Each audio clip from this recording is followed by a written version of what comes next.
What is going on, guys? Welcome to a very special stream, and if you're watching this later, a very special YouTube video. This is the first annual Swirly Awards. Very great name. Came up with myself. Took me a while, but I decided, you know what? Swirly Awards. I am not by myself. We're doing some new tech shit on the channel for this as well. I've got Josh from Untitled Gaming to be the second member of our panel. Hey! What it do, baby? Hey, I'm awarded here. Hey, I'm awarding here.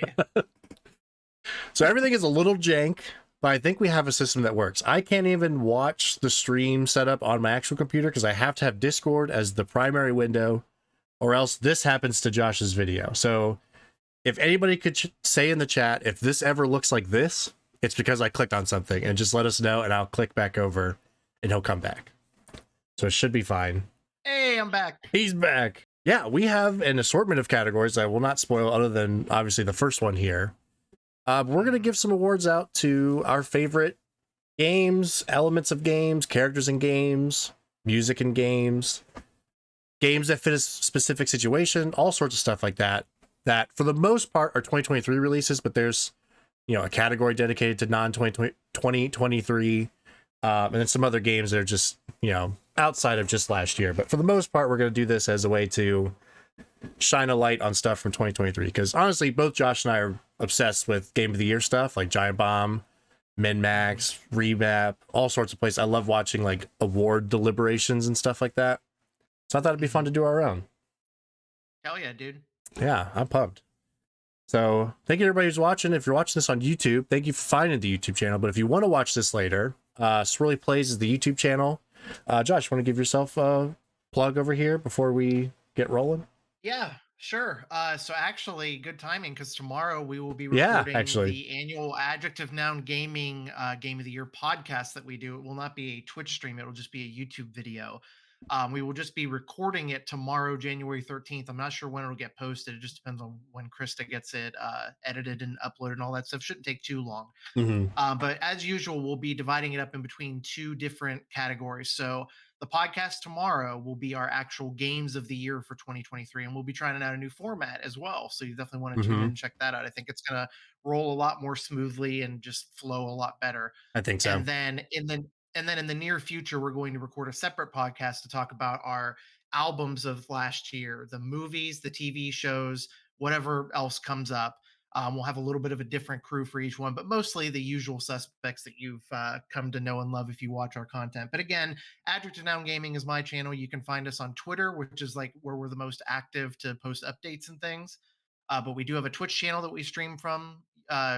Not very often anymore. Usually like a couple times a year, if that. Maybe I'll get back to doing it more this year. But yeah, you can find us on Twitter, Twitch, and YouTube are like the three best places to find us. So without further ado, best award for best other channel on the Swirly Awards. And it goes to Adjective Noun Gaming. Look at that. Hey. What a prestigious award. Indeed. Tough competition this year. So I won't take as long as Christopher Judge did at the Game Awards to give out my acceptance speech here. But most importantly, I just like to thank Satan.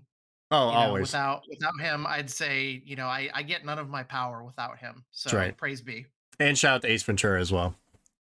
Oh yeah, I gotta show that. I gotta show everybody the Ace Ventura, the $5 Target Ace Ventura shirt. Love it. Couldn't leave the store without it. Yeah, rigged award. Listen, I counted all the vote. The one vote. Inside job. Yeah. Hey, Brittany, what's up? I counted the vote. Yeah, the one vote here.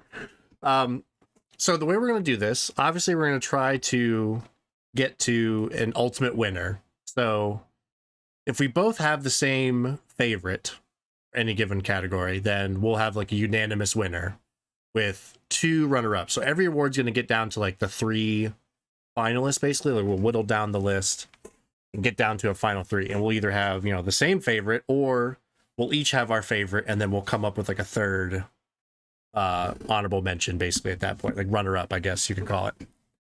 I'm excited. The first category we've got here is Best Music, which is pretty self-explanatory. I was hoping to have some time to figure out a way to play some of these songs. I think I could do that, but I didn't know how I would do it with Josh also able to hear it. It just would have been kind of a mess, and I would have needed to prep like I probably just had like 40 tabs of YouTube videos open and just cycle through them Yeah. and play them in order. But either way, we're going to alternate reading some nominees here. The nominees for Best Music at the Swirly Awards are Hogwarts Legacy, Destiny 2 Lightfall, Zelda Tears of the Kingdom, Final Fantasy 16, Dredge, Baldur's Gate 3, Sea of Stars, Alan Wake 2, Super Mario Wonder, Oxenfree 2 Lost Signals, Spider-Man 2. and last but most certainly not least, Venba. We got some bangers on here, Josh. This was a great year for music. It was Not actually only insane. Just in general, you're going to hear us say this a million fucking times tonight. What a year in general. Like, Yes. I mean, for games, okay, world events, no, terrible Yeah. fucking year. Personal life, terrible fucking year. Yeah. People As far making as video games, fucking terrible year. terrible fucking yeah. People losing their video game jobs, terrible God fucking year. damn. But what we were just so like fortunate to have such a good year. We had so many good games, and I mean, we'll talk about it on my other podcast. But like, I mean, I had to make a top 20 even for movies. Like, I didn't think I had enough to do that, and I do. And Yeah. like, I didn't think I was going to end up with a top 20 for games either, and I did. Sure enough. But Yep. yeah, the music was definitely like in a year of good games. The music even stood out amongst that. Like, so many good game soundtracks. Everything from like the indie soundtracks to like the big orchestral scores that they had in some of these games. Yeah. I just a little bit of everything on this list. Like, this list right here is like, it shows the variety of games from last year really well too. Yeah. You're right. That's a good way to say it. There's like classic video game music. There's just like orchestral epic stuff on here. And then there's like songs you would mistake for like actual songs you could hear on the radio. Like they would make their own like true music with like vocals and stuff, which is also rare for games. So it's going to be interesting. I feel like, I guess this is where we just start whittling down. We'll just pick one and go from there. I'll volunteer as tribute for my first one. Okay. Here. Yeah. We'll kind of alternate if we have one, and if there's ever pushback on it, be like, well, I don't know about that. Maybe we keep that one, and then we can keep it, and then switch to something else. I'm gonna start with Oxenfree 2 Lost Signals. I know you weren't super hot on the first game and you didn't play this second one. So obviously the point of the awards is we want to have a collaborative effort and try to vote for things that both of us have enjoyed and everything. The only thing I will say is this: Oxenfree 1 and 2 have two of the best video game like synth soundtracks I've ever heard. Like, they do a really good job of setting the stage for the eeriness of the world that's presented in the Oxenfree games. Just an unsettling synthy score, and then even when things are like a little bit more lighthearted, like they do a good job of balancing the moods and like the tones of the game. Yeah. I have the soundtrack to the first game on vinyl, and it's like one of my favorite video game like soundtrack. That would be a great one that I have. I Am 8-Bit was the one that put it together, and nice. I tried and failed for years because it kept going in and out of print. But I finally secured it last year, and I absolutely love it. But like I said, way better, way more games on this list that we've both played, but I definitely just wanted to shout it out, and I'll definitely shout it out later when it comes time to talk about like our games of the year and stuff, because it was on my personal top 10 lower, but there'll be a time and place to talk about it, and I think we need to give more time to other soundtracks in this. Yeah, I will say, like I said, I played the first one, kind of bounced off, but the music was my favorite part of that first game, and it sounded like, for what you said, the second one fixed a lot of the kind of just walking slowly forever parts that it's still I kind of got bored with on the first one. About that game. Yeah, I don't want to talk too much about the gameplay in the music category. Right. It's still a very deliberately slow walking game, not a walking simulator necessarily. But when you have good fucking music, it really doesn't matter how long the walking takes. And since they fixed it in the second one, I think that it helped to make the second one an even better game than the first one. Speaking of somebody who really liked the first one anyway. Yeah. I think another easy one we can get. This might be the one time we get to talk about this one. So we both were like, "Fuck yeah, dude, we're playing Destiny again." I think we played it on stream one time. I'm still glad I bought all the stuff, because like whenever I get an itch for a shooter, like Destiny's always the one. But the music in general in Destiny 2, like none of it, I can't remember like a specific song, but just in general, they just nailed the like, you know, slow building music during a big fight that builds into this awesome like moment, or like just the ambiance music, like all of it's just really well done. So it's good, but much like Oxenfree, I think it just might not be able to hang It's this not going to year. hang with these other like legitimately amazing soundtracks that we have from Right. this year. Yeah. It's one of the better parts of Destiny 2 for sure. Even though I still think to this day, I think Destiny 2 has some of the best feeling like shooting Oh, combat like in a game that 100%. you can find. We just fell off of it because it's a live service game, and as you'll see from tonight, we played a million fucking games last year. So it was hard to justify spending more time than we needed to with another live service game. Right. Um, It's tough. so, but it's a good. I think this was a good spot to point it out. Like the music Yeah. is one of the high points of Destiny. If you need a mindless shooter and you need literally probably hundreds of hours of content at this point, then Oh Destiny's my your game God. Yeah. because Infinite. Even there's with so them much taking to it. stuff, there's still a million Yeah. hours of stuff in that game. Yeah. Mhm. Um, okay. We have 1, 2, 3, 4, 5, 6, 7, 8, 9. We have to get rid of 7 more, and I'm already like, oof, this is gonna be hard. So I'll volunteer. Okay, I'll go ahead and volunteer Venba Okay. as the person who put you onto this game in the first place too, which I'm so It's so glad that good, you ended up dude. playing it and enjoying it. Yeah, we'll definitely talk We'll about talk them, more but about more. what Venba actually is and why it's such a meaningful, impactful indie game. Yep. Uh, Another really solid indie soundtrack of the year. Compared to the other ones on this list, it's not the heaviest of hitters of soundtracks we had this year, but I'm glad that we put it on the list because it definitely deserves to be acknowledged. Another really good balance of like a story that has happy and sad moments in Yeah. plentiful amounts. Yes. The soundtrack went right along with that, and the East Indian culture in the game, you could definitely tell that that's reflected in the music as well. For sure. Um, so it like the game educated me about Tamil culture, which is East Indian culture, which is Yeah. something I knew absolutely I knew nothing about it going into the game. And the Hmm. music was definitely a huge part of that too. So I'll go ahead and cut it because I know that it's not going to break our hearts to have to cut it. It sucks because it's such a good soundtrack. Right. But the real deliberations here of like putting these games down to the top three is going to be the hard part. So Yeah.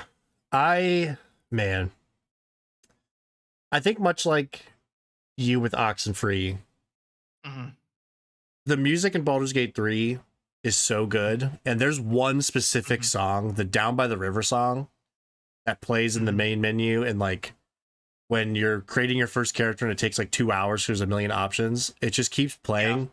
It's such a mhm, good like fantasy song. And like just mhm. in general, the music's really great. But even for me, having loved that game, if I, in my head right now, if I picked 3, I don't think Baldur's Gate would be in the top 3. So I'm fine And it's so getting tough rid of it. because it's like I said, the music complemented all the games this year, but when it comes to ranking them, that's the hard part, right? Because it's like Yeah. your top three games aren't necessarily going to be your top three soundtracks, even though Right. like every single game on this list has a fucking banger soundtrack. It So really it's does. a hard cut. And I haven't played a single lick of Baldur's Gate 3, but I heard what Giant Bomb played on theirs, and it sounds like a really good fantasy Oh, it orchestral really score is. for sure. I'm excited to maybe dig into that game one day when it becomes a price where I feel like I can justify it or comes to Game Pass or PlayStation Plus or whatever. Yeah. But the soundtrack definitely does seem really strong for that type of game. Yeah. It's It awesome. is. I mean, when it comes down to it, a lot of these orchestral scores are pretty samey, and I feel like that's why with this music award, I want to try to point out the ones with very unique soundtracks Yeah. or ones that like do something to revolutionize that genre of music, which is where I think I'm going to talk more about like Sea of Stars or Alan Wake 2. Absolutely. Yeah. It's So, going to be tough. with that being said, I think I want to cut Super Mario Wonder next. I'm fine with that. Um it's not a top to be honest, it's a great Mario game, one of the best 2D Mario games that's ever been made, I would Yeah. say. Not the best Mario soundtrack that we've ever gotten. Like Right. when I came away from playing that, it wasn't a main takeaway. Like Mario 64, Mario Sunshine, even Mario Odyssey, those are extremely notable all-time Mario soundtracks. Yeah. I would not put Wonder up there with those. So I feel like if we're good to cut that, I'll go ahead and cut that. Yeah. I think my favorite Okay. thing involving the music in Mario Wonder was that one. It's almost not even the song itself. It's just that one Wonder Seed where like the Piranha Plant starts singing and stuff. Oh, Like that's a yes, cool it's that use of yes. music, Yes. but like the Yes. music itself isn't necessarily like mind blowing. For sure. For sure. I think the next one I would maybe throw out there. I love the main theme of Spider-Man 2, Yeah. but it's also kind of in the same vein as like Baldur's Gate, where it's like it's a great fantasy Mhm. soundtrack, but it kind of, other than Down by the River, it kind of just blends in with the rest of it. And this is like someone's like, hey, make like a Marvel song. Like that's just what most of it is. I do love the main Yes. theme in the second game specifically because I forget who I was watching. Maybe it was Min-Max, because Ben Hansen was obsessed with Spider-Man 2. He's probably like the most positive on Spider-Man 2 of any I like would say individual that's person I yeah, watched. And yeah, for sure. they the theme in this is like a combination of Spider-Man 1's theme and Miles Morales' theme for his Which is game. really cool. Yeah, they put like it's like this Peter's song but with like hip hop vibes in it. It's just cool how they combined it. But in general, I like And you're gonna need more than one song to stick around besides now. that, it's basically like, have you seen a Marvel movie? That's what this Exactly. soundtrack is. It's an orchestral Marvel soundtrack, which they always hit for the most part. You know, you'd Yeah. be stupid not to think so. Like especially in the big dramatic moments of the game, especially Venom moments, which we will talk about later in Yeah. detail. Yeah. Uh, it's not going to hang with these other six games here. And with that being said, I want to make a difficult cut. I want to make a difficult cut because you played Oh. more of this game than I have, and it does have a really good soundtrack, but I just don't think its top 3 is Dredge. Oh yeah. Yeah. I think it's another one It's that fits its mhm, vibe, but yeah, I also couldn't think of a single like there's games on this that I yeah, can like actively right now if I close my eyes I can hear the music in those games. And I don't think I yes, could do that for yes, Dredge. So, I agree. yes. Although very With great that being game. said too, can we safely lock in Sea of Stars as top 3? Like, move it to the Yeah. top of the list, like, bold it, For like, put sure. it there, Yeah. That fucking might double be my bold that number shit. one. Yeah, we will. That's I think the hard part now, I think we are in agreement here. Sea of Stars is the winner of this category, but now it's which of these other four. I haven't played Zelda, but I know everybody's raved about the soundtrack. If I was going to cut a game now from these four, it would be Zelda, just because I haven't Yeah. played it. But if you want to make an argument that you think it would be stronger than these other three, I'd be willing to hear it out for sure. No, I'm fine with it, especially because once we're down to these ones, again, I don't think I would include it in the top 3 and I'm the only one who played it, so at that point, Yeah, but I think it's oh, yeah, man, it's close to the top 3 but not actually top 3. it I would be will it's top say five, like for sure, obviously. yes. And it's Yeah. even from what I've heard of it, it's a very good Zelda soundtrack. Oh Like in a man. series that has really good music already going for it, like Yes. it seems very strong. And there's like the Zelda themes that's in like every game, like the Yeah. like Zelda herself has like a chime that plays when she shows up. Hmm. There's the Hmm. like, the dun dun dun dun dun, dun like that stuff. That's in every Hmm. Link's theme almost. Like they Hmm. use those in this game in very specific moments. Like it's a game that's hundreds of hours long if you want, and they'll only play that Hmm. song for like combined 30 seconds. But when they do, it's definitely got great like use of music versus like the music itself even being that great. Like it's just smartly used. But yeah, it can go. So, I okay. I bet we're in agreement on the one that needs to go. I don't know It's either Hogwarts because or Final Fantasy, I feel like that needs to go. oh, okay. I'm surprised. I was going to offer to cut Final Fantasy, but I know how strongly you feel about the game. But here's where it gets tricky Yeah. because when people think about music games, they think about score. And with Alan Hmm. Wake 2, I think the score is actually the weaker part compared to the licensed soundtrack, like the old Gods of Asgard, like the We Sing part and all that. And Yeah, I think since our category is not just strictly score and also music, I I would put agree. Alan Wake 2 above Final Fantasy 16. I think that if we're just calling the category best music, we can't just be looking at the score, even though all these other games, like Alan Wake 2 is the only other one that I think that has a mix of licensed music and score. And Yeah. to me, it's not a detriment that the score isn't the strongest part of the game when the licensed music is like some of the fucking best I've heard in Oh, years. Like the old gods, yeah. all of the old gods of Asgard stuff, like that is what makes the most memorable moments of the game even more memorable. 100%. So And like that I feel music. like that's our top 3 is Hogwarts, Sea of Stars, and Alan Wake 2. It's just determining Ooh. now, like, if are we gonna order them or do you want or no, do you want to keep Final Fantasy over Hogwarts I'm so is the torn on. thing. I feel like so Hogwarts Legacy, in a way, you could say it's the same as like a Baldur's Gate or a what was the last one that it was like Mario, but Harry Yeah. Potter music is so specific, and like for them to make music it's all original. It's not anything from the movies. But Yes. like I had Yes. to really think about I was like, did they just lift it from the movies? But like, oh no, They just captured it's the real. magic of the Yeah. movies perfectly and then made it their own thing. So, like I said, I couldn't be mad at either one of these because I you liked Final Fantasy a lot more than I did as a game, but there is no denying that the music during those insanely good boss battles really elevated Final Fantasy 16 like boss battles to a different level last Yeah. year. So Hogwarts, you could make the case it's like, okay, this is just samey Harry Potter music over and over. On the other Hmm. hand, you could say the same thing about Final Fantasy 16 as we did the other games. It's the same orchestral kind of scores over and over. And Yeah. then you have the slight variations whenever you have the downtime in the villages or in between villages or whatever. I feel like there's pros and cons to each one of these. So I'll Yeah. leave it up to you because we both like both of these games a lot. You like Hmm. Final Fantasy 16 a lot more than I do. If you feel really strongly about Final Fantasy 16 being in the top 3, I'm willing to let that be the case. So here's the thing. I thought when we first started, I was like, oh, my top three is Sea of Stars, Alan Wake 2, and Final Fantasy. But as we've Mhm. talked about it, I feel like what makes great video game music to me is I would actually go out of my way. Like it also like it works well in the game, but like what sets them apart is when you would actually listen to them outside of playing the game. Like I don't do that very often, Yeah. but Mhm. like Sea of Stars, I listen to all the time. Like my Yep. game of the year videos script ended up being like 18,000 words. Every word of that, except while playing Hogwarts Legacy, I was listening to Sea of Stars music. And for Hogwarts, I listened to Mhm. Hogwarts Legacy music. So I think Yeah.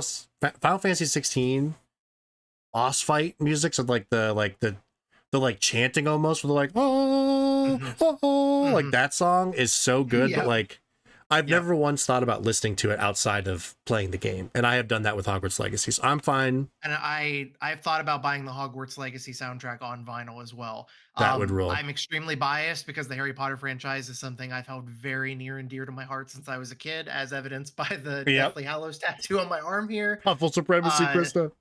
I think, yeah, Ravenclaw supremacy here. Me and Tiff are the only two people I know that are Right. Ravenclaws, I think. Um, in general, though, I think this is an insanely strong top 3. Like out of the like 10 that we had listed, I feel like it could have gone either way. Sea of Stars is number 1 with a bullet, and I Yeah, think we haven't even Alan Wake talked about it 2 yet, and and Hogwarts I've already Legacy. bolted it And it's because it's we yeah, know. literally, it's we know. I mean, I haven't even Yeah. finished Sea of Stars. It's one of the best RPG soundtracks that I've ever heard. And Yeah. I'm not like somebody like Aaron. So, if Aaron, if you're in the chat, shout out to Aaron. He's the one that got me into RPGs when we were younger, and I've played a lot as I became an adult, but not nearly as many as him. And I mean, it stands up there with the best that I've ever heard. Like it's Yeah. so varied, and it's like it's not just the same. It's like 8-bit sounding music, but they find ways to make it interesting, depending like on which Hmm. biome you're in, or if you're in a battle or out of battle.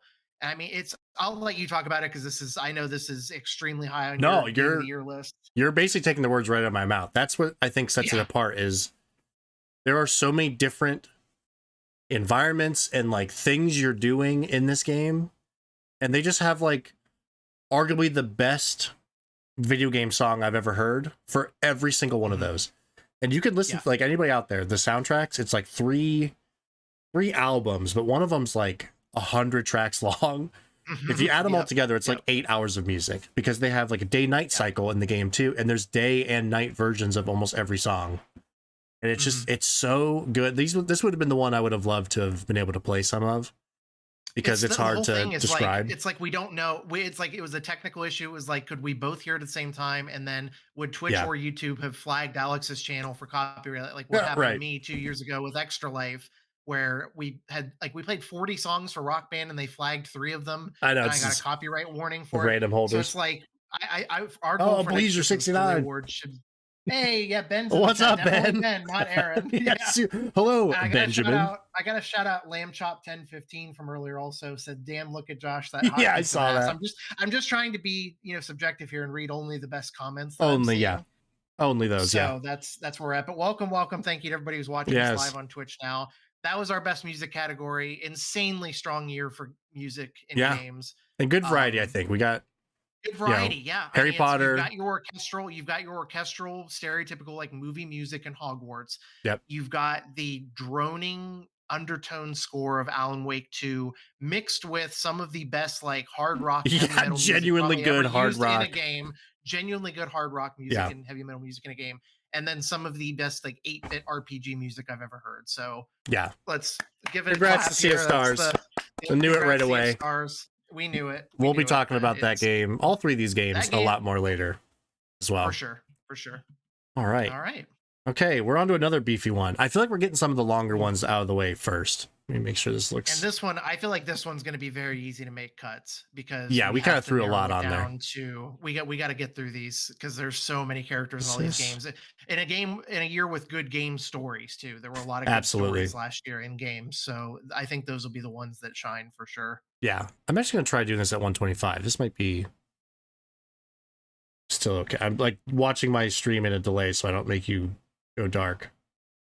All right, Oh, perfect. We're gotcha. good. Okay, this will be good. All right. So our second category, best character, which will be pretty self-explanatory. Our favorite characters in games this year. Our first nominee, Sebastian Salo from Hogwarts Legacy. Isaac Clarke from Dead Space. Leon Kennedy from RE4. Luis Luis, Navarro I think, yeah. from Resident Evil 4. I think it's Luis, yeah, from Resident Evil 4 I think so. Remake. Yeah. Cal Kestis from Jedi Survivor. I'll take this next one because it's a weird name. Bode Acuna, Yeah. Jedi Survivor. And then we have Penn and Zelda from Zelda Tears of the Kingdom. We've got Lilith from Diablo 4. Clive Rossfield from Final Fantasy 16. Sid from Final Fantasy 16. Dion from Final Fantasy 16. And we have a Gav from, Final Fantasy 16. Ah, yes. And then here I see we have another trio from another popular RPG from last year that you may or may not have heard of. Yeah. Asterion, yep. from Baldur's Gate 3. And we have Karlak from Baldur's Gate 3. Shadowheart from Baldur's Gate 3. Garl, Sea of Stars. Mallow from Super Mario RPG. Peter Parker from Spider-Man 2. Miles Morales from Spider-Man 2. Harry Osborn, Spider-Man 2. The Koskela brothers, Ilmo and Yako from Alan Wake 2. The Old Gods of Asgard from Alan Wake 2. And finally, Boncho from Dave the Diver. Which I now, as of 3 days ago, can speak on as well, at least a little bit. Boncho's very cool. Which I'm going to go ahead and offer this as the first cut just because he is. Boncho. Here you go. He's gone. So Dave the Diver, if you haven't heard of it, it's an indie game where you play as this really big chubby guy named Dave, which, finally good to see some representation of myself in a video game. You play as a diver who goes underwater and you catch fish and you do other things. And then at nighttime you work in a sushi restaurant, and Boncho is the head sushi chef in Dave the Diver. The game is insanely charming, and part of that has to do with the like cutscenes that they make, like anime style action cutscenes, which are like one of the best parts of the game.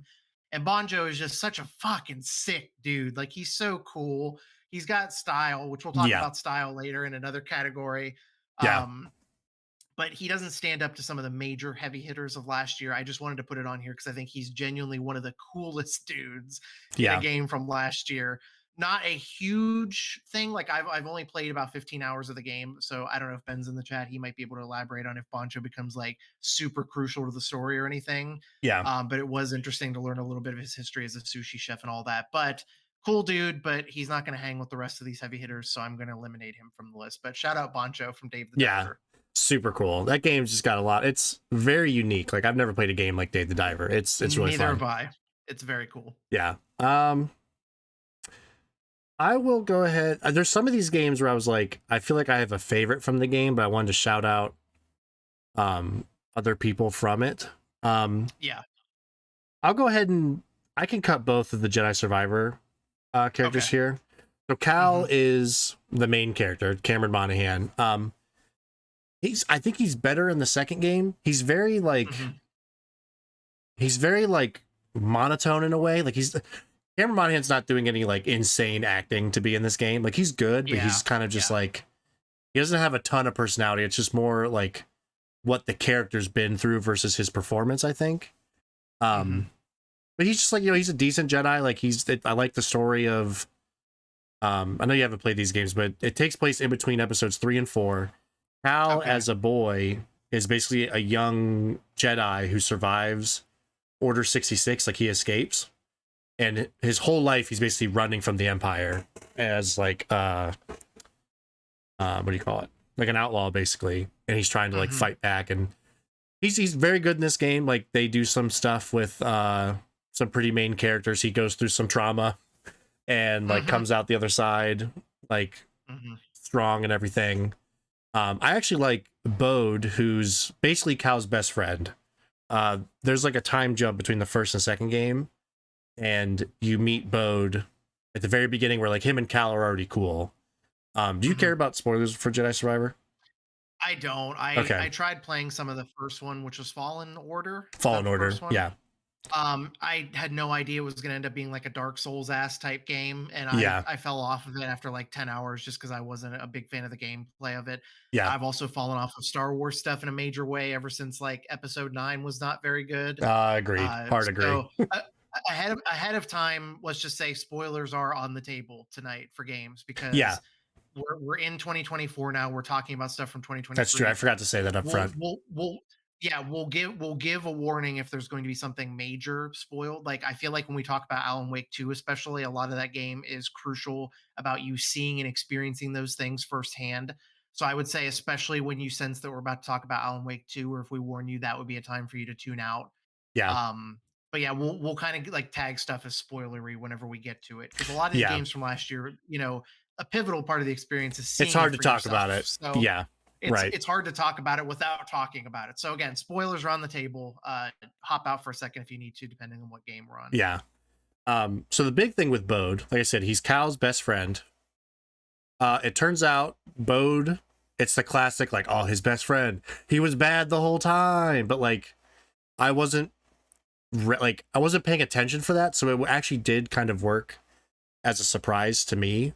I Hmm. think the story is that he also survived Order 66, but he was instead taken by the Empire, and he was Okay. like working for them, and his family was in trouble, and he was basically doing stuff to help his family, but he kind of just goes too far.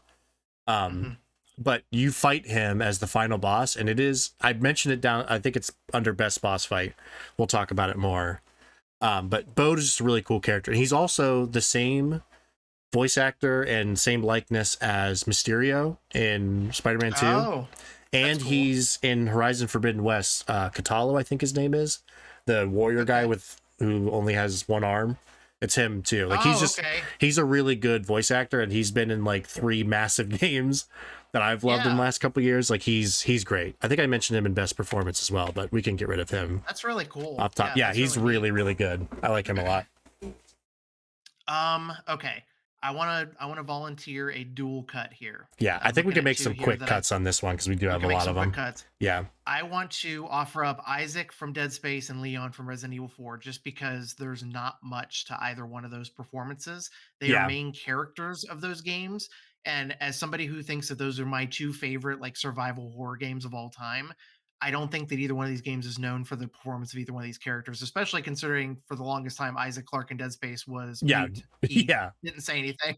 yeah, So those are two of my favorite games of the year. Those are my two favorite horror games of all time.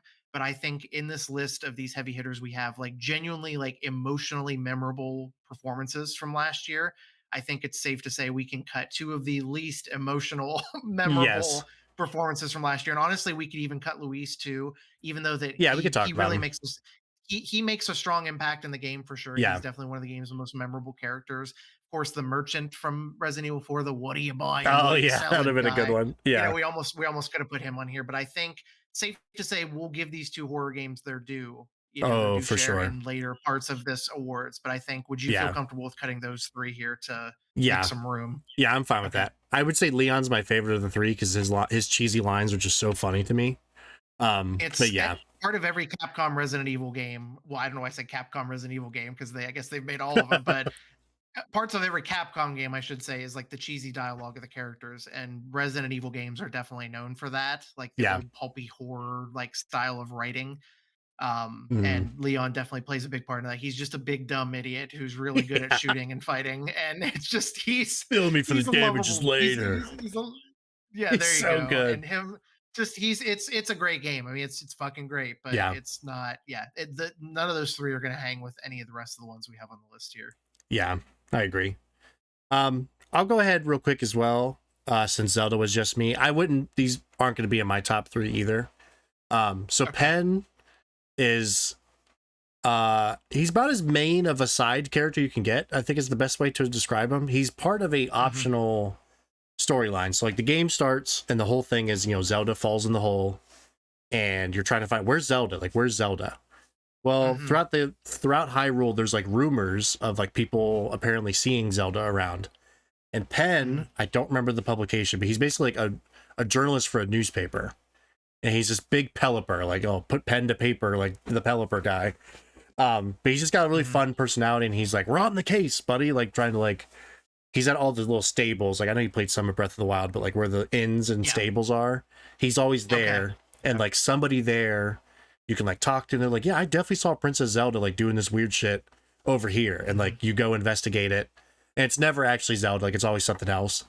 But you Hmm. talk to Penn a lot throughout the game, and he's just fun and goofy. He also says, oh my god, he says oh fuck, I can't remember. He says he has a really stupid catchphrase, and now I can't remember what it is. It's very bad audio, but he's goofy. He's just like a fun Zelda character, like almost in a not nearly as goofy as like a Tingle, but like a memorable side character of like this guy's just weird. Um Oh, I'm feeling a tingle thinking about talking about some of these other characters for sure. oh I'll tell yeah. you that much. Oh, Yeah. 100%. And Zelda, I'll say I think this is my favorite, maybe besides Wind Waker, because Wind Waker is my favorite Zelda of all Hmm. time. I think Strongly agree. Tears of the Kingdom Zelda is my favorite Zelda beyond like other than that one. Um Hmm. I won't spoil because I know in best moment I think is where I'll spoil more so why, but just Zelda's storyline and what she does for Link and for Hyrule and for like the world to stop Ganon in this is like maybe my favorite Nintendo story moment of all time. It's Hmm. genuinely really good. I never think of story moments with Zelda games, and Zelda as a character is a big reason why. But she can go. Thank you for your service, Zelda. Exactly, as always. Yeah. Um, So what do you got okay, anymore? let's talk about Spider-Man 2. That's where I was leaning Um, next as well. I think we could safely cut the Spider-Man 2 characters from this list just I do because I too. feel like I know where this list is going now. Hmm.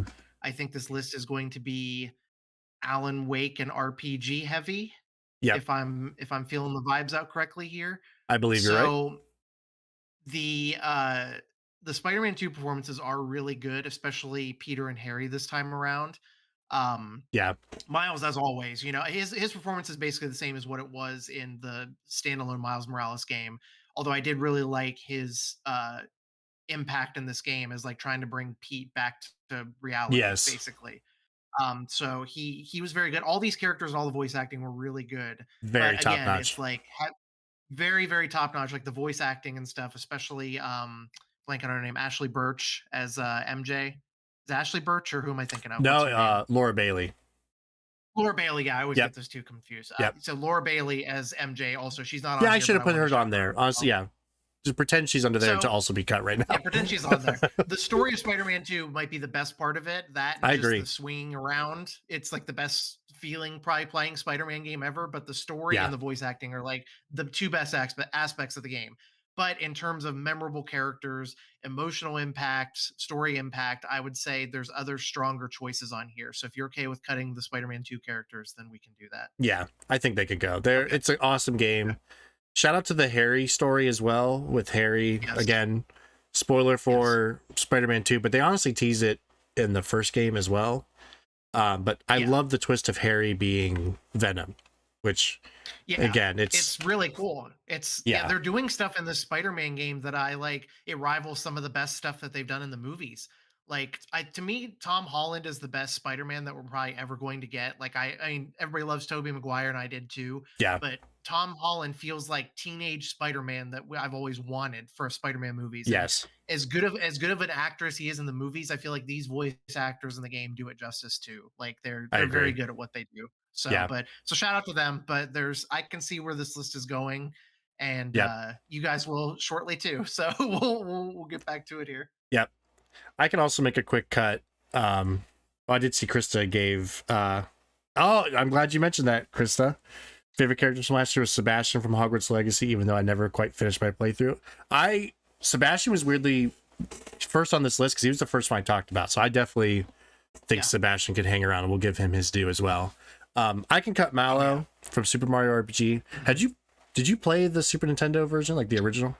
I had not either. I've never touched the new one or the old one, and I basically I besides seeing like part of Giant Bomb play this game on a stream once, I know nothing about the game for the most part, and nothing about the characters. Yeah, he's so everybody loves Gino, who's like the Mhm. Pinocchio doll. Who Okay. Gino's whole thing is like he's a spirit from like the stars, came down to inhabit Mhm. some kid's toy to help Mhm. Mario get all the stars back. 'Cause that's the whole point of the game is you're trying to gather the 7 stars. I think the official Mhm. game was Super Mario RPG colon the Legend of the 7 Stars or some shit like that. Um, Oh, okay. I didn't know that. I think it's something with 7 stars in it. Everyone loves him because Okay. he's super cool and he does like finger guns for like his powers and stuff. But Oh, that's Mallow, incredible. Mallow is a little cloud guy who's just very adorable and like very sweet, and his graphics look amazing. Like he just looks Mhm. like cotton candy on the screen. Like Nintendo graphics just look so good. But he's That's like from cool. the cloud area, and he like fell as a kid, and he grew up thinking he's a frog because he was raised by frogs. And he's like, "What are you talking about? I'm a frog," and Mm. he's just very clearly not a frog. But Yeah. he's cool, and he's like very brave and courageous in like a kid's RPG. He does a great job. I like him a lot in that game, but he can go. Okay. The least of the difficult cuts for me, at Yeah. least. I feel like can Lilith go off this list? Yeah, I think Lilith can go. She was definitely one of my She's one of the favorite best voice villains. actors in that game. You guys played way Oh, more Diablo 4 than I did. I fell off because like playing that game single player is just a shell of the experience it was as what I had to Diablo 3. agreed. So I don't know realistically how much more I could play of Diablo 4 unless I play it with you or other friends or something. When I played Diablo 4 and Diablo 3, I guess, like the story and the characters were always kind of secondary to Hmm. me. That might just be my personal experience. There was never anything about them. Like the voice acting was cool, and like the Yeah. cutscenes are cool and everything, but that's not why I come to Diablo. Diablo to me is a mindless, cool top-down RPG that I sunk so much time into Oh, with yeah. 3, and 4 was one of my most disappointing experiences of last year.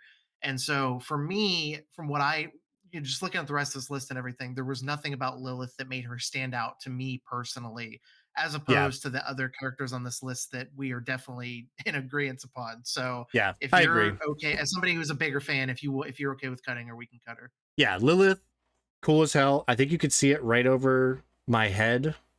I have shout out to Andy for Christmas. He got me her Funko, and it's huge. Like it's not the giant ones, but Oh, it's bigger than the yeah, normal size one. You can kind of see her that's head floating cool. back there. She very cool character, very badass. But yeah, I agree. Almost everything I think I like better about Diablo 3 than Diablo 4, and I did not think that would be possible given what my It's expectations really were. crazy Yeah, considering like I would honestly probably consider going back and playing Diablo 3 sooner than I would I 4 would. just because Yeah, it's been long enough since I've played it. It could be a mindless single player experience for me. yeah, So good shout out though. I mean, Diablo 4 has got some really fucking cool scenery of just hell and the devil absolutely. and demons. And Lilith is like, there's not many games out there doing that shit better than Diablo, and she's definitely a huge part of that. Yeah, for sure. Um, Oh god, dude. and Okay, now so Baldur's Gate 3. All I've heard is about Karlach, how the fuck you say his Karlak, name. yeah. I know that this is Man. probably going to be a contender for the end of it. Would you Okay, let's talk about okay, so I haven't played Baldur's Gate 3. I'm not gonna talk on that right now. Uh, Um, let's talk about Final Fantasy. I feel like out of yes, those four, if I was going to keep two, it would be Clive and Sid. I agree. Gav, we can get rid of real quick. Gav is basically like Sid, and then Clive's like right hand man. He's just a good, Mhm. he'll go out on missions, he'll scout ahead. He's funny. He's He's probably the brave. funniest character in the game Yeah. with his accent. Is he the one with like the deeper accent that's like always Yes. swearing and stuff? He's always go Okay. fucking. He's like the one guy who says Yeah, fuck in this game a yes. lot. It's The one guy who yeah. swears in the game. Yeah, Yeah. he's definitely comic relief in a game that has a pretty dark story Yes. with a lot of emotional story beats and stuff too. He's really good comic relief. Yeah. Everybody needs a Gav, and Gav was great for that. Mhm. I I'm torn on Dion. I do think Clive and Sid are the two. Yeah. Dion just has like a payoff at the end that for some reason I just Mhm. really liked. So Yeah. for him, like Final Fantasy 16, a lot of people compared it to Game of Thrones, which is an accurate comparison, Oh I yeah. think. Oh He's yeah. almost like the Jamie Lannister in a lot of ways of Final Fantasy 16, where he's like the son, like prince of like the rich dickhead leader Mhm. who struggles a lot. Like I talked about him specifically during my Game of the Year stuff for Final Fantasy 16, which that hasn't been posted yet. But he had like his own section in my thoughts about that game because Mhm. he's very loyal and strong and like wants to do everything he can for his people, but then he also wants to Mhm. do what he knows is right. And there's a lot of moments in that game where like he can't do both. And just the way he Mhm. struggles with that and like the ultimate like Ultima, the bad guy, again, spoiler Mhm. for Final Fantasy 16 plot towards the end, but his dad ends Mhm. up becoming even more of a dickhead because he's corrupted by the ultimate bad guy. And he tries to lash out to kill the ultimate bad guy, and his dad is so corrupted by it that he actually stands in Mhm. front of it and like takes the spear, and Dion ends up killing him. And it's a really cool moment in the game where like Clive and the party show up to, God, was it the Holy Empire? I forget which one of his kingdoms is Mhm. Dion's. Um, So and much shit going on in that game oh, with so the much. map and story and stuff. It drowned me in story and characters Yeah, and settings. yeah, Just completely overwhelming. So that's I'm glad you're going to take the reins on yeah, explaining this because that's I was honestly relieved to be done with Final Fantasy 16 by the time I got done with it. it's a lot. But Yeah. even I'm willing to admit like this story has that Game of Thrones ass like Hmm. vibe to it, especially with all the different settings and characters and story stuff. And Dion definitely has a really good ending to his story. Yeah. Um, so it's a hard cut to make, but I feel like Sid is probably the best, right? Over out of these three. Honestly, as much as Clive, I love for more so the performance than the character itself. Yeah, Um, because of Ben Starr. Yeah. yeah, Clive's just kind of like whatever as a guy, but Sid Mhm. is the cool one. So I'm honestly fine cutting Clive, and I don't even think we need to get super into it. He's a Final Fantasy 16. He's the main protagonist. He's the Yeah. kind of the chosen one. It turns out he does go through a lot of shit and perseveres and like powers through and all that great stuff. But it's Mhm. more so the performance by Ben Starr that he's so like over the top in like an epic way while also Yes. like it's just he does it so well for like the tone of Final Mhm. Fantasy games always have kind of like a cheesiness to him, and he's like Mhm. just cheesy enough while also being genuinely good at voicing this guy that we'll talk Yes. about it more there. But Sid is definitely the best character, I think. So before I let you get into Baldur's Gate 3 stuff, which by the Yep. way, Krista in chat doesn't know much about Baldur's Gate 3, but she did fall in love with the character Oh, Asterion because of people in her yeah, dude. Discord falling in love with her. They've influenced her to fall in love with her as well. Yeah, Um, Astarion's so cool. And if someone was going to take the award from Ben Starr, I'm glad it was Neil Newbond. He does do such a fucking great job as Astarion. yeah. Um, So I kept saying her, I meant him. But oh, you're anyway, good. for Alan Wake 2, okay, I want Yep. to talk about this real quick. Yep. Old Gods of Asgard are almost on like they're complementary to the Koskela brothers, I think. Old Gods of Asgard are not going to hang on this list compared to the Koskela brothers, I don't think, I agree. because they're known mostly in the game for their music, which is kick ass and amazing. And they also have some really funny lines and they are really integral to the story.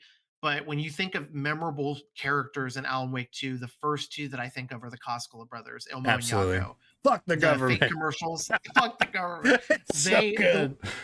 the way that they incorporated them into like the because if you guys didn't know, if you haven't played Alan Wake 2, perfectly struck balance between full motion video, like real people Oh, acting in it's it, the best and gameplay stuff. implementation of all time. The best that a game has ever done of that stuff. Like the one of the strongest thing about that game, maybe. Yes. And so not only did they have their likeness in game, they had the real actors do full motion capture and like a full video recording of like commercials that would play on the TVs in the game. And it's some of the most memorable stuff in the game for me, like funny and eventually like emotion, like strikes an emotional beat as well later in the game whenever Hmm. I don't want to talk too much about it because I don't know if Aaron's in the chat. I don't want to spoil Alan Wake 2 for him. I won't talk about it. Mm. Something emotional We can happens wait. with the Koskela brothers Yes. later on. We can agree. Very good. That moment. I'm gonna cut Old Gods of Asgard, but I want to keep the Koskela brothers around for the meantime. Yeah, Let's take a quick poll here. I think Garl is a lock, right? I agree. Yeah, I think we can Okay. move Garl up. And Um, I haven't even finished the game yet, and I know from what you've told me that there is some crazy thing that's going to happen with him. It's going to make me like him and his story even more. And yeah, even only knowing what I know so far, he's the best character in that game by far. So I think with us agreeing on a lot of things about Sea of Stars, he's definitely a lock. yeah. I think the I can clean second up lock the that BG3s too once we get some locks done as well. yeah, I like I said, I know nothing about Baldur's Gate. If you want one of those to be a top 3, we can. With the remaining list, my top 3 would be Garl, the Koskela brothers, and Sebastian. That would be my top 3. And I know Honestly, for I think sure I we agree. both probably agree on Sebastian for sure. It was just the Koskela brothers that I didn't know if I could bring you around on because of me not knowing how strongly you feel about Baldur's Gate characters and with Sid. I know that you Yeah, fucking love Sid. Like Sid's your boy. So I I would didn't want to honestly, presume anything. yeah, I honestly think I would pick Sid over any of the Baldur's Gate 3 characters. And that's specifically because, as much as I love the Baldur's Gate 3 characters, all of my opinions on them are basically, I mean, that game's long enough that 50 hours, 80 hours can be a first impression, but like I've basically only Mhm, got first impressions of all those characters. I have no clue how any of their stories end up. mhm. The quest you get to go on, excuse me, specifically for any of them, I honestly can't speak on them. I just really, they're just so well written. Like I cannot, everything people say about this fucking game is true, It's except true. Yeah. like I said, the turn-based combat, the D&D type combat, that being very tactical, like that is like a genre gap that some people aren't, they don't want to make, and I understand that because it is a Mhm, very specific type of gameplay. But mhm, that aside, just the characters and how they're written and the stories and the way their performances are, mhm, they're all three incredible. I think Karlak is personally my favorite, but Asterian's the funniest. He's the mhm, coolest. Um, mhm, Karlak is just like a big like she's a tiefling, which is like a demon person, basically the race in mhm, D&D, who was like working for a devil in mhm, the D&D equivalent of hell, and she escapes, but her master, like the devil, has this like infernal machine like engine in her chest that mhm, literally pumps with like rage, and she's like burning hot. So she's like mhm. very, she reminds me a lot of Michelle Rodriguez in like Fast and Furious, Oh, like okay. Letty, and also her character in the D&D movie where she's like tough and brooding, but she has like a soft side to her. And she's also just very funny and very cool. But yeah, all three of them can Shout out go. Fast and Furious. I showed Krista Fast X for the first time today, Oh hell yeah, it's so good. and it ruled. So yeah, Yeah, fucking and of love course, Michelle just Rodriguez. We named our car Letty because of Michelle Def Rodriguez. So Def would definitely yeah. approve there. So I So think, yeah, I'll leave this up to you. Like I said, ultimately, I would be okay with any combination of these. God, it's so I tough. like I said, I you like Final Fantasy 16 a hell of a lot more than I did, but I cannot fault wanting to pick Sid as a character. He was the best character in a game that had a lot of really good performances. He was arguably like the most integral part of like the best like story beat of the game, like the most Yes. emotional story beat. Like like in a game that had a lot of those too, I feel like the way they did his stuff was like the Yeah. most impactful and effective. Um, Mhm. Genuinely sad to see him go, So Surprisingly, very early in that game too, which yeah, which is fucking part of what made it so insane. Like, powerful, but I did not see yeah, that it's coming. they really pulled it. Like, even speaking as somebody who like the story didn't hit for me like as hard as it did for you and other people. But that part like was just so it was done so well and it was so effective and it was like it was basically like killing off a main character like too early. Like it almost Yeah. felt too early. It was like it felt like there was so much more they could have done with him. Yeah. But it's Yeah, like I said, my top 3 is Garl, Sebastian, and Koskela Brothers, but if you want to put Sid in the top 3, I would not be opposed to cutting one of the other 2. Um, Ah, if we were going to cut one of the other 2, I would say the Koskela Brothers probably need to be cut over Sebastian just because Sebastian was a better character than are those you 2, I sure? would say. You'd be fine with Yeah, so who's yeah, your just winner? because Because mine's Garl for sure. Garl is That's mine. why Yeah, Garl is mine. he's yours Yeah. too. Okay, I'm surprised. Okay, Yes. Yes, yes. because I think ultimately I would probably like Ilmo and Yako have some really cool moments, and that heartbreaking moment at the There's just end. not enough of them, though. There's I not enough agree. of them. I I think that's the came big away from that thing. game wanting more of them. It's like I could have used so much less of Alan and his goofy Honestly, fucking yeah, narrative bullshit. I wanted more of the other characters than I wanted of Alan in that game, which is so weird to say. Like we even with Saga, like I would have taken more of the of Ilmo and Yako than I got yeah, of Saga. Like Saga's stuff was way better than Alan's, but I would say Garl Sebastian Sid is a very strong top 3 and I like it. represents what we're going for here for sure.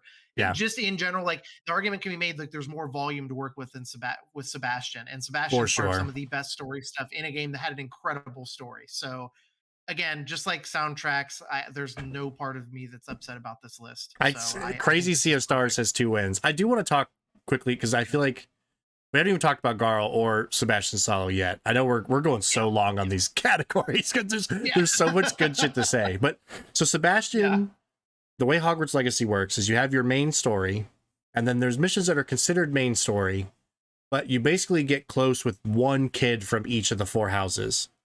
Pretty sure. Mhm. Um, Sebastian is the Slytherin kid who he's where you learn eventually how to do the unforgivable curses. But what makes him so cool is he's kind of like Malfoy in a way, where he's not a dick like Malfoy, but he's like he does things that you would think are bad on the surface, but he does them for like good reasons. Like Malfoy's just like a troubled kid, but Sebastian's Yeah. whole thing is his twin sister has been sick and is basically dying, and he's like trying to find like a special spell that will save her. And he's willing to do the unforgivable curses to do that, like Crucio and Avada Mhm. Kedavra, and that's how the game teaches you those. But his story is just like so heartbreaking. Of like his uncle is watching over the 2 of them. I think his parents are dead too. Like it's just all the above. He is just like I remember more about Sebastian's storyline than I do the main story of Hogwarts Legacy. I think. Yeah, I think it's better than the main story, and I like the comparison you made to Draco too, because I feel like the reason why Sebastian is so fucked up is a lot more understandable. Like, what's Yeah. Malfoy's excuse? Like, he just has shitty parents. Like, he has a terrible, Right. overbearing father, and eventually Malfoy does redeem himself, Mm-hmm. and like it works out. But I feel like Sebastian is a more understandable. Like, the reason why he's shitty is a lot more understandable. He's Yeah. definitely that game's Draco, and I think that the way they wrote him, he might even be a better character than Draco. Honestly, I like I honestly, love Harry Potter and I love Draco. Sebastian was the best part about Hogwarts Legacy in terms of the story and character. So I'm happy that he made it onto the top 3. yeah. It literally took maybe a top 5 character of all time for me in Garl to keep Sebastian from winning this Yeah, category. Like it's yeah, so Garl. Like I know we talked no spoilers. You're gonna hmm play this game at least to the first ending. Excuse me. hmm There's a second true ending that is what makes Garl truly special. But in like as much briefness as I can, Garl is hmm just like it's the Sea of Stars story is kind of like a cheesy kind of cookie cutter like fantasy story. Like you have these people who are born special and they have powers and they got to fight the big bad evil thing who wants to destroy the world. But like the individual characters are what makes Sea of Stars really great. And Garo is just like the best friend of. He's like the best friend of the most popular kids who those kids were born with like everything going their way. And Garo has just yeah, like kind of had like the shitty end of the stick his whole life. But yeah, through all of that, he is like the best friend. He is willing to do anything for his friends.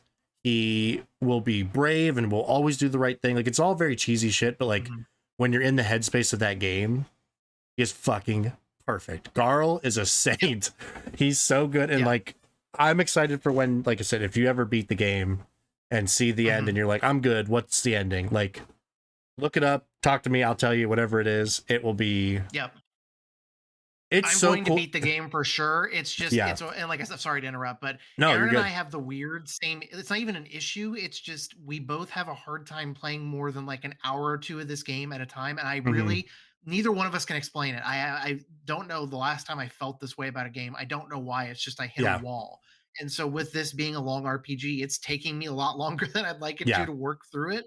And I know that I've like the best of Garl I've yet to see. And so it says a lot for me that he's my favorite character of last year, and I've only seen like 18 hours of him. Yeah. So it says a lot. He's a very good character. He's very funny, and he's just like, yeah, he's really great. Yeah. I'm honestly, I think it's a ding on the game for me that you have to do the true ending. Like I liked him a lot going into that, but it's the true Yes. ending that's kind of a Mhm. pain in the ass to get. Is Yeah. why I really, really love him. So some people could see that as like you're rewarded with putting in that work with like something very cool, but I'm of the Mhm. mind like they did this awesome thing in this game, and a lot of people are just never going to see it, Are never gonna which see is it. Yeah, and it weird. really sucks. I hate that shit. With Yeah. even with as good as that game is, I hate when games do that. It's like you're gatekeeping people. Right. So it's it really sucks, but that's our best character. I Yep. mean, it's another very solid category. We can move on to the next one, Yep. but yeah, it just Too outstanding. unanimous. Yeah, we haven't had to. Yep. That's right. I did put these back to back for performance. So I think a lot of this will be quick for best performance because a lot of it's going to involve the characters we just talked about. So this one will go quicker. My dad's in the chat. He said, "Great job, guys. Thank you, Oh, Dad. I thank you. appreciate it. Welcome in. Glad Harry glad Potter. you're enjoying it." Harry Yeah. Potter. So So yeah, best performance. It's we won't have to talk about it nearly as long as we did for I characters because agree. we literally did just cover most of these. So I feel like we can get this one pretty quick. I think. Yep. And rip us to try to say some of these names I've never said out loud. So I'll let you go Is first. Ben Starr's name actually spelled with two N's or is that a typo? I think I fucked that up. I'm pretty sure it's just one. That would be Okay, very funny if I know I there's I two was R's. I Oh, was staring at that. We both corrected at the same time. B star. Okay, all Yeah. right, let's go for it. All right. So for best performance, the nominees are Sebastian Croft, who is the male player character in Hogwarts Legacy. Oh, let's see how I say this. Yeah, Nick Apostolides, Leon Kennedy, Resident Evil 4. sounds right. Ben Starr, Clive Rossfield in Final Fantasy 16. Ralph, however you say his last name, Sid in Final Yeah. Fantasy 16. Innocent, something like that. Cameron. Innocent, yeah. God, this next one's rough for you too. Cameron Monaghan, Cal Kestis in Jedi Survivor. Noshir Dalal, I who's think that's Bode right. Akuna in Jedi Survivor. Neil Newborn. It's Newborn. It's definitely not Newborn. That's another typo. Neil Newborn. Newborn. Asterion in Baldur's Gate 3. We have a high amount of respect crushing for it. these voice actors, and Yeah. the things that they do. We're killing it. Just butchering everything. Yuri Lowenthal, who played Peter Parker in Spider-Man 2. The previously mentioned Laura Bailey, who played MJ in Spider-Man 2. Fucking amazing voice actress, Yeah. no matter what she's in. Yes. Melanie Liburd, who Something played like that. Saga Anderson in Alan Wake 2. Yep. And then Sam Lake, who I didn't realize this either, is just the likeness of Alex Casey, who's the voice Yeah, actor was actually James McCaffrey, who did pass away, unfortunately, like very quickly after that game came out. Which, RIP to him, because he did a great job as Alex Casey and it's there. like, if you would have told me that it was just Sam Lake playing Sam Lake, I would have believed you, but the fact that it was just Sam Lake's likeness in it and then some other guy doing the voice, you couldn't tell at all. It's not like there was anything lost in translation. It's not like the words didn't line up with the mouth or whatever. It worked perfectly. Yeah. And I didn't know until far into the game that it was a different voice actor. Yeah. So Same with Alan it's Wake. cool that they pulled that off. Okay. Ian, yep. Again, let's put our boy Nick, who played Leon, on the chopping block here. He does do a really good job with that character, striking the perfect Capcom cheesy horror game dialogue thing. But let's just be honest, he's not going to hold a candle to the other performances on this list. So very fun, like, seemingly a horror game, which it is still ultimately a horror game, but like his cheesiness just makes it this well-rounded thing that weirdly makes Resident Evil a franchise for everybody. Same thing with Jedi Survivor. I can get rid of the same two people we talked about before. I mentioned it before. Cameron Monaghan, Chris, I know you mentioned in chat. Love him as Ian in Shameless. One of the things that stayed good about that fucking show through the end, even though a lot of it got kind of shitty in my opinion. But his individual performance isn't necessarily groundbreaking. And Bashir Dalal again, and becoming one of my favorite voice actors now because he's played some characters I absolutely love. He does do a great job.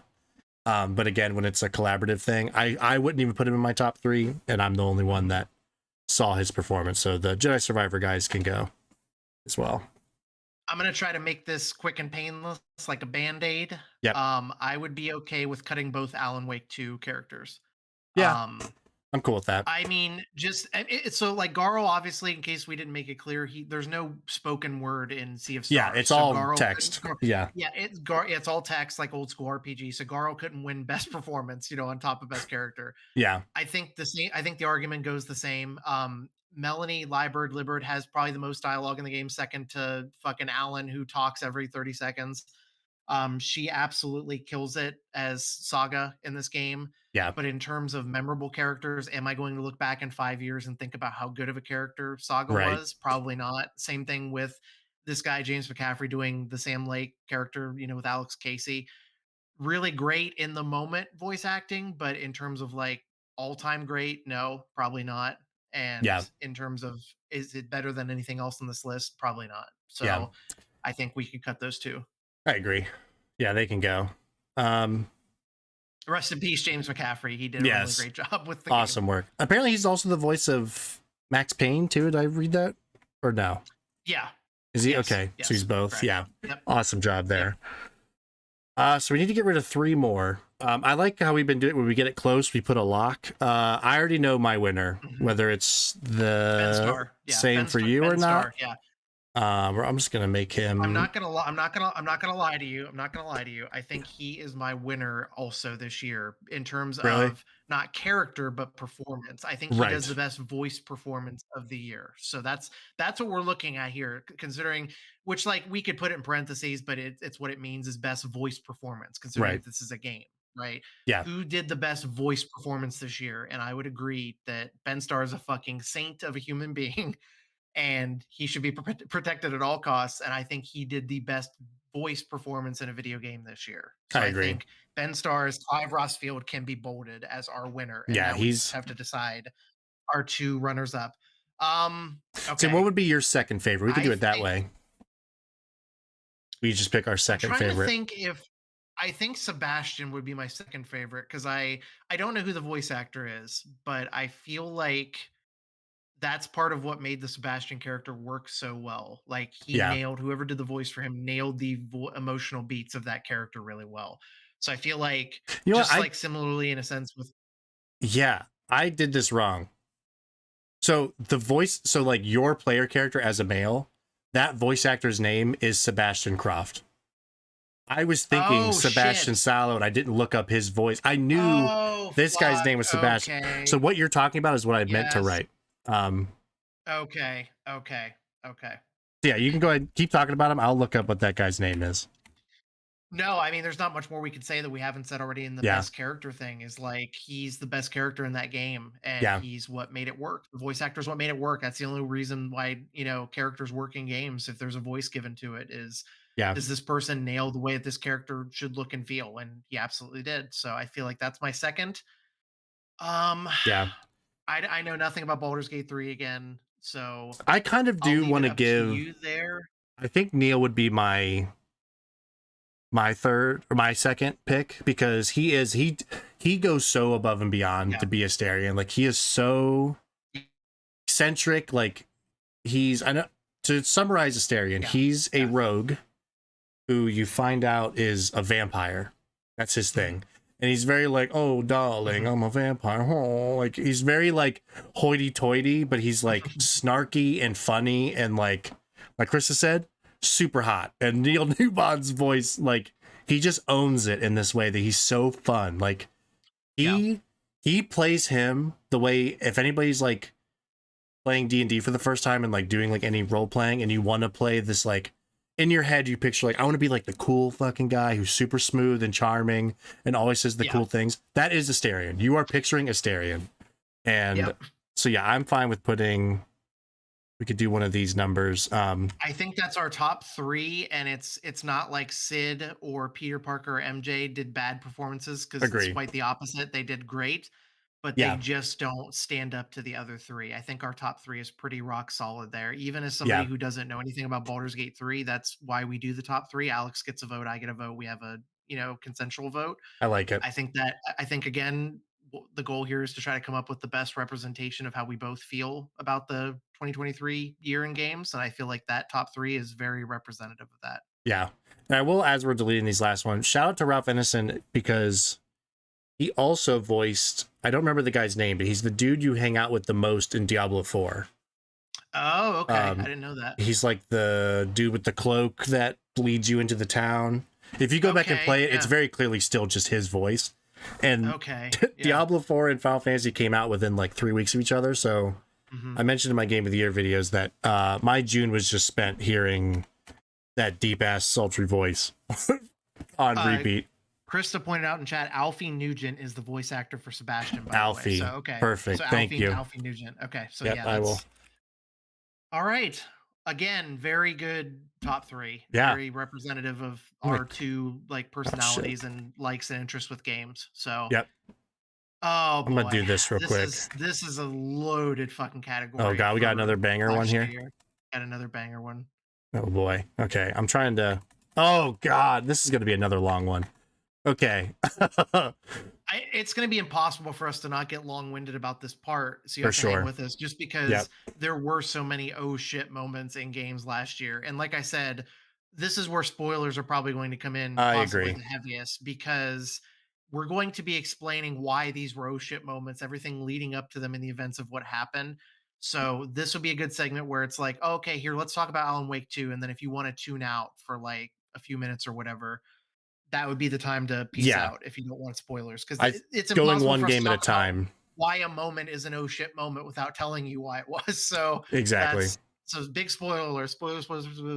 Yeah. Yes. So this is where you need to worry about spoilers for sure. Yeah. Just to keep the games together. Yeah, I didn't even notice that until now. I think we thought about We Sang and Battle on the Beach later. I think. Oh, that's right. I think I got them all grouped together. So it's really mostly. There's what 1, 2, 3, 4, 5, 6. There's only 7 games that are mentioned here, so I think we can. Yeah. I could see like unless there's 2 specific ones that like really stand out to both of us, we could probably go like one game at a time and come up with like the best from that game, maybe. Yes. I will real quickly before we get into that. The Defending the Grove, I know is not going to make the cut because I don't think it would make it for me, but it's of what Tiff and I got to in Baldur's Gate 3, it was my favorite moment. So the act 1 of the game starts with, you land on this place, skipping the intro where there's the mind flayers and they like put a little parasite into your brain. And the whole thing is like, once a mind flayer does that, like you turn into a mind flayer, like you're fucked. But so you're trying to find a cure for that. And while doing that, you stumble into this grove of a bunch of druids who are also letting some tieflings stay there, and the tieflings and the druids are fighting each other, and you can like step into that disagreement and kind of side with one of the 2 sides. But then on top of that, there's a camp of goblins who are wanting to attack the grove, and you can side with the goblins and attack the grove, which we did not. It's like the evil playthrough, but what you can do is help the grove defend themselves, and it's truly like it's like the Helm's Deep from Two Towers, Lord of the Rings moment in Baldur's Gate 3, where you're like, you have a big gate you're defending, you're up on a cliff, and there's just tons of people attacking you. And it's this really, really long fight. But and I know Baldur's Gate 3 has a ton of really cool, big, epic fights like that, but that was the one that Tiff and I got to. And it's my favorite part of the game, gameplay-wise, that we got to. It's super cool. But it can Your go. dad pointed out in chat the cryo monster in Resident Evil 4, and I don't think it's going to hang in our top 3, but it is maybe the scariest part of the Resident Evil 4 remake. Yes, we might have mentioned that in. I think he's mentioned in boss fights too, because that's Verdugo. Oh, that's right. Yeah. So Mike, you'll get your mention for the cryo monster. That's because that was a good like boss fight moment. So yeah, we'll talk about it more there. Yeah. But thank you for the heads up. We appreciate it. Yeah, and also while we're at it, I didn't put this down. Very quickly, the first time I got scared in Dead Space Remake was like my first horror stream scare. Like to me, Mhm. that was a moment of like, oh, this is what this is gonna be like. Yep. Where that thing burst through the elevator door. Like that part Mhm. really got me. So quick The shout out to Dead Space there. game is fucking jump scare central. Oh my god, still the record. Alan Yeah, Wake oh didn't yeah. even beat it for me on stream. So, do we just wanna go down the list in order then, or is there any particular one you wanna start with first? Yeah, we could do that. We can. Yeah, we'll start at the beginning and try to get at least down to one, like no more than one from one game, unless, like I said, we truly are like, I think this is my number one, and they're both from the same game or something. Yeah, Um, yeah. so the literally every fucking boss fight in FF16 is almost like a cheat, where it's just like every fight in this game is just so epic, and it's just this massive like kaiju battle, basically. Like it's just so spectacular, like in the literal sense. There's just so much happening on screen. It's like these giant monsters. It's just like breathtaking. It's crazy. You're just like, oh The shit, thing this is the crazy every the thing time. that I will say, to me, out of the Final Fantasy 16 ones, it's the one for me that sticks the most. The Sid death is the most affecting, Yeah, but in terms of oh shit moments, the way that they were able to not only have so much on the screen happening at once and still keep it like comprehensible, yep, but the fact that they kept outdoing themselves. It's like you would play a big boss fight and you're like, well, surely that's like the boss fight of the game, right? That's right. the They best can't get more one. than that. It just kept getting better. And it's legitimately not only some of the best RPG boss battles I've played, but just boss battles, period, in any games I've ever played. Yeah, So for me, the oh shit moment for that comes in how they kept topping themselves. And yeah, so I can I get down with get why that. the Sid death moment is definitely an oh shit moment in terms of they oh shit, they did this that quick, you Right. know? And then the opening also is another oh shit moment. But I feel like for me personally, and I like I said, you don't have to agree if you don't want to. I feel like we might be in agreement on it, but I I think feel like so. the boss fights are the biggest oh shit moments in Final Fantasy 16 for sure. Yeah, because I don't think we went into detail of what we were thinking for this category, but like the Sid death and the opening of Final Fantasy 16 are more like, oh shit, that was surprising. But oh Hmm. shit to me meant like, oh shit, like this is Hmm. crazy. Like Yeah, what else what is is going to going possibly on right happen in now? this story now? Like, yeah, Yeah. So yeah, yeah, we mentioned it before. Sid feels like he's going to be there the whole time. They kill him off like very quickly in the game, but yeah. Sid dying is really the catalyst for the whole game. Like I don't think Clive doesn't go on his journey that is the full game without Sid dying. Then the opening of the game is kind of the same deal, where it's, for one, you can play this opening for free. I'm pretty sure the demo is still on the Hmm. PlayStation Store. It's like the Yep. first 2 to 3 hours of the game, and you just get to meet Clive as a teenager with his family.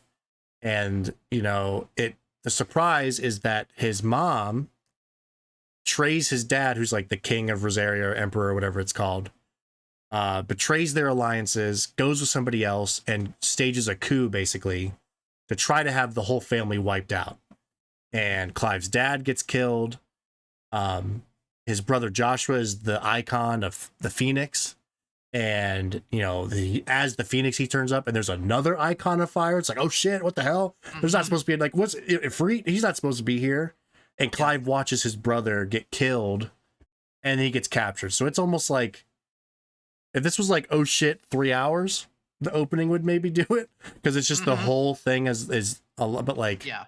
to specifically cut it down to a moment, like I think the boss fights do a better job of like, what the fuck, like in the moment, whereas the opening is just like a slow build to just a crazy start to the game.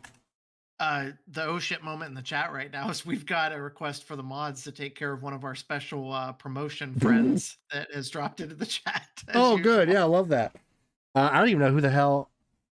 Yeah, Chris, I'll have to make you a mod. I don't know if I could do that Yeah, on my because yeah, iPad. Crystal fucking take care of this shit for you right now. Yeah, I wish I could do it on my iPad, but I don't think I. Oh, Yeah, ban. Here we go. I can't do it. there we go. Ban. You banned. Get out of here. Yeah. Okay, so I like that as our just the ramping up of the craziness of the boss Yes, fights. yes. Um, so Spider-Man 2 is next on our list. Where do we want to start with Spider-Man? So I think the biggest oh shit moment for me, which like in terms of story, it's not a big story thing. It's just a thing that happened in 2 seconds. Yeah. And it made my jaw drop in a way that like there were a lot of other jaw dropping parts in Spider-Man 2, but there's just a part where Venom is just like standing there looking all menacing, and all of a sudden he sprouts fucking wings. And Yeah. it's, I could sit here and describe it to you in detail for 10 minutes, but just the context of when it happened, how it happened, it's something I don't know. I'm not a huge, haven't read a lot of Venom comics and stuff. Yeah, I me don't know if it's neither. something they took out of the comics or anything. I've never seen it happen in a Spider-Man movie, but it was a huge surprise and it made Venom even more menacing. Like Venom's the best villain in the game. And so Yeah. it made him even more menacing as a villain. Now, in terms of what the game is really all about, which is the fights and the boss fights and the combat, I could see the argument being made for another oh shit moment being better than that. But in terms of the one that got me to probably say oh shit out loud, Yes. actually, it I'm was pretty the sure I Venom did wings in my part. VOD. I was like, oh Yeah. shit, he's like Lilith now. Yeah. Yeah, Yeah. I again with the spirit of like it being oh shit in like a this is badass kind of way is kind Mhm. of what I'm leaning into. Okay. Um Yeah.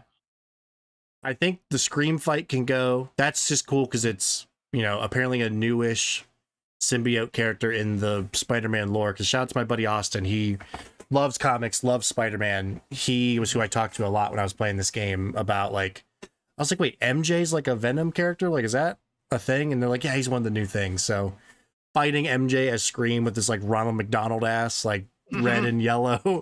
Venom was really cool, but um it wasn't even the coolest fight in the Yeah. game.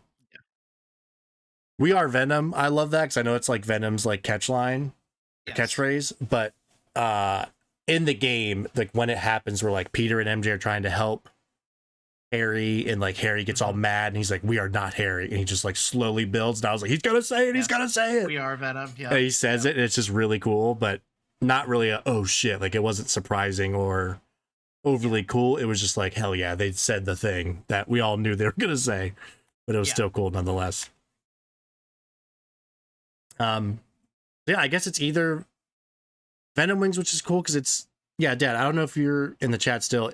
Does Venom ever grow wings at any point in any of the comic runs? Like, was that truly? I don't think it affects whether or not it could win, but I am curious if it's they made that up for I'll the do some game. research right now. I'll let you talk about the Sandman fight, which Yeah, was the opening to the game. yeah. So the Sandman fight felt like a showcase to what the game was about to be. So it's just this crazy moment where it's just this massive boss fight. It's literally the first like half hour of the game is Miles and Peter fighting Sandman, who's like rampaging through downtown. And it's just like a very big, epic fight. Like the boss fights are always like that in Spider-Man games, but the big standout moment was like Sandman throws Miles like from one end of New York to the other end of New York. And it's all in a cutscene, but it's still impressive that he like lands and then slingshots his way all the way back. That like the power of the PS5 can send him all the way on one end of the map and then all the way back, and like it renders everything perfectly and it just looks great. Like it's just a big it's the it might be the closest moment to the type of boss fight that makes Final Fantasy 16 so cool is this Yes. massive set piece that's going on. It's like a movie moment to open up a very movie-like game for sure. It's like a movie. Yes. I mean, it's even. I think it's even better than the Sandman movie moment in the movie Yeah, that right. happens. Which I know people shit on Spider-Man 3 all the time, but I actually did like that one. So Yeah. My dad okay, says not that I know of. so I looked it up. It is Okay. a new thing as of 2018, but it was a Okay. comic run for the story King in Black, wherein the symbiote god Mm. Null set a path to Earth. In the encounter with Null, the Venom symbiote was changed, gaining access to new powers. And so as of 2018, there Oh, was a run in the comics where he grew wings, and that's where they got it from for the second game. very cool. I It's like very, that. very cool. And it's like in the game, it's never explained ever again. It's never talked about ever again. It's just how can we make this badass boss fight even more badass? We're Yep. gonna give this fucker wings out of nowhere. And most of you probably don't even know that this character has had wings before. Yeah. It rules. Yeah.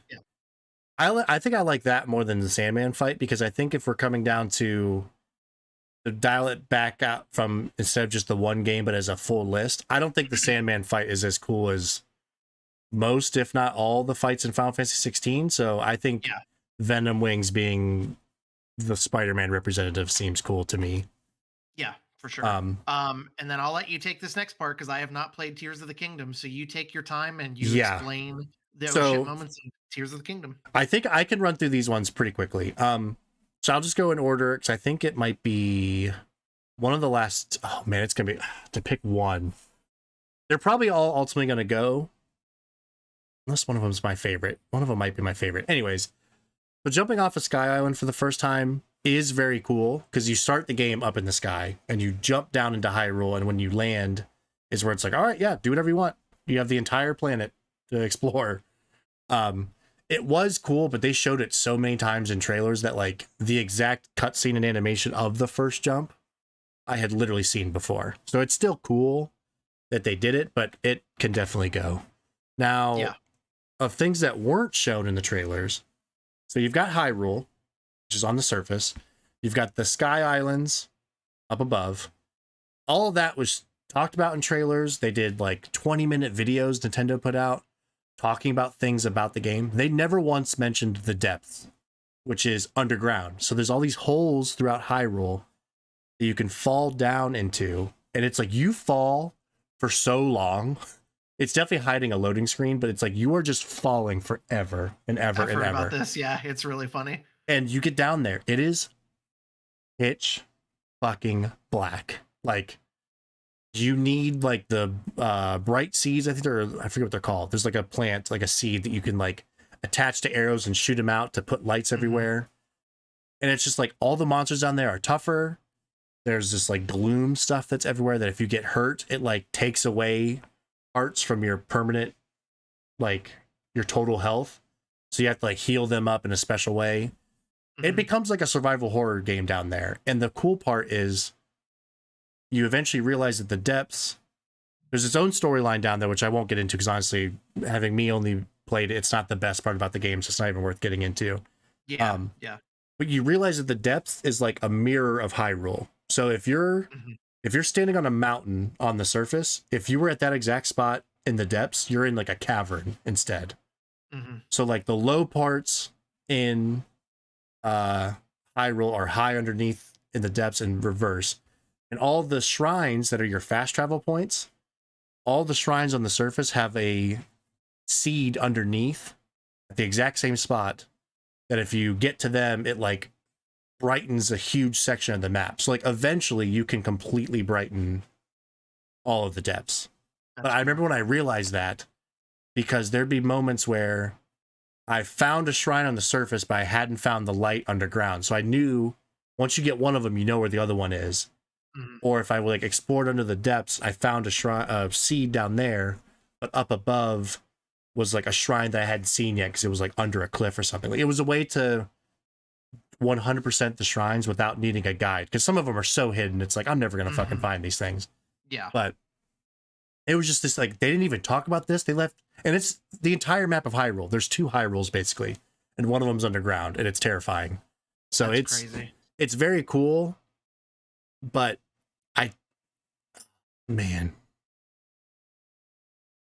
I'm not sure which one I'm going to keep yet. So the Master Sword, I feel like every Zelda game has a cool way to get the Master Sword, and this is big spoilers for Tears of the Kingdom here. Okay. One of the overworld activities you can do is you collect these dragon tears. There's like these big, almost like what do you call the like alien things in cornfields? What do you call those? Crop circles. Yeah, like crop circles almost. It's like these big sigils of these weird designs that could be like a giant sword or a shell or whatever. And somewhere in that, there's one little spot you have to go to. It has what's a dragon tear. It's a little thing of liquid, and you watch it, and it's like a memory. They kind of did something similar in Tears or Breath of the Wild. I forget how it was, but there's like the cinematic that's broken up into chunks, like 18 pieces or whatever, that build up to like when you watch it first to the end, it plays out a story. And in Tears of the Kingdom, it's the story of what happened to Zelda. Like, she disappears into the underground, and these tears are what happened to Zelda. And Zelda ended up accidentally going back in time to the original King of Hyrule when Ganon first showed up, and she helps them fight him that first time. And in the present that you're actually playing is Link and Zelda finding his body where he was kept after they defeated him the first time.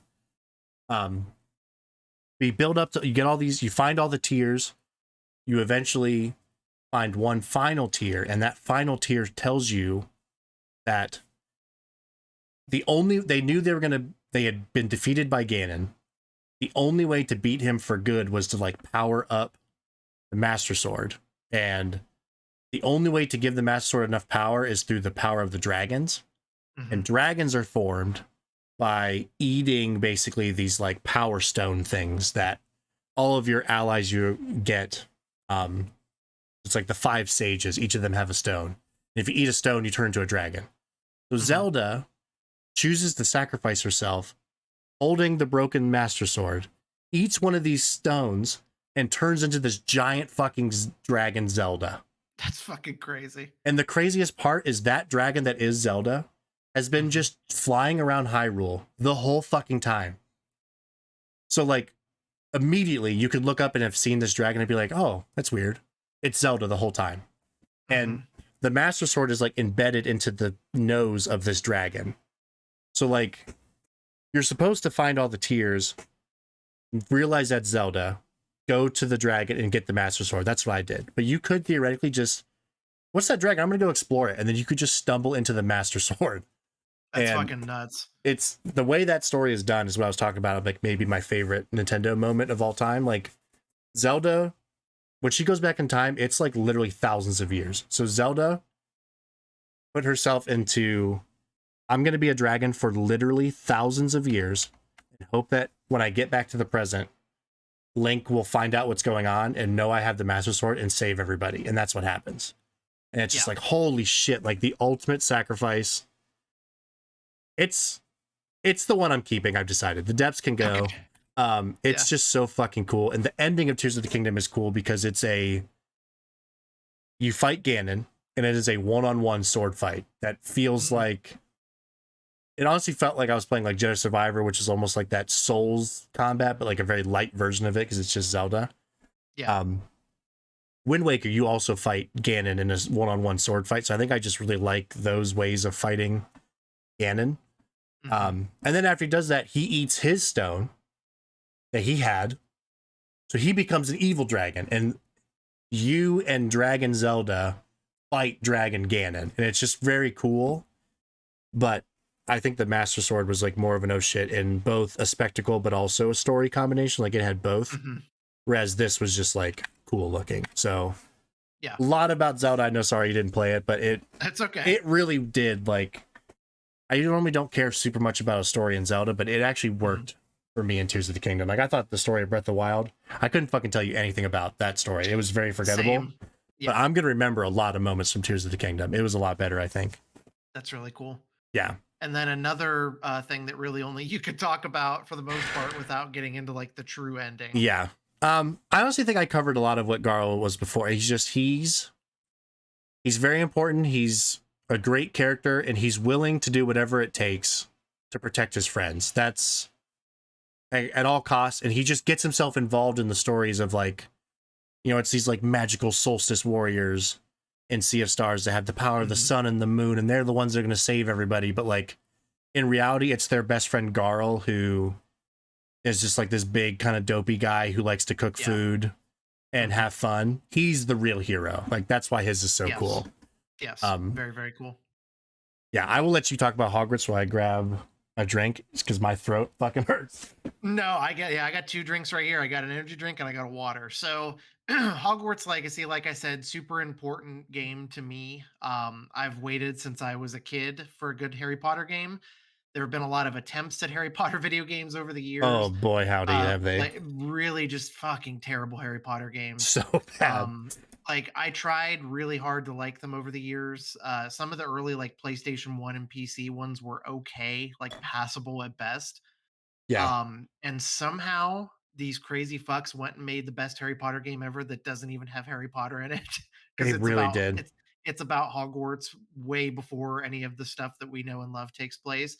So for me, these two things are very similar in that number one, with the first time flying on the broom, the flying in the old games was so terrible that it was Yeah, incredible that they found a way to make it work. Now, granted, flying in any game, really, I can't think of one that has ever felt like amazing and right. 100% like It's like competent swimming, without like it's underwater. like swimming or underwater anything Yeah, like it's always going to feel floaty, no pun intended. exactly. um But the first time flying on the broom and realizing how high up you can go, how fast you will eventually be able to go with the broom upgrades, that shit's really cool. But I think in terms of oh shit moments, this would actually be a top 3 moment for me of the year, is exploring Hogwarts and realizing the time and energy and love that went into making a living, breathing Hogwarts castle for people like me who've been fans as a kid. Yep. Like one of my biggest fucking fantasies in the world was to have a Hogwarts to run around in a video game. And Yep. that's my favorite part of Hogwarts Legacy. And they absolutely nailed it. They nailed the charm of Hogwarts, the mysteries that you can find, the talking Absolutely. paintings on the wall, the creatures, the staff and students. They nailed this from top to bottom in a way that I don't know if we'll ever see another Harry Potter game this good unless the same studio makes a sequel and it's as good or even better. So for me, Yep. this is a must-have on this list I as a agree. top 3. Yep. I moved it The up because broom I stuff agree. is, yeah, the broom stuff is very impressive. So much of this game is impressive and well done, and I think that's an absolute lock for our top 3 for sure. Yeah. Yeah, I agree. So do you think we could get rid of the broom then? Yes, Yeah. yes. It's also And cool. now for my number 1 is We Sing from Alan Wake 2. That is my number Yeah. 1. I I don't know if think it's my number one. It's definitely a top three. I'm it's a undecided.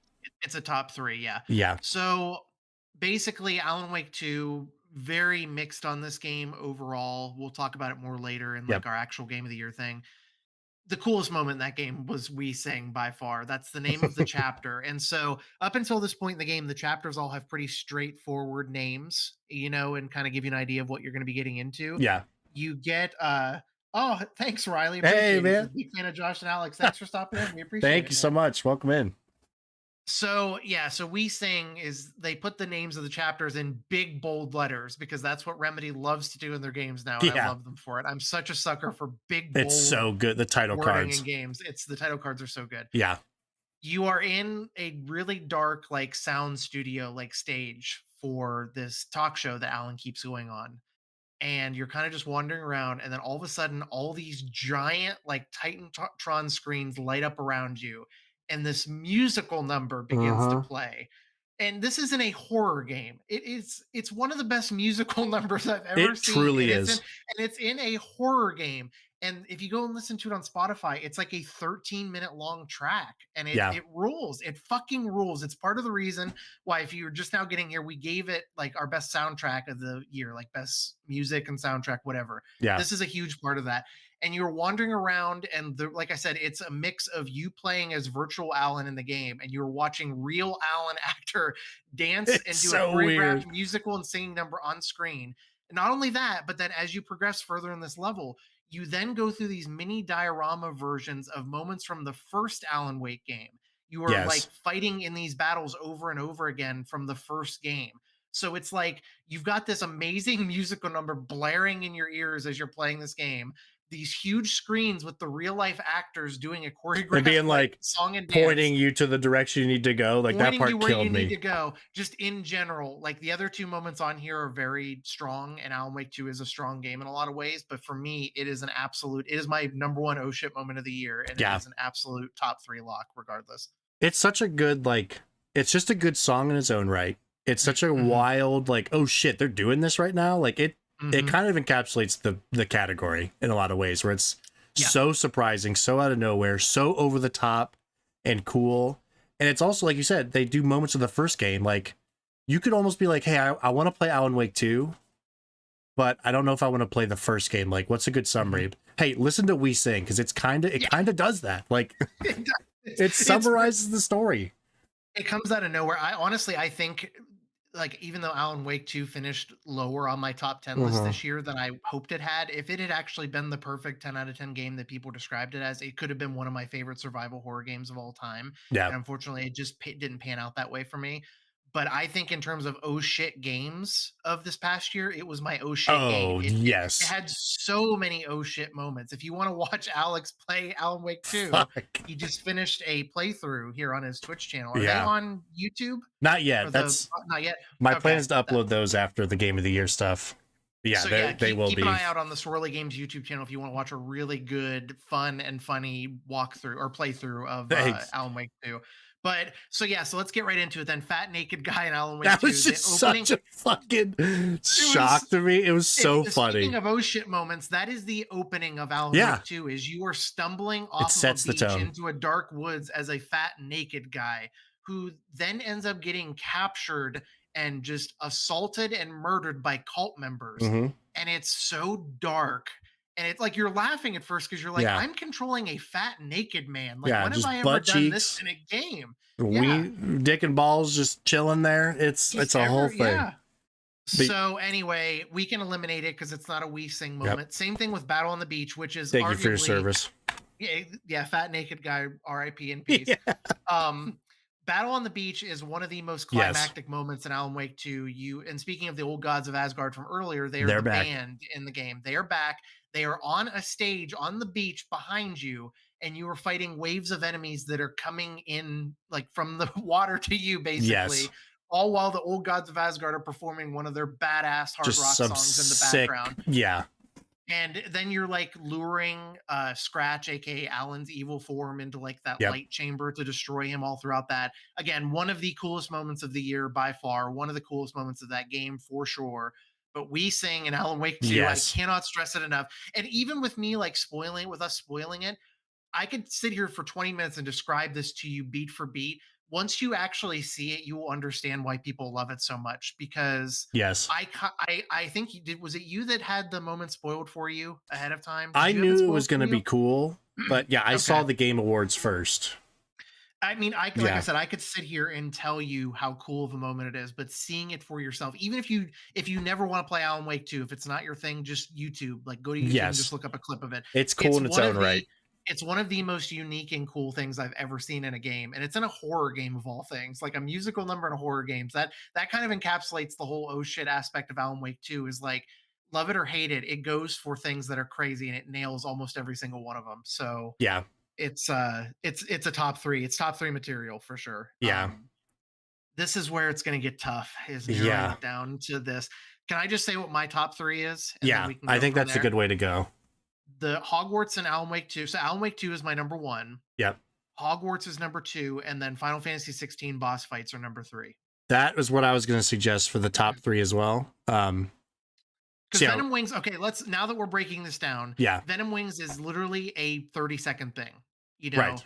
And in the It's just grand an scheme of things, escalation. it's an escalation of a cool boss battle in the game. When it comes down to it, we can't rightfully compare a Yeah, 30-minute or 30-minute, I wish it was 30 minutes, yeah, 30-second sequence to some of these other like full game comparisons or full right. game moment comparisons.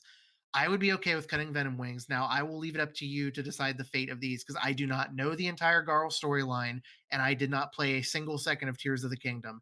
But if you are comfortable with making this our top 3, I'd be very happy and very okay with it. Yeah, I think again, Garl is more of a buildup of multiple moments versus one singular, like, oh my god. So I love Garl to death. It's definitely not him. Venom, like you just said, 30 seconds of Venom, or you said 30 minutes on accident. Literally 30 minutes for Final Fantasy 16 on some of these boss Mhm. fights. Yeah, it Um, forever. Yeah. so Venom can go, and I think if you had played Zelda, I honestly think these would be closer in my mind. But in my heart of I think so hearts, too. I like Final Fantasy 16 more than I like Zelda. I had more fun with that. And Mhm. you've also played it and loved it. So like I think this is my list or my top 3 as well. But I think this is our first different winners though, I believe. Yeah, because We Sing is my winner, and then your winner is your winner Hogwarts or is it the Final Fantasy boss fights? Because I'm so they're both. torn. I mean, it's okay. It comes down to for me, it's just like I have such a more of a history with Harry Potter than I do with Final Me Fantasy. Like too. Aaron could almost be the opposite. Like he and I have been reading and watching Harry You're Potter for probably 100% about the right. same amount of time, but I think Aaron would be the exact opposite. For me, it comes down to like which one do you feel a closer connection to in the end? You know, Honestly, I so think that's a really great way of putting it, and I yeah. think I agree because also Okay. again my Hogwarts part of my countdown, so it's spoiler at least I think number 5 went up today. It's at least top 4 Hmm. for me this Yep. year. Yep. A huge part of that was playing that game with Tiff, like Hmm. like side by side with her, And it's the same Yes. thing with like Pokemon Legends Arceus last year. Like Hmm. that was something I loved truly, that was both fun but also like playing it with Tiff made it even Hmm. better. Both of us are huge Harry Potter nerds. It was Yeah. one of the first things like after Game of Thrones that we truly bonded over. Like Hmm. shout out to me unknowingly, like I didn't realize that Tiff was a huge Harry should have been with Luna instead of Yeah. Ginny Yeah. stan. And I just like randomly said that in conversation about Harry Potter, and she's like, "Wait, what?" And I was like, "Hell yeah, I Oh, agree." So like Harry yeah. Potter means a lot to both of us, and I think, Hmm. like you said earlier, we've wanted a good Harry Potter game for so fucking long, and Hmm. it took a studio of Harry Potter fans to Hmm. do it. Like we needed people that grew up with Harry Potter to grow up and want to make games and then make that Yes. game. Like And they sure did it. in hindsight, it makes sense that like some 30-year-olds, 30, 40, 50-year-olds that like were in their 40s when Harry Potter came out, they Hmm. didn't grow up with it. Like they don't, it's just not the same when you didn't grow up with it. Same thing with like Pokemon and stuff.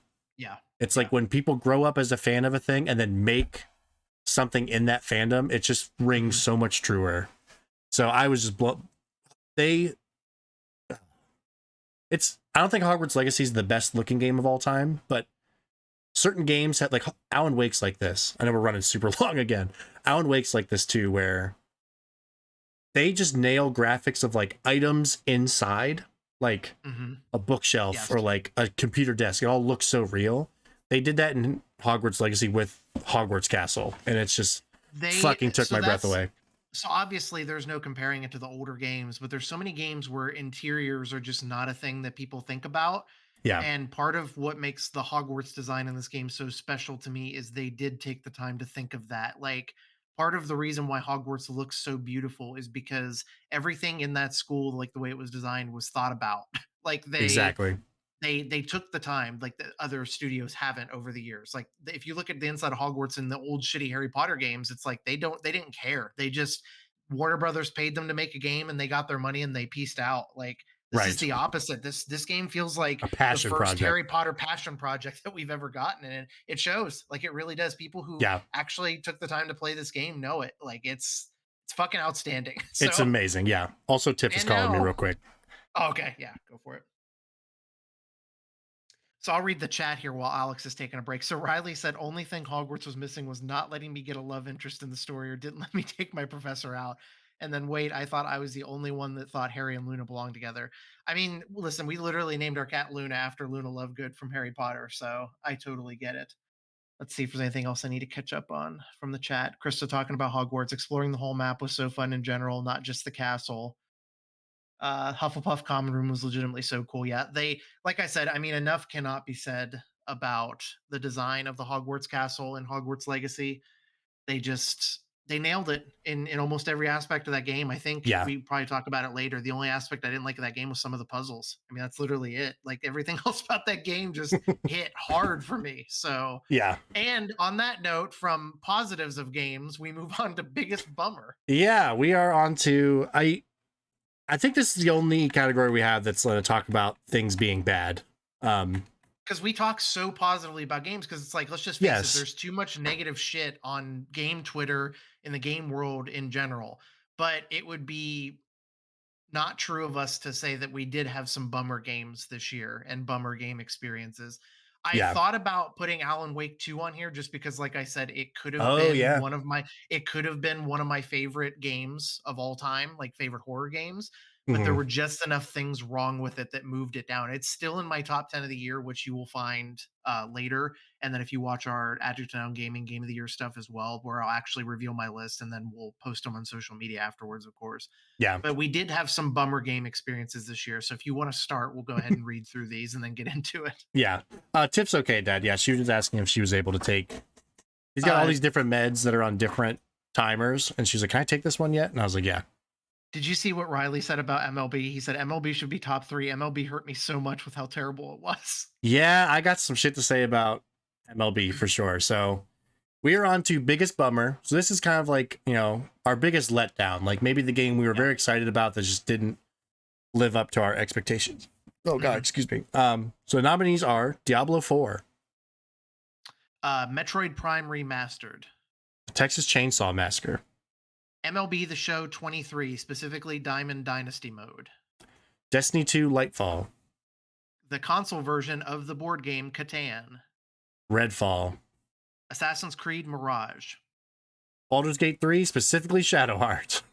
And Octopath Traveler 2. I'm going to go ahead and I'm going to say we're going to take Texas Chainsaw Massacre off of here, which, by the way, Okay. if you look at the words chain and saw being separated, something that's always bothered me about Yep. that movie title is that's the way they spelled it. Like That's the actually original how they movie do title it? was spelled that way, and so the game took that too. And it's always bothered me. I guess I don't people think I ever noticed that. it's yeah, that's how they spelled it, and it's not how I spell chainsaw, but that's just a way of people doing it. It's not a bummer in that it's not a successful game because Mhm. I feel like it does have its fan base. I was just talking to you the other day about how I really want to get back into Dead by Daylight, and it's a game that I should Yes. love as a huge horror fan. But there's something about that style of game that's super frustrating for me to actually play.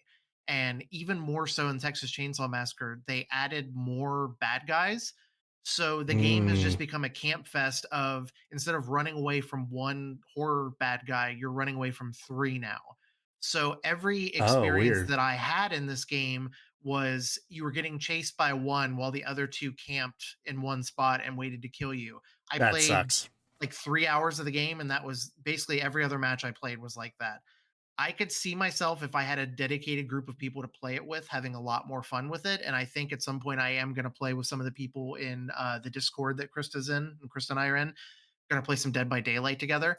I will Mhm. take Texas Chainsaw Massacre off the list. Number one, because you didn't play it, and number two, because it's not actually a bummer of a game, but it's. I think the game design is a bit of a letdown, and the Yeah. experience that I had was a bummer. And I don't think the game needs three bad guys. I think that the one bad guy system in Dead by Daylight is plenty. Right. It's like the balancing of the asymmetrical multiplayer.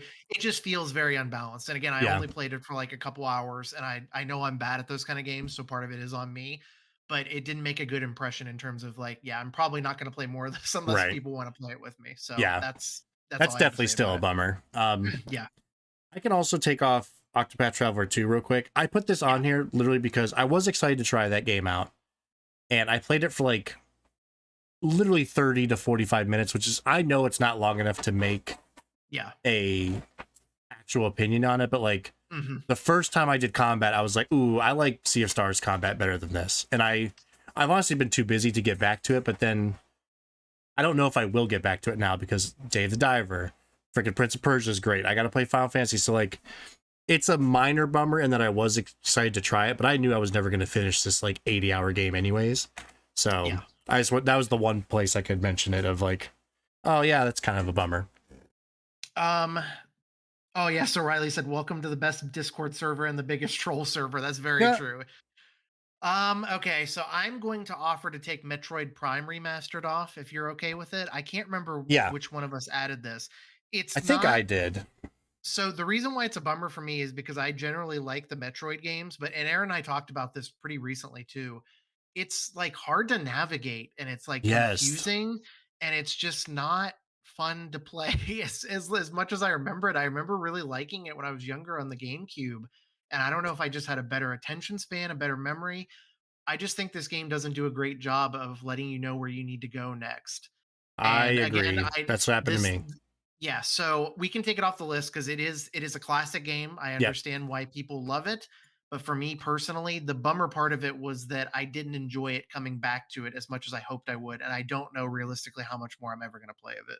Yeah, I've never been a big Metroidvania type of guy because Yeah. And I in am, which general, is weird. Like I should love this game. And like mhm, the original Metroid Prime on SNES is like one of my like top like 30 favorite games ever. yeah, And very excited for the new Prince of Persia being like a Metroidvania too. mhm. So like in theory, Metroid Prime should be fucking awesome for me. And it didn't feel fun to play because of how confusing it was to navigate, I think was ultimately the biggest issue. Yeah, I think I fell off it pretty quick because I hated the map. I was like, I don't know Yep. where the fuck I'm going, and like Yep. very quickly it was like it felt like I needed to take notes or like pictures, which is Yes. part of Prince of Persia. Apparently, Yes. So there's you literally take a screenshot it's and part it of the keeps it game, which in I game love. for you. It's Yes, crazy that it took developers this long to implement something like that in a yeah. game. Because I was like, I'm not gonna remember when I get this specific thing. I need to go back to this spot, and like in general, I'm not always the biggest fan of backtracking, and that's like the Mhm. whole point of those games. So I was like, you know what? Yep. I'm bummed because I thought maybe this would be the one, but it just wasn't. And it didn't really stick with me as like I was bummed for like a week, and I moved on pretty quickly, but it was kind of a bummer. Yeah. Compared to the other ones on this list, there's bigger bummers on this. There's one that I'm just staring at right now that I I know is going know. to be the, you know. Yeah, I'm gonna get rid of Console Catan. It was a bummer, but I also didn't really. To be biggest bummer, you have to have high expectations, and my expectations weren't that high, but Yeah. it's just so much worse than the actual board game, which of course it's gonna be. Like all the video game adaptations are gonna be worse, but it was It's just hard to adapt it. I mean, there's very few board games that work well as video games, from what I've seen, at least. Like, they yes, put out like a collection back on like the 360 days of like the Hasbro board games, and some of those were like fine.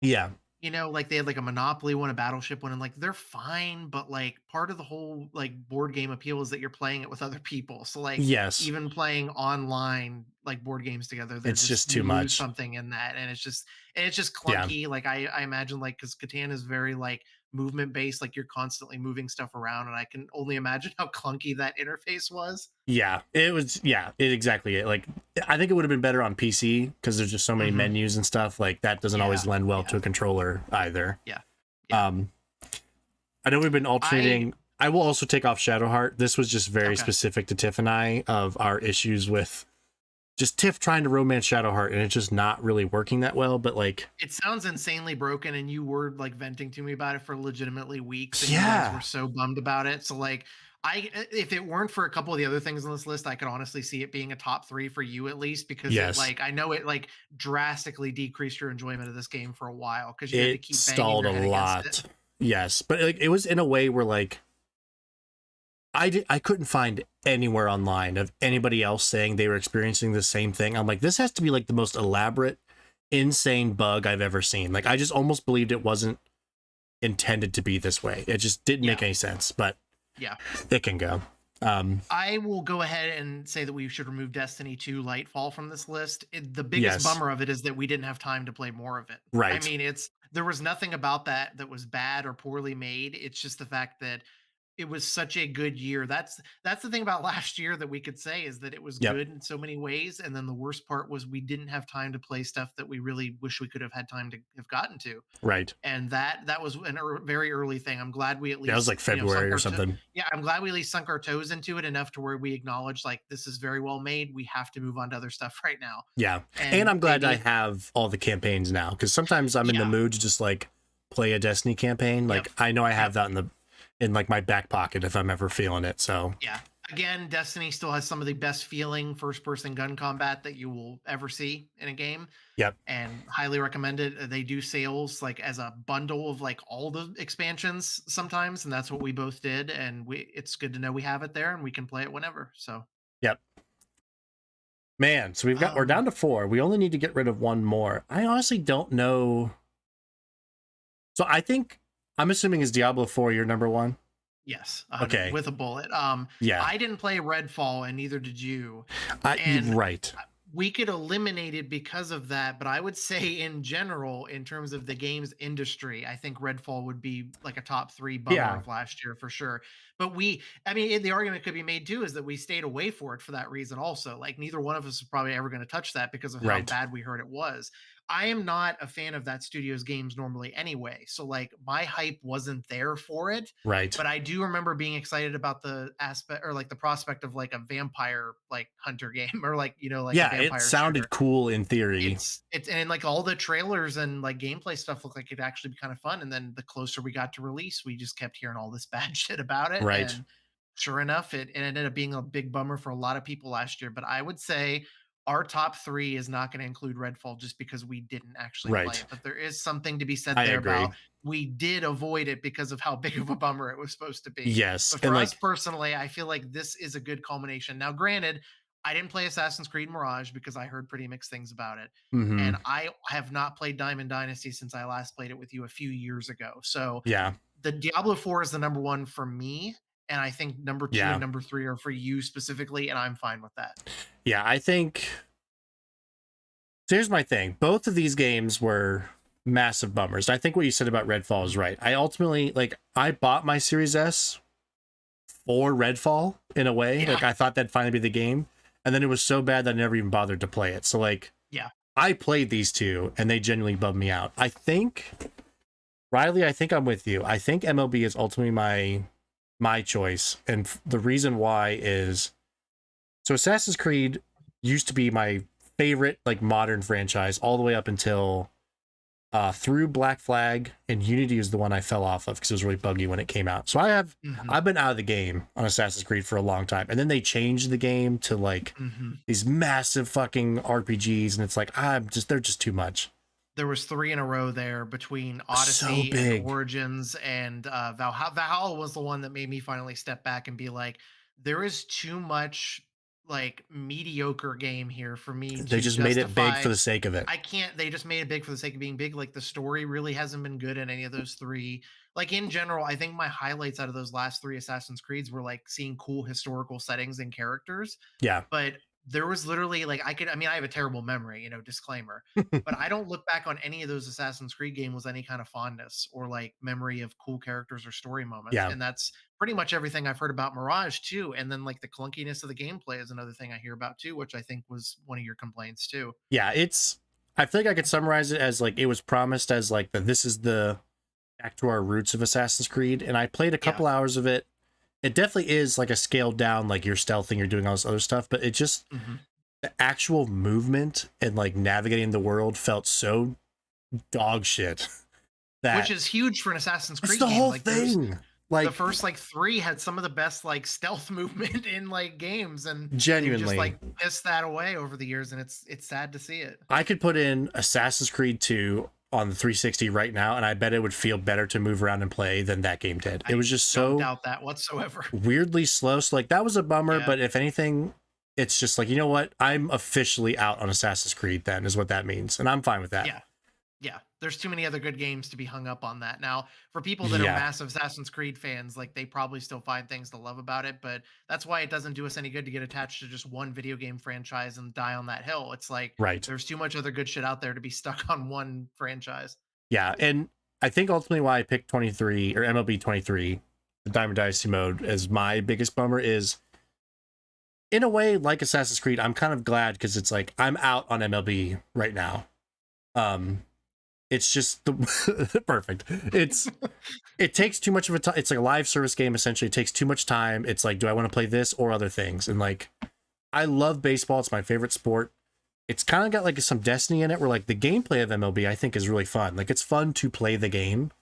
But Oh what yeah, and it has been for a long time. It's just yeah. where do your loyalties begin and where do they end with that game? For me, it's I'm glad that it's on Game Pass now because I'm only Hmm. interested in playing the single player. And I this year, ironically, which I guess this would be the point to mention the sports game section since we Yeah. removed it. I think Super Mega Baseball 4 was a better baseball game this year than MLB The Show 23. Yeah. I still want to try It's that one of one the out. best, and it's on Game Pass now too. If you want a reason to dust off your Series S, Yeah, honestly. I feel like it'd be a better reason than Redfall, that's for sure. Yeah. Um, this year was the least amount of time I put into MLB The Show 23, and that's even as somebody who doesn't play Diamond Dynasty. I just Hmm.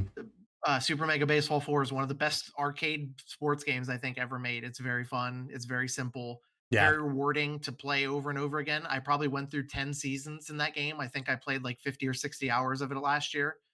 Yeah. Um, but yeah, the Diamond Dynasty is something that I've distanced myself away from over the years for good reason too, because it's a huge time and money sink, and And the money I can sink only part imagine. Yeah, has yeah, gotten worse. Like yeah, this yeah. year, I think the reason it's the biggest bummer for me is like I it unless they like fully change how they're doing things, Hmm. I already know I'm never going to play another one because they're turning it into like more like a battle pass where like things in the game will go away if you don't play them in time, and like they've kind of been working towards that, but it's getting worse and worse and worse. Hmm. And they're just Diamond Dynasty used to be the ultimate team mode that you could play without spending money, and Hmm. they are pushing that so much every year that this year was probably the most egregious of like, oh, Yeah. the best cards you have to pay a bunch of money or get insanely lucky on packs, Hmm. and the shit they're giving you for free is like garbage trash that no one really wants. So Yeah. as a concept, Diamond Dynasty is my biggest bummer. So another one we're split on there, which and And Yeah, To it go with makes sense for Diablo, both of us. Yeah, for Diablo, yes, for me, I already said it earlier, and I'm not gonna. I really, like I said, we really don't want to be negative on right, this award show because there's so much of that out there already. The main reason for Diablo 4 is like I expectations couldn't have been higher for me going into 4 with how much I loved 3. The single player experience is just horrible in 4. It's they a lot it's of the rough. fights are just plain unfair, and it doesn't feel fun to play it by yourself. You feel like you're really missing something by not playing it with others, which, Alex and I lead different and busy lives. There wasn't always time for us to sit down and play games together this year. If both of us were just full-time fucking streamers or whatever, then Right. maybe we could have played a shit ton of Diablo 4 together. And I don't have any other friends that play Diablo 4 either. Hmm. But it is a huge bummer in terms of like I'm not going to play this game anymore unless I play it with somebody else for the most part, or Yeah. unless they find a way to balance the difficulty where it feels like I'm not getting fucking slammed playing it Yeah. by myself. And So honestly, I would be down for that sometime. Like it's a great chat with buddies, so long as you're not getting your ass kicked. And like Tiff yeah. and I were able to like survive pretty well. Like it really is just like a scaling issue, I think, with Mhm. solo players, which sucks because that was your experience and Yeah. it's a bummer. And in general, it was not as good as I wanted it to. So like it's a good fit for our final three here. So biggest bummers, the negativity is Yep. done. Negativity's Um done. Riley said in the chat, yes, in all caps, you have to yeah, pay to even get the best cards. If you like a card so much, but you can only use it for a certain amount of time, then it never exactly. can be used The again. set bullshit, that's what pissed me off. I put a bunch of time when it was set one and like all the cards in set one, you know, you can use those cards in the current content. And then set two came out and it's like you can use the current set and the set before that. So as soon as set three came out, I'd already put a couple hundred hours into the game getting a bunch of cards. And the second that came out, if I wanted to play online, if I wanted to do any of the current like conquest boards on any of that shit, you can't use those cards anymore. And it's like, Mhm. I could just use these for like play against the computer. It's boring as shit. I hate that. And luckily everybody did. I would be shocked if Yeah, they do sets in that same way because there's not a single soul on this planet that liked they did that. So yeah. I hope 24 is better. But And hey, we then, made it to this one. oh God, So this is our okay. own little mini. This category was kind of like uh Josh more so with his game. Yeah. I enjoyed mine, but there's two games that came out this year on the two, competing consoles that Mhm. I think sparked a lot of by people of the opposing one in the fucking console fanboy wars. Mhm. Just got way too much hate for the circumstances and just like, or also just like genuinely what the game is like. And we both had a game that we want to kind of like champion a little bit. Is like, you know what? This game got too much hate. It's actually pretty fun. So I will go ahead and do the colors because we both have our pick here. I I will would say let you this say is your just, yeah, this piece is on just a tie. Starfield. This is just a tie. Like I didn't play any of Forspoken, but I feel like I feel more strongly about Starfield than I think you do about Forspoken, which is fair to For say, but sure. I feel like Yes. we both agree that like the console wars bullshit has got to end, and it Yeah. was just PlayStation people shitting on Starfield all year and Xbox people shitting on Forspoken all year. It got exhausting. The biggest thing for me with Starfield is I can't remember a time in the years that I've kept up with like video games press and video games comments and video game social media. I have never felt so exhausted by the discourse around a game that I have about Starfield. It's still I happening, man. Like And it's it's been four still months. happening. Okay, let me just say this as a disclaimer. Is this game immune to criticism? Absolutely not. Are there problems with this game? Absolutely. You'd be very hard pressed to find a game that came out last year that you couldn't find little things wrong with here and there. Right. Starfield has plenty of things that are actually wrong with it. There's things that it should have launched with that it didn't, but I hate seeing the hate for it so much. It's Yeah. not one of the best games that Bethesda's ever made. I still think that like Fallout 3, even Fallout 4, I think like Oblivion, Skyrim are better games. But the thing that I was itching for in recent years, because it's been forever since we had Fallout 4, and I just wanted another Bethesda game, and that's what I got out of this. Yeah. Does it have like the best Bethesda story or characters in it? No. Does it have like the best worlds that Bethesda games have ever made? No. Does it feel like a Bethesda game? Yeah. And Hmm. it's a game that I put like 90 hours into last year. Like the only game that I put more time into was fucking Call of Duty. Yeah. Um, it's a big Bethesda world that I could run around in, and it made me feel good to play it. I thought it's the best gunplay that's ever been in a Bethesda game. It Yeah. still feels clunky because it's a Bethesda game, But I mean, that's just kind of, you know, what you're getting into. The biggest thing I saw was people were basically disappointed that it's not No Man's Sky, like the fact that you can't actually fly and land on the planets and stuff. But to me, when I think about that, I think about how clunky landing on the planets in No Man's Sky felt to me and how clunky the flying was and everything. So just in general, I know Alex wanted to give me this platform to rant about Starfield. And I Yeah, think at man. this point, honestly, I'm even over talking about it. It's a Right. top, just to spoil my list a little bit. It was a top 5 game for me last year. I loved it. I have the collector's edition of this game, even though I only buy digital games. That's how Hmm. much I loved it and how much I love the collector's edition. I get why people don't like it. What I don't get is why people are still talking shit about it. I It's just really don't get it. insane. And especially since we know what we know about Bethesda's modding community. I mean, like my friend Randy is starting a playthrough of Skyrim over again because of the mods that they're still adding to Skyrim. Yes. And it's like the the um the benchmark that they've created with like or like the foundation that they've created for Starfield, I think is really strong, like a lot stronger than people are willing to give it credit for. And Yes. is that an excuse for what they didn't include in the game? Absolutely not. Is there things that they could have done better about it? Absolutely. Was it enough for me last year to be one of my top 5 games of the year? Yes. And Yeah. I'm going to leave it at that. I loved my time with it. I get why people had problems with it, but I am just so fucking sick to death of hearing people complain about this game. I was Honestly. over it from the previews. I was over it. Once the reviews started coming out, it's like, and then the biggest thing I guess I could say more than anything is when did we decide as the video game community that a game getting like a 7 out of 10 makes it dog shit? Oh my god, that's Like the most exhausting shit, dude. that's the most exhausting part is it's like and then like you look at games like Alan Wake 2, like how many perfect fucking 10s did that game get this year? It is not a perfect 10 game in the Right. slightest. I had to play a 30-minute segment of that game 3 times Yeah. because of a game breaking bug. Now granted Bethesda games are known for their bugs and other people did have story bugs and game breaking bugs. Luckily I didn't run into any of that. I know a lot of that is objective because it's like did you or did you not run into this stuff? I think that the scores of video games were very inconsistent last year. People like out here saying Starfield is dog shit, 6 or 7 out of 10 game, but then turning around and giving like Alan Wake 2 a 10 out of 10. Like, Right. I think there's a double standard that existed last year, very much so. And I think Starfield was victimized by that in a way. Yeah. So that's like I said, that's I'm not going to bitch about it anymore. I just wanted to say my piece on it. If you listen to the Adjective Noun Gaming recordings, I'm pretty much going to be avoiding talking about this game at all costs because I'm so fucking over it. Yeah, it's a It's on bummer. Game Pass. You have nothing to lose by playing it if you have Game Pass. I'll just say that. This is not a $70 game that you have to go out and buy to experience. Yeah. It did what it needed to do for me last year. And yeah, I'm just wiping my hands of it officially. Right. I'm done with it. And then I'll let Alex talk about Forspoken. Another example of a game that came out kind of buggy and broken, and now they're actively working to fix on it. And again, people are not acknowledging it and giving the credit they deserve for working on it. Yeah, I think so.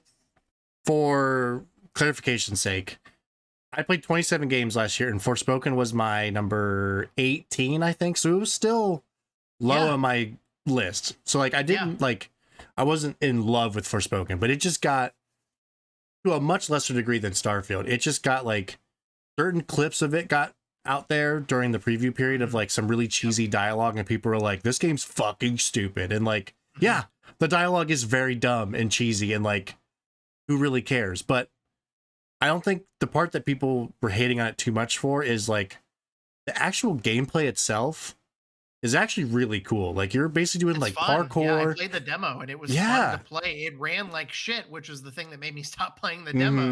And eventually they fixed it. It's just, yeah, I the gameplay was fun. Like it was just a fun feeling game to play. Yeah. And I only ever got as far as like you get these magic powers. You start with Earth and you can like launch boulders and do all these combo attacks and stuff. And you're jumping and flipping. Then I eventually got the fire powers to add like a sword attack and like these big things, but you like cycle through all this stuff on the fly. So you're just like jumping and dashing and flipping and launching all these spells. And it's like, it looks a lot like Final Fantasy 16 in a way, which makes sense. They're both Square Enix games, but just like particle effects flying all over the place. Like it was a great podcast game. Like don't mute the dialogue. The dialogue's bad. Yeah. I agree. But like, you don't need any of that to just like fly around the world and like check off icons off the map, find this spell, find this upgrade, find some currency, kill these dudes, jump around, do some parkour platforming almost, because you can like launch from these different attachment points on cliffs and stuff. Like it's just a fun game to like physically be playing. A lot of people are like, "Oh, Forspoken's like the worst game that's ever existed." I'm like, that is so fucking not true. I think more Like, people need to embrace the concept of a podcast game too. yeah, And people don't want to admit that there are games out there that just because they're not great doesn't mean there's little things like little nuggets of good that you can find in them. yeah, And not every game needs to be a perfect cinematic story masterpiece either, which yeah, Forspoken's the furthest thing from that. But it's like Alex said, you can mute it and still find fun to play in it. Like just because you don't like the dialogue or the story doesn't mean you can't also enjoy the gameplay. Those two things aren't mutually exclusive. Like right, a game with a bad story can still be fun to play. It's not like you have to take everything as a package deal. Like I said with Starfield, there are things about it I really liked and there were some things I didn't like. I didn't let the little things drag down the whole experience. Like even with exactly. Alan Wake 2, like there were things I fucking really disliked about that game, but it's still in my top 10. Hmm. Like I'm trying to be as like objective as possible with some of this shit. It's like there are good things to find in just about every game that came out last year, Yeah, some bigger than others. And I feel like both these games really did get shit on and continue to get shit on, which is just yeah, not how I expected 2024 to start out. I thought for sure we were going to be clear of it, and we're just not yet. And yeah, it's so fucking frustrating. yeah. Forspoken's gonna be that great like $20 like bargain bin game Yep. like late this Yep. year. Like Black Friday, I could see it being like 20, even $15. That's gonna be such a steal. Because Andy actually played the whole thing, I think, and he really liked it. Like he Mhm. saw it all the way through, and he keeps telling me to Yeah. go back to it. I was like, you know what? Maybe I will one of these days. But those were our Yeah, too I much gotta hate. fucking move on. Yeah, I can feel my face getting hot thinking yeah, about Starfield, which is something that's happened too many times this past year. right. So this So this on will to be a the quick one. positive aspect. Yeah, I think we Yes. know what the winner of this one is. If we're being honest, I think we know what the winner is. Well, I definitely know the top three. So Oh, okay, okay. I I thought for feel sure it's we gonna might be agree on the close. winner of this. I think we Okay, do. So our next okay. category here is our best. I don't even know if this looks right on the. I'm gonna go ahead and just do a little something Yeah. there because I feel Oh like shit. everything we said about that we don't even need to mention it here because it's not gonna win. Yeah. Best remake or remaster. We have Resident Evil 4 Dead Space. and Super Mario RPG. And very brief shout out to Metroid Prime Remaster for technically being a remaster that we didn't like, so it gets the boot. I think this is our top three right here in order. I'm saying that as somebody who hasn't played Super I Mario RPG. agree. This is our top three in order. I I think agree. the only reason I'm saying that is because Dead Space was like it's number two to Resident Evil 4 to me, only because Resident Evil 4 is my favorite horror game of all time. So now by default, that should make the Resident Evil 4 remake my favorite horror game of all time. Yep. I feel like Resident Evil 4 did more to bring new to the game than Dead Space did. Dead Space was straight up like a one-to-one remaster for the most part. They didn't add Yes. like a whole lot that wasn't there. So in that spirit, remake trumps remaster in this case. And I think overall, just in general, Resident Evil 4 is a better game than Dead Space. So I agree. I think this is where we should be. I do too. Super Mario RPG, very briefly, great remaster, but they called it a remake, but I honestly don't. They added like some elements to combat, like you could build up a meter to do like a special like team attack. But for the most part, it's really just a facelift. They just gave it really great graphics, and it's a great game. I'll scroll the list up on the stream because it's still stuck on the too much hate game. Oh yeah, Like best remake remaster is hidden there at we the go. bottom there. I Okay, can there never we go. Yeah. tell. I'm like trying to look, and it's at Yeah. like a lag. Perfect. Your Thank you. dad literally just commented, "Move it Move up, it up. move it up." That was an um, easy category. I mean, it's just yeah, Resident Evil 4 fucking rules. I mean, if you have any interest in playing Resident Evil 4, this is the definitive way to play it. I think it's one of the best video game remakes of all time. Like it might be my favorite remake yeah. of all time. It's and like they're both awesome now, and I think the one thing that sets them apart is if the remakes didn't exist, I think I would be much more likely to play Dead Space than Mhm. Resident Evil 4 because I truly hate that like you have to shoot without moving in those old Resident Evil games. Like I hate that. The tank controls. Like it's better Yes. than early Resident Evil tank controls, but it's still tank control enough to where it's like I cannot imagine going back and playing like the old versions of Resident Evil 4 now. They've Yes. improved. I mean, that enough alone is to make it clear Dead Space for me. Yeah. Like it's not clunky anymore. They took the movement of the good new Resident Evil remakes and applied it to It's this, and it just so works. smooth. It works so smooth, like compared to the Yes. old. Like it's not the most smooth feeling game that you're ever going to play because it is still just clunky by default because that's what Resident Evil games are. Yeah. But it might be the best feeling Resident Evil game that I've played, and it's just in terms of remakes, it's just like second to none for me. Yeah. It's so fucking good. It's a fantastic game. Oof. I believe this is our last beefy one, like really beefy one, until we get to Top 10. the And top even 10. this one, I feel like we've talked about it enough with a Yeah, lot of these. Like, I feel like it's another one where I feel like it's going to be easy to narrow them down to like one or two. I agree. I will Do say you want to too. even read through these, or do you just want to get right into Yeah, honestly, we can just dive right in because the reading okay. of them all takes some time too. Yeah. Um, but we don't have to like hurry up to be done, but I do want to be able to get back downstairs to help with Yeah. Tiff too. So some of these will be Yeah. able to go quicker, I think. So Okay. best boss fight. That is exactly what it is. What was the, I think part of what will play a part in our decision is like, just the coolest. Does it Mhm. change up the gameplay in certain ways? Is it just like epic? Is it like great for the story? Like all sorts of things can play into it. But I think for me, what makes a good boss fight is it's very easy to be a bad boss fight in that like there's usually like some cheesy mechanic that you just have to do this one Mhm. thing like 2 or 3 times and that's it. But if it's like you need to play the game and be good at playing the game while also doing like something fun that makes it different, Yeah. I think can really set it apart. So I think we could probably do a similar thing to um, what we did before where we go through full games. There are a Yeah. couple one-offs that I can knock off real quick before we even get to it. So the final boss in Jedi Survivor I have talked about before. It is against Bode, your former best friend. It's really cool because it's just very fucking hard. Like it's that Mhm. Souls-like combat. I like fought him for like 2.5 hours one night. Could not beat him. Got real pissed. And I was like, you know what? I'm gonna beat him before I go to bed. I just couldn't do it. I came back the next day. Literally my first try, I killed him. But That always rolls. it was so satisfying. Very cool fight. Story wise, it means a lot, but it can go. Um, Same thing I think with Bowser Jr. and Super Mario Wonder. yeah, We added that literally yesterday. yep, It's worth mentioning because it's not listen, Wonder's a really great Mario game. I feel like the boss fights aren't the most memorable, you know. I agree. And I feel like the only thing that made this noteworthy is just because of how varied the Bowser Jr. fights were. Like every time you go to a new world and fight Bowser Jr. over and over Yeah, again, they added like a cool new mechanic or a cool new way the stage looked. yeah, It's not going to hang with some of these amazing boss fights, but it is worth mentioning at least. I mean, it's a Mario game; it's expected to have at least decent boss fights, and this right. game did have some good ones for sure. Yep, I like it, but it can go. Um, the Ganon fight, I'll get rid of as well. I mentioned it before. Okay. It's cool because it's just like a one-on-one, almost like samurai fight against Ganon, which like is pinnacle Zelda for me. Like it's Hmm. just it's Yeah. awesome, and it was just Yeah. another good one of those. But only I played it, and also it wasn't my absolute favorite I'm gonna by any offer up the stretch. two Dead Space boss fights to be cut, just because there's only two of them in the game, and this was literally a note on our Google Doc before we cleaned it Yeah. up that they were both kind of annoying to play and a little bit frustrating and like clunky Hmm. to play, and that's where the remake versus remaster thing comes into play too. Is that Resident Evil 4 kind of cleaned up some of the boss fights a little bit and made them a little Yeah. bit less frustrating. Dead Space did not do this since it was kind of just a one-to-one remaster as opposed to a remake. The hive mind was cool. I think the Leviathan is probably the coolest boss in the game I where you're agree. outside of the spaceship and you're fighting like the multiple tentacle arms of this thing. So you're Yep. not only having to balance fighting three different parts of this creature, you're having to balance your oxygen capacity as well. Yes. And it's a very cool concept for a fight, very cool looking as a lot of this game was. Very good slimy alien tech in Oh this game man, it for is a sure. beautiful game.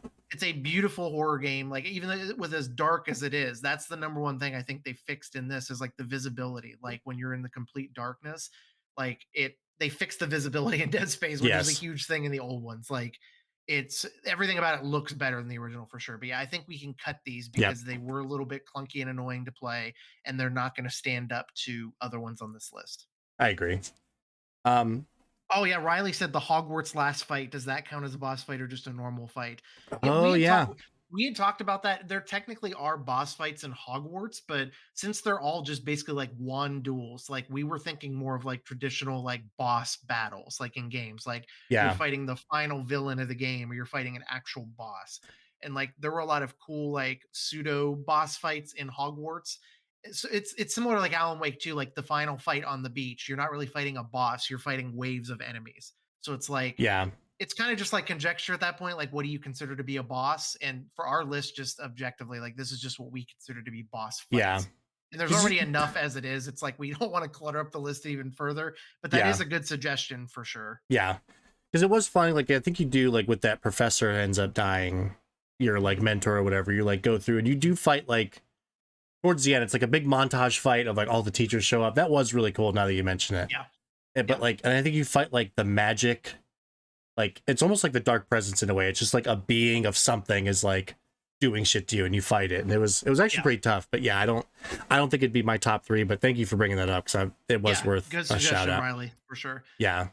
Okay. We had talked a little bit about Sea of Stars last night, and I Yeah. think the general consensus was we don't think of Sea of Stars in terms of having like these amazing boss battles Right. It's not what besides the makes it great. storm. It's not what makes the game great. It's like the moment to moment RPG gameplay and how they capture like the feeling of old RPGs while also making it feel new with like the timing based combat and the different ways that they vary up that old school style. Yeah. These are the two from Sea of Stars that I've played so far. I'm sure there's others later in the game that I'll get to that I think are really cool. But I think in terms of boss battles from last year, I think Final Fantasy 16 and Resident Evil 4 especially had some that were a lot stronger than I could Sea of see our Stars. top 3 being from those 2 games. Like, it might be our Yeah, first time a game is represented twice. yeah, Yeah, we can. The Sea of Stars one, like the Elder Mist, is just like a really mhm, hard fight. Like, he's kind of like he's the elder that you need to like prove your strength to. Like, yes, you're fighting him, but yes, you're not killing him. mhm. And the Stormcaller is like this legendary pirate you learn about that like went And it's crazy. you're It's just fighting awesome. a ghost. You're just fighting a ghost pirate, like on a stormy, like Pride Rock looking ass Yeah. level, and you're like fighting him. He's like up at the edge of this rock, and he has this devastating attack that if you don't stop him, he disappears off screen, comes back up, and swings a giant sword down, and just absolutely fucking devastates Yeah. you with this powerful attack. Very cool. And Sea of Stars is a game that you guys should absolutely play if Oh you like yeah. RPGs at all, and we will talk about it plenty later, I'm sure. But in terms Yeah. of boss battles, I think we're safe to cut Yeah. them from here. Stormcaller is the one worth mentioning, and Elder Mist is like the toughest one, which I think it's on there too. It's Yeah, and it's a very cool looking boss battle too. The Elder Mist one is very cool looking. Yeah. I think Lilith can go as well. Mhm. I don't think you got there, right? Because you never beat Diablo 4, I the got how main many story. acts are in Diablo 4? Is there 4 I think there's acts? 4, 3 acts? yeah. 4. I got to like halfway to the towards the end of Act 2 is how Okay. far I made into that before they really started making it like unfair in like single player mode. Yeah. I mean, it's a cool fight. The boss fights in Diablo are also interesting because there are some amount of like, telegraphed attacks of like area of denial or like, oh, it's going to put this thing in front of it, move over to the side. But Yeah. sometimes they do them so quickly, it's hard to actually dodge them. It makes them harder than they need to be. Mhm. But Lilith was just cool because like you're building up to this like badass demon from hell chick, and Mhm. she's just such a cool character that fighting her is fun. But the actual fight itself wasn't super The memorable. character and boss and creature design in Diablo games have always been really good. Like I said earlier, Yeah. they nail the demonic shit in that game better than almost any other game, probably. Yeah. God of War is another game that nails the demonic shit too. Not so much recently, but the old God of War games with like Yep. that kind of demonic shit. Um, I would say Alan Wake 2 can be cut from this. As cool as this boss fight was, Yeah. it's the best boss fight in that game that For didn't have a sure. ton of boss fights, but it doesn't stack up now that we're in the nitty gritty of it. Like Yeah. we already said earlier, if you were here for it, Final Fantasy 16 has our favorite boss fights of the year. And so Alan Wake 2 is not going to stand up to that or Resident Evil 4. And I think in a similar sense, as cool as that Venom fight was in Spider-Man 2, it I'm with wasn't you. better. It wasn't better than anything in Final Fantasy 16 or the best ones in Resident Evil 4. So I think we Yep. could cut those two. And I really do think this is going to be 2 from Final Fantasy and 1 from Resident Evil 4. I I could agree. see that. I think that's where this is going to end up for us. Yeah.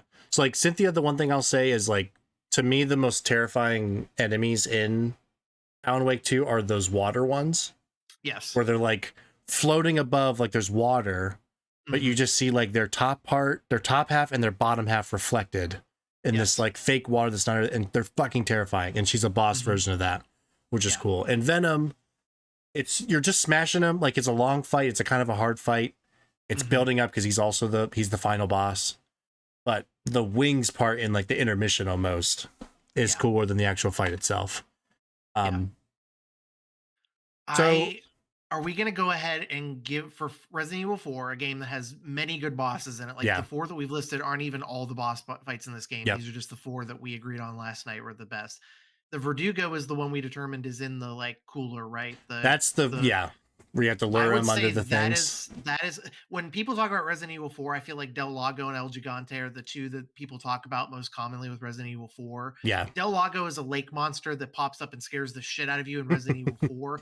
More than yeah, being a good boss, I think that's like one of the best moments of the game. So I think we can get rid of that I one. agree. It's not my favorite Mendez fight.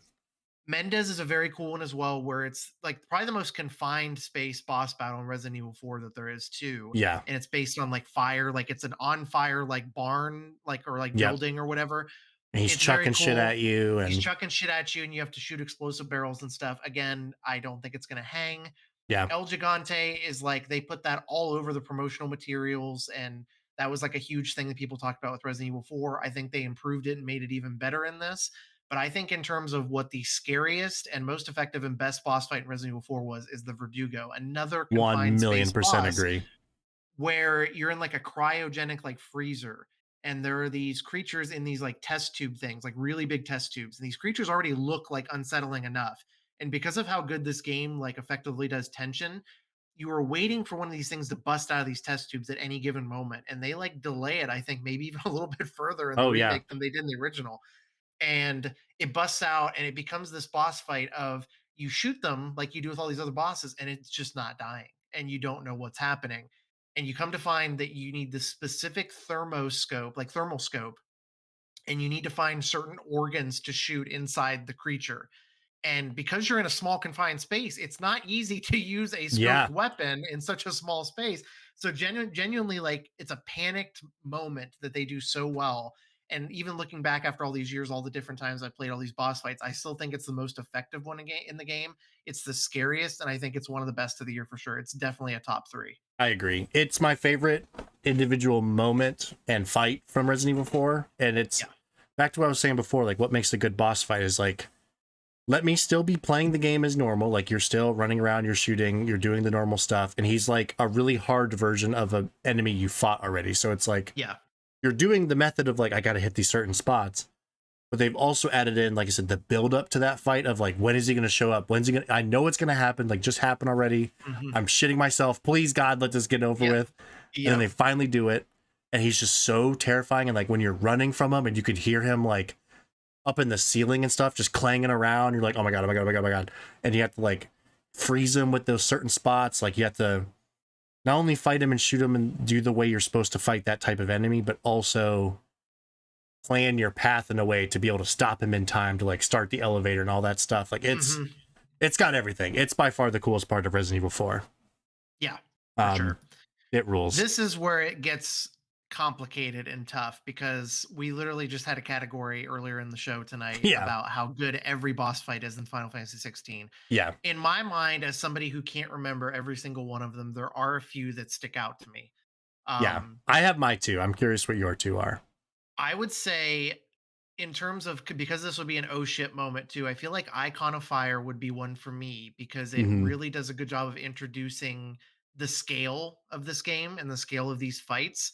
Yeah. And like the fact that you're like flying alongside this thing, this fucking flaming thing, and you're fighting like while flying through the air and everything. Yeah. And you And don't then know, you don't understand the weight of what that is yet either because it's so yes, early in the exactly. game. Exactly. You don't know what icons are yet. You just know Yeah. that you're doing a cool boss fight. Um Yeah. The other one that would be close for me, I'm tempted to say Ultima just because there are so many forms of it and they do it so well to end the game, like as the final boss. It did go on, like I said, it did go on like most of the game for me, did go on a little bit too long. Yeah. But I'm trying to think in terms of like design of how the bosses look too, which they all look fucking incredible. Like the monster and creature design and everything's incredible. Yeah. I would say it would be between Ultima or Bahamut. I say Bahamut. Bahamut is this is my winner. This is the winged like Yes. dragon thing. This is I would Dion. say You're in like yeah, the story build up, like we talked about before, of like yeah, you show up, Bahamut's raging, you're like, why is he so mad? And then like after you've been fighting him for a while, they show like cutbacks to what happened to him and how he killed his dad on accident, and he's just like yeah. out of control. But he's also a dragon who's super powerful, fighting you with all these beams. It's the first boss fight that Clive and Josh combine into one icon of fire together, and you also go to fucking space. Like you're floating in space fighting him. It's insane. It's It's absolutely so insane. cool. It's so cool. So I Both would as say that's spectacle our and top story three. wise. That's our top three right there. It just depends I on what agree. order we want to put them in. But Yeah. the other ones are also very cool. Like I said, Ultima is like a culmination of like what we've been building up to in the game. Like Yep. one of the coolest final bosses you'll ever see. Typhon is really cool. It's like the blue guy with the long black hair. Yep. And he's involved in It- Sid dying. He's who kills Sid. he's who. Yes, he kills Sid. So that's a very pivotal story related boss too. And then Titan was like, I wouldn't even say weakest because there really isn't even a weak point of Yeah. these, but I'd say out of the remaining ones, it's probably the weakest just by default. So It's the I one would that say, if any of them go on too long, that's the one that I was saying it's like 30 minutes long. Like it is, yeah, but it's like multiple phases. It's just this giant Yes. earth dude. And Yes. I can't remember the guy's name now. The dude who is the icon, that big burly guy who's a piece of shit. Yeah. But Yeah. like killing him is very satisfying too. Mhm. Yeah, I agree. I think this is our top three. So I think the winner has to be something from Final Fantasy 16. As much as I would love to see Verdugo take it, I just think that it would be a disservice so to everything we've close. said about Final Fantasy 16 tonight, giving it I literally agree. a space in our thing. So I feel like Bahamut is probably our winner. I agree. I mean, it's Verdugo's got to be. right there for me. Yeah, But so I I feel like agree. that's a fair second place. And then the fact that Final Fantasy 16 is represented in 2 out of 3 of the winners It just tells says you. everything. It just tells you what It's everything you need to know about that game. Best boss if they fights. would make a boss fight like boss rush, just let me like back to back play the boss sequences. Holy shit! Yeah. I might never stop playing that game. So It's best boss fucking fight. great. Yeah, so good. Bahamut from Final Fantasy 16 with Verdugo and the Icon of Fire fight also from 16 getting a shout out as well.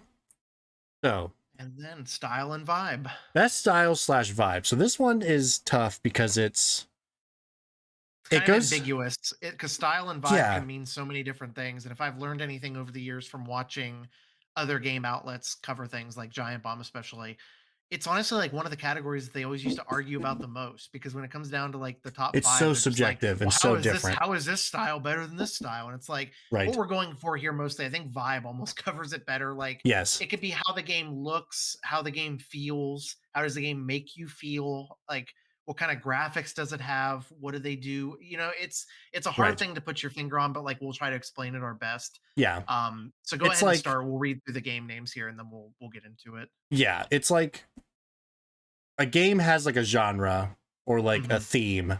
Which game nails its genre and theme the most is the way we're coming Yes. at it. So Yes.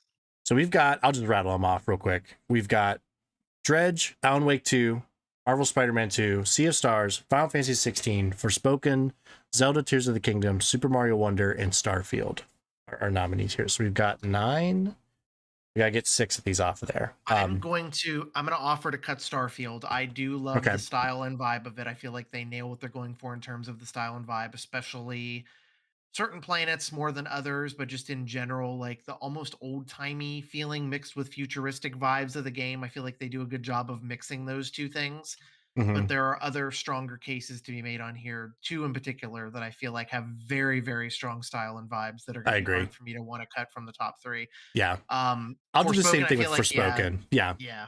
We talked about it before. It's the theme is like hard because it's like they're trying to go for like a fantasy thing of like somebody from modern day being sent into a fantasy realm. And like, honestly, the dialogue and like acting is so all over the place that it really doesn't nail it in a story sense, but like the flowing combat and the powers, like that stuff is the vibe and has some style, which is very cool, Yeah. but ultimately not going to be up there with some of these other bangers. I feel like Mario could be another one we cut. Yeah, I Um, agree. Most new modern Mario games have really strong styles. I feel like I like Mario Odyssey better as a game. Yeah. And I feel like it does have a better overall style and vibe than Wonder does. But part of the charm of Mario games is the style and vibe, and Wonder is definitely no exception to that. But I'm gonna go ahead and cut it just because, like I said, it doesn't stack up to the other games on the list. I agree. I feel like now that we're at this point, I feel really good about 2 of them, and I'm trying to decide what I think the third one for me. I think the top 2, I think we could do this, Mhm. and For my money, that's definitely 2 of the 3, unless you That's my disagree. top that's my top 2. Alan Okay, Wake 2, I think, is my number 1 I style and think so vibe too. because despite every problem that I had with that game, there's no denying that the things that they go for with the style and vibe of that game, they absolutely fucking nailed. Yeah, So there's no doubt in my mind that that's what they nail. Spider-Man 2, I would be comfortable eliminating because me when it comes too. down to the end of the day, it's a Marvel superhero game. So Yep. there's nothing that they did really innovative with that. I think the most important thing that I wanted to point out was how fucking cool the Okay, go suits for it. are in that game, like the Yes. style of the suits and everything. If you want to consider that to be style and vibe. Um, Yeah, I think it's we part can of it, cut it, but but I mean, literally every tough single crowd. time I unlocked a new suit, I wanted to use that suit. Like there weren't many duds in there. There were some of them that were like silly and stupid looking, but like 99% of them were very cool and I enjoyed switching different suits out cuz you it's not like a game like Call of Duty where I buy a skin and then I only get to see it on the menu. It's a third person game. You get to see the skin at all times. Right. So, very important part of that game I think is really cool. Yeah. I will also cut Zelda. Yeah. I think I actually like, so I mentioned before that Wind Waker is my favorite Zelda of all time. And I Yeah. love that like cell shaded, like that graphic style. And Mhm. I just in the moment realized that Breath of the Wild and Tears of the Kingdom are kind of close to that. And I think that's, I love the looks of these games, but I don't really think of Zelda as having like style, like, Yeah. or like a vibe. It's just like a different, like it's an amazing game. It's a fantastic experience, but I don't think of it as like a very stylish game. So I do think this is the true decision. Yeah, this is so tough I because it's think I think my gut, if you're trying to figure out which is the better representation of the game they're going for, mhm, I think Sea of Stars is such a fucking cool and good, like reminiscent of the old style of RPG. yes, I think that's a better version of that, plus the amazing art style, plus the music, like all of it just plays yes, together.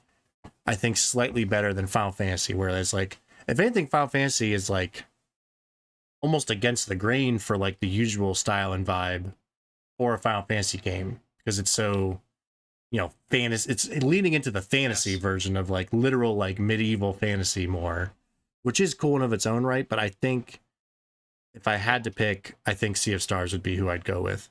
For our top 3, how do you feel about Alan Wake 2, Dredge, and Sea of Stars being the order? I think that's what I would go with as well. Because Dredge does that gloomy, like, I don't know how to explain it fully, but, like, Dredge does something so unique, like, with the art style and the vibe of the game, like, Yes, the vibes and style of Dredge are, like, its 2 strongest points, honestly, like, when it a comes hundred down to percent. it at the end of the day, Cthulhu like, ass spooky fishing it's game, like yes, it's like, it. Lovecrafty and spooky fishy game, like, it's not gonna get much better than that, so I feel pretty strongly that's the order, like, 3 very strong style vibe games, I feel like and we're in Yeah, agreement on it too, so it's not like one of us feels more strongly about the other, I I don't think, agree. right? Like, Alan Wake 2, Dredge, Sea of Stars, I feel like is the order. Oh, Alan Wake number one. Do you No, want no, Dredge ahead? Oh, no, no. no, it's okay. Yeah, whatever you I. yeah. Oh man, It's very tough either way. I think it's got to be Alan Wake too. Um, Yeah. Sea of Stars is definitely number 3. The case that I would make for Alan Wake 2 in Alan Wake series in general is I've never played a game that nails the Twin Peaks vibe more Yes, than anything. And even you as somebody who's never watched a second of I Twin want to Peaks, now though you because of that. understand, yeah, you understand like how they're going for it and nailing it. And Twin Peaks is one like a top 10 show of all time for me. So that Yep. pushes it over the edge, especially like they do the weird and wacky part of that very well. That's Yeah. part of the vibe. And then the style is where they really yeah, Right. it's And just the I think this vibe is of the order. horror and being terrified, like even not necessarily in like. I mean, I had the jump scares with like the faces flashing in front of you, but just like we both talked about it. That specifically the basement of the nursing home of like Yes. nothing fucking happened down there, and It it's is the some of the scariest part of most the game. unsettling. So speaking of the score, that would have been a good time to mention the score earlier for Hmm. soundtrack. One of the most unsettling video game score moments I've ever heard, like that had you on pins and needles, and then it was the ultimate bait and switch where nothing happened in that basement of that nursing home until you come back later and there's no music, and then they get your Then ass they with the get your jump ass. scare. Oh my god, Very strong category. every Again, time. 3 very strong winners there, I'd Yeah, say. I feel Alan Wake 2. That's where, like I said, we had our problems with like way the game played and stuff, which will come up Yes. later. But like Yeah. the undeniable part is its vibe. It's Yeah. crushing what it's going for. It's just maybe the game itself doesn't play the best, but I think that's where we're at. Which that's why the category is called best style and vibe and not best gameplay. That's the important thing Exactly. to remember with this too. Yeah.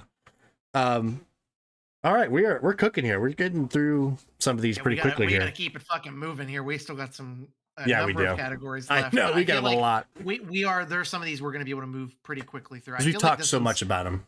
yeah, this Yeah, one is quick for me. I think this one's really quick for me. yeah. So right here we have the best out of nowhere game, which I think the very next game is best indie. Most of these, all of these games are indie games also. So Yeah.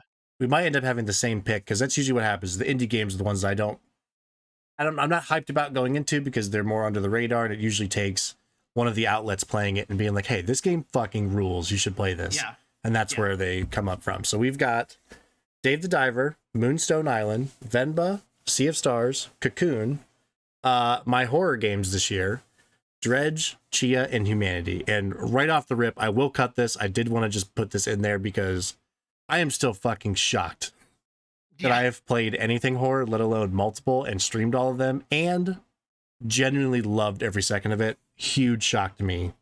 Very happy to have like a whole new genre of game that I like Did not now. have that on my bingo card the year No, that Alex gets into horror games, and you have no idea, as somebody who's a huge horror fan, how happy and how much it warms my heart that you finally gotten into horror games. man, Makes me so happy. just And you took couldn't have playing the picked a better greatest year to ones. do it. Oh, Like exactly. three really great horror games came out last year, and you played all of them, and it's makes So me really good. happy. So good. I'm gonna go ahead and eliminate Moonstone Island from this. I just wanted to mention Okay. it. It's in my top 20 for the year. It's basically like Stardew Valley meets Pokemon meets Yeah. like it's hard to explain. I'll explain it a little bit more later. It did come out of nowhere for me. It was the first game that I played on my Steam Deck that I got last year. It's one of the best Steam Deck games. Really charmy indie out of nowhere game for sure, but not the best on this list. Yeah. Um, I don't even know if you played Humanity. I did not. I just saw that it was on PlayStation Plus, and I saw some people saying some stuff about it. But I was like, as soon as I found out that it was like a puzzle game, usually I'm like out if Yeah. it's like very puzzly. So I never played it. It's really cool. I didn't play it. I played it in one sitting and never got back to it. I know a lot of people do like it because the puzzles get really cool, but Yeah. I didn't play it long enough, excuse me, for it to really hang here. I don't think. Same thing with Chia for me. I know Same. Ben's still pissed off that I didn't play enough of it, and I actually have it re-downloaded now. I still Really have it downloaded gorgeous too. looking game. That came out of nowhere in terms of like Ben just started talking about it and was like really loving it. Um, Which I feel like for me, I can almost say the same thing about Sea of Stars is that it wasn't out of nowhere for me in the sense that like I hadn't heard of it before. It was that Mm, somebody who loved it like made me play it and also start loving it, which is what Sea of Star was more than Chia. mm. I do want to get back to Chia, but I feel like we have to cut it just given Yeah, how good the other options are on this list. I agree. Same thing with Venba. It's a really good out of nowhere game in the sense of like it's an indie game that I didn't even know I was going to play and enjoy as much as I did. Yep. It was only like it took me like less than 3 hours to get the platinum trophy for that game on PlayStation. Again, really heartfelt, heartwarming game about East Indian culture, Tamil culture, cooking game about like narrative game about family. Mm, Um, but it's not gonna hang. There's three games here, I feel like, and I didn't play Cocoon, which like I feel like I would want to cut Cocoon and make this our top three if you're okay with that, yeah, unless you feel really strongly about Cocoon. But I agree. We've both played the other three that have been a surprise, and like yeah, Cocoon, it almost takes a knock for me because like I had heard about it, but what made me play yeah, it was that it won best indie at, or debut indie, I think it won yeah, yeah, at the Game Awards. So like it kind of didn't come out of nowhere for me because it had got like some pretty big accolades by the time I had yeah. played it. But this is definitely the three right here. Now, this is where I'm having an extremely difficult time deciding because this is another one Yeah, where it's like the ambiguous nature of what does out of nowhere mean for you. For me, it is the Cocoon thing of like it got praised by getting awards and that's how you heard of it and that's why you played it. right. These three games I didn't know anything about going into them for the most part. Hmm. Dave the Diver was extremely out of nowhere for me. As soon as I found out what the premise was, I was immediately in because the restaurant sim and the fishing aspects are two things that I'm in, Mm, immediately. Sea of Stars was out of nowhere because I played it and I didn't expect to love it as much as I do. I really do love it a lot. yeah. And then Dredge might be the most out of nowhere on here by default, just because I never would have expected a Lovecraftian fishing game to come out. Yes. It's funny. If I rank these by how much I like the game, it would be Sea of Mhm. Stars, Dredge, Dave the Diver, I Yeah. think. And Yeah, Dave which is is what I figured. kind of by default because I haven't played as much of it. Like it could Yeah. pass Yeah. Dredge. I'd be shocked if it passed Sea of Stars. But in the nature of this category, I think I had done and heard way more about Dave the Diver and Sea of Stars both Yeah. before I played Yeah. it than I had Mhm. Dredge. Like Dredge, I had heard very briefly, like, oh, it's just like fishing Yes. game that's kind of cool. And like I Mhm. don't like fishing in games. I know a lot of people like love doing that. It's not really Yeah. my thing. Yeah. But I really, really liked Dredge a lot. And like I said, I think I knew the least about it going in. So I think I that's think that is my our winner. that is no, that's our winner for Okay. in terms of if we're looking at the name of the category out of nowhere, that is the winner. I also think it's really funny that these three games all have fishing in them. Like, I I mean, the know. top two, obviously. Sea of Stars. Remember, I told you The worst specifically, I was just fishing. like the worst fishing, and I was like, I Yeah, really like games are going to get a knock from me immediately if they put a fishing mechanic in their game and it's bad it's because I've bad. Yeah. played so many good ones. Like Right. Stardew Valley is like my favorite Yeah. fishing in a game. Yeah. I It's would say I would say this is order. You think this order, or would you put stars above Dave the Diver? um I think I personally would. I think at this point I heard a lot about both Okay. going in and I like Sea of Stars more. Yeah. Um so yeah, I think Yeah. if we I'm wanted to fine like either way. For one, two, me, three. it's the flip side for me. It doesn't matter. I mean, it's Right. all subjective at the end of the day. I knew more about Sea of Stars going into it because I had heard so much about it from you. Whereas Dave the Diver, I heard the premise, and that's all it took for me to download it and play it on Switch. Right. So this order doesn't even really matter. It's all just conjecture. So I feel like this is our top three. This is a fine order for this for sure. Dredge is the biggest case of out of nowhere. Yeah. And I'm And glad that I've gone back to it and have been playing on the Steam Deck, which that'll come up later for a very short category that I'm going yeah. to do. But Yeah. outstanding handheld game on the Steam Deck. Yeah. I think honestly, so I think this next one would be a perfect one to do before I go take a break to take because Yeah. Lucy's getting all stirred up and I could take her Yeah. outside and check in on Tiff. Because I think the next one, yes. The next one is Best Indie Darling. So this is kind of like our best indie of the year. And I think we could start right away because there's two other games that I want you to give a shout out to here that weren't on the Okay. previous list. So I think Okay. we should start with that and then see if our top three for that is the same as this because it might be. um, I literally, I'm already committed to saying that it is. okay. In terms of what wins, I don't know if it's the same three games, but I don't know if it's the same in that order. You know what I mean? Right. It's same three for me personally, but Mhm. Sea of Stars would be my winner for sure. I agree. I agree. I Okay. actually agree. So do you want to do a shout out? I'll leave them on. Do you want to talk Yeah. about Yeah. So Oxenfree I'll and just so real quick, Venba, really short, cute, charming indie experience. We're gonna cut it just by default. I feel like we've talked about that game a lot and have given its dues. Um, Oxenfree 2, it was near the top 10, bottom of the top 10 of games for the year. Love the first Oxenfree. I think the second one does a lot of things even better than the first one. But in terms of indie darlings and best indie games of the year, it's not going to hang compared to those other three. Mhm. Season of Letter of the Future was a really fun, like shorter experience I played. I think I only played it for like it was less than 10 hours for sure. Like I played it in a day. It was like maybe 6 or 7 hours, and there was no platinum, but I got all the trophies for it.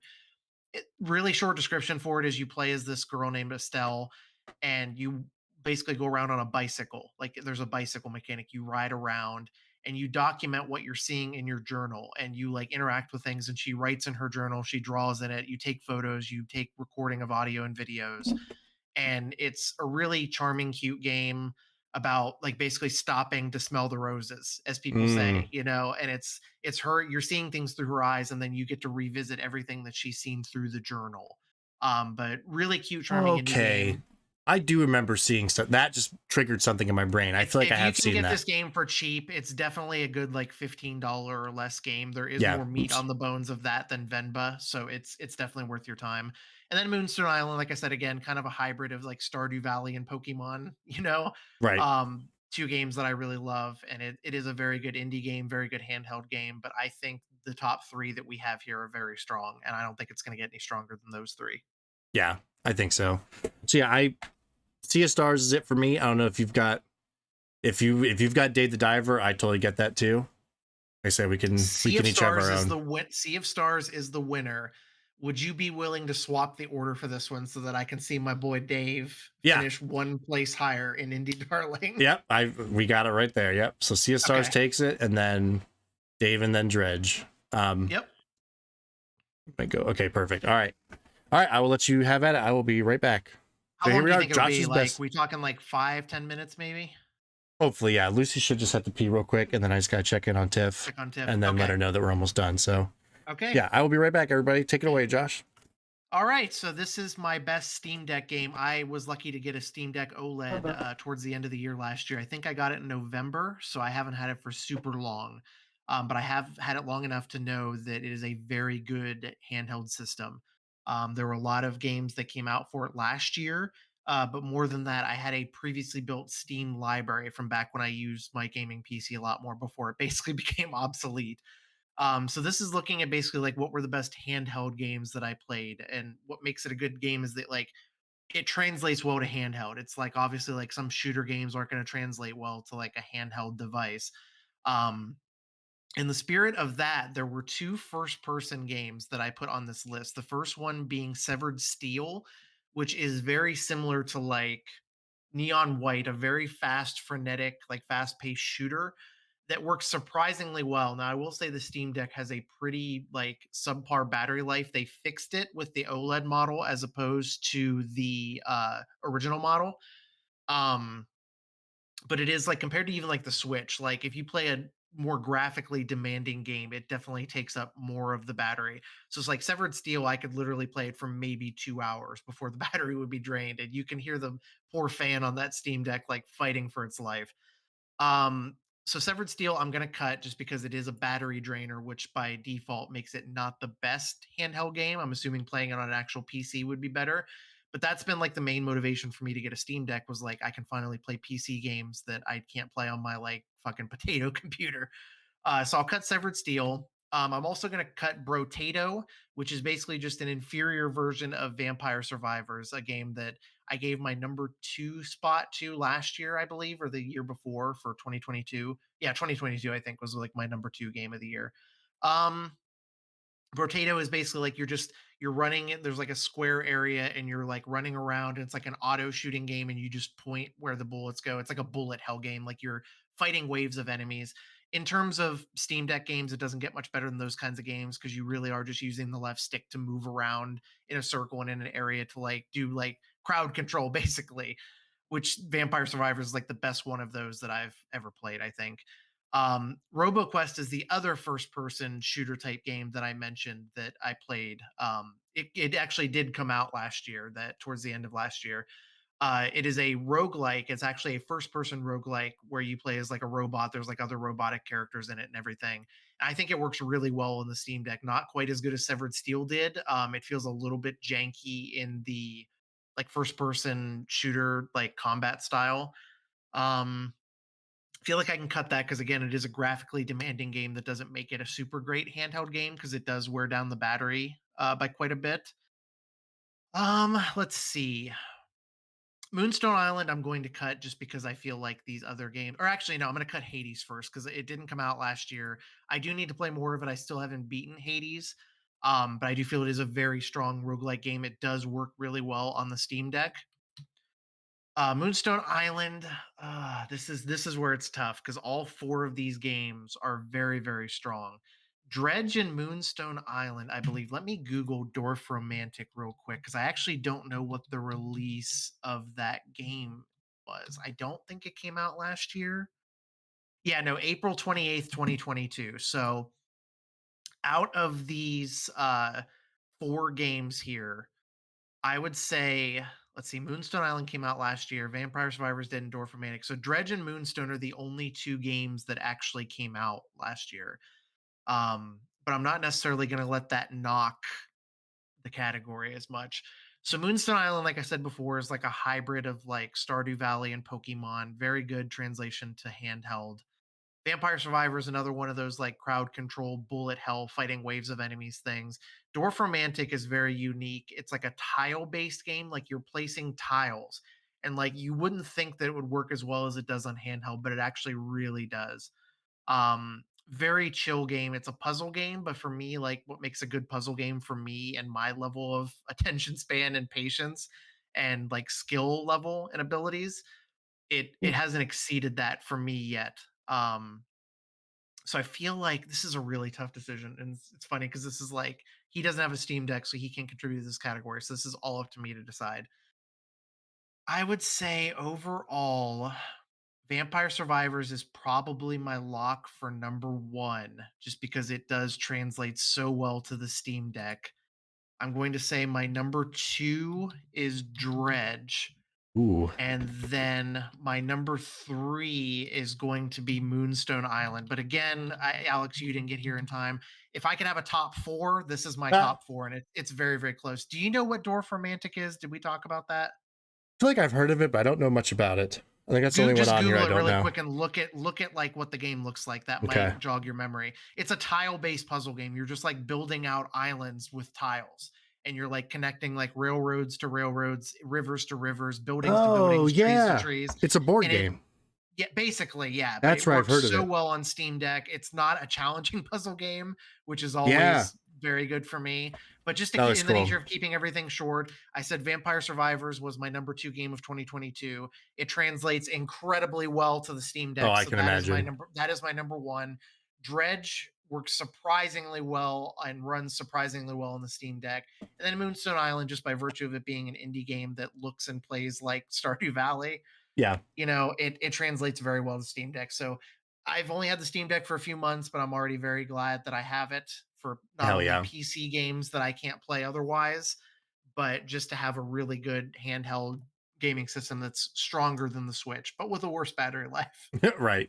Yeah, I really want a Steam Deck one of these days. I think I would. I honestly think I want the PlayStation Portal more, Yeah. mostly because of the price. Like I can get one of those for I think half the price Yeah. of a Steam Deck, but God, I want one. Because even having a PC, I would much rather play it something handheld than be up here playing a game. Like I've never been a big That's PC always the gamer. argument is like I sit at a desk for 10 hours a day for 40 Exactly. hours a week, and so I'd love to just sit on the couch and do stuff, and the Steam Deck's been so good for that.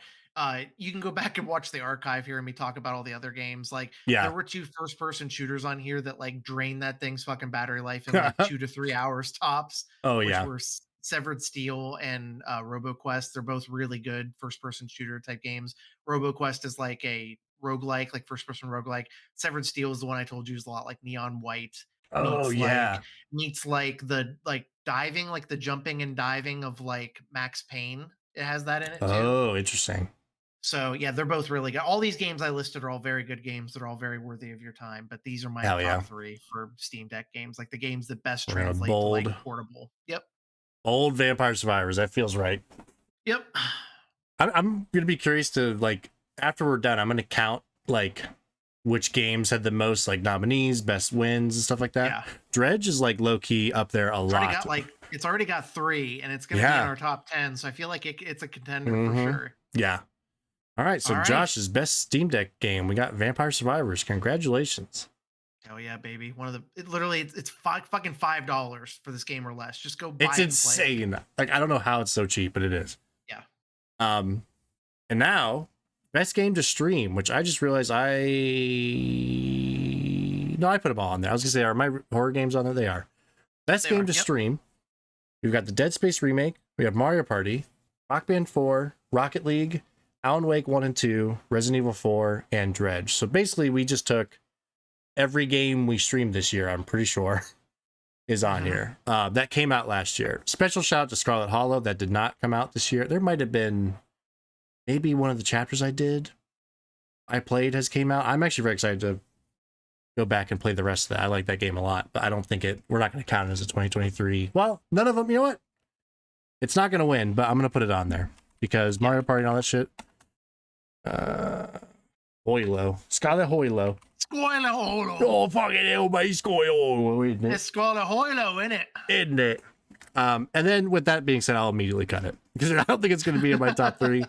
But I do. It is so much fun streaming a game that's text based and trying to come up with stupid ass voices for all of them. Like, it's chaos, but it's actually a lot of fun. Okay. So I'm just gonna say here, extremely biased. I Uh-huh. think Rock Band 4 and Rocket League need to be top 3. I was looking at this and I was like, 3 of these we have streamed together, and that feels like Yeah. the top 3. I think that has to be like, so horror games are very near and dear to my heart in that it's really fun to watch you get scared playing them. Yes. And that's where a lot of the value of the horror games comes from. The only problem with those 3 is that there's an inconsistency in how many scares you got on the scare counter. And it Yes. felt like after Dead Space, it kept getting lower and lower, especially with Resident Evil 4, Yep. which, like, it's not a detriment to the game whatsoever. It's just that Dead Space is fucking terrifying and they purposely are trying to jump scare you around every corner. Yes. Alan Wake has those moments where they jump scare you by like having the faces like just appear on your screen and scream at you. Yeah. I And think that Dredge, just in general, like I feel like out of all these, Dredge is the weakest, just because it's not necessarily like a right. stream game per se. I just happened to have streamed it.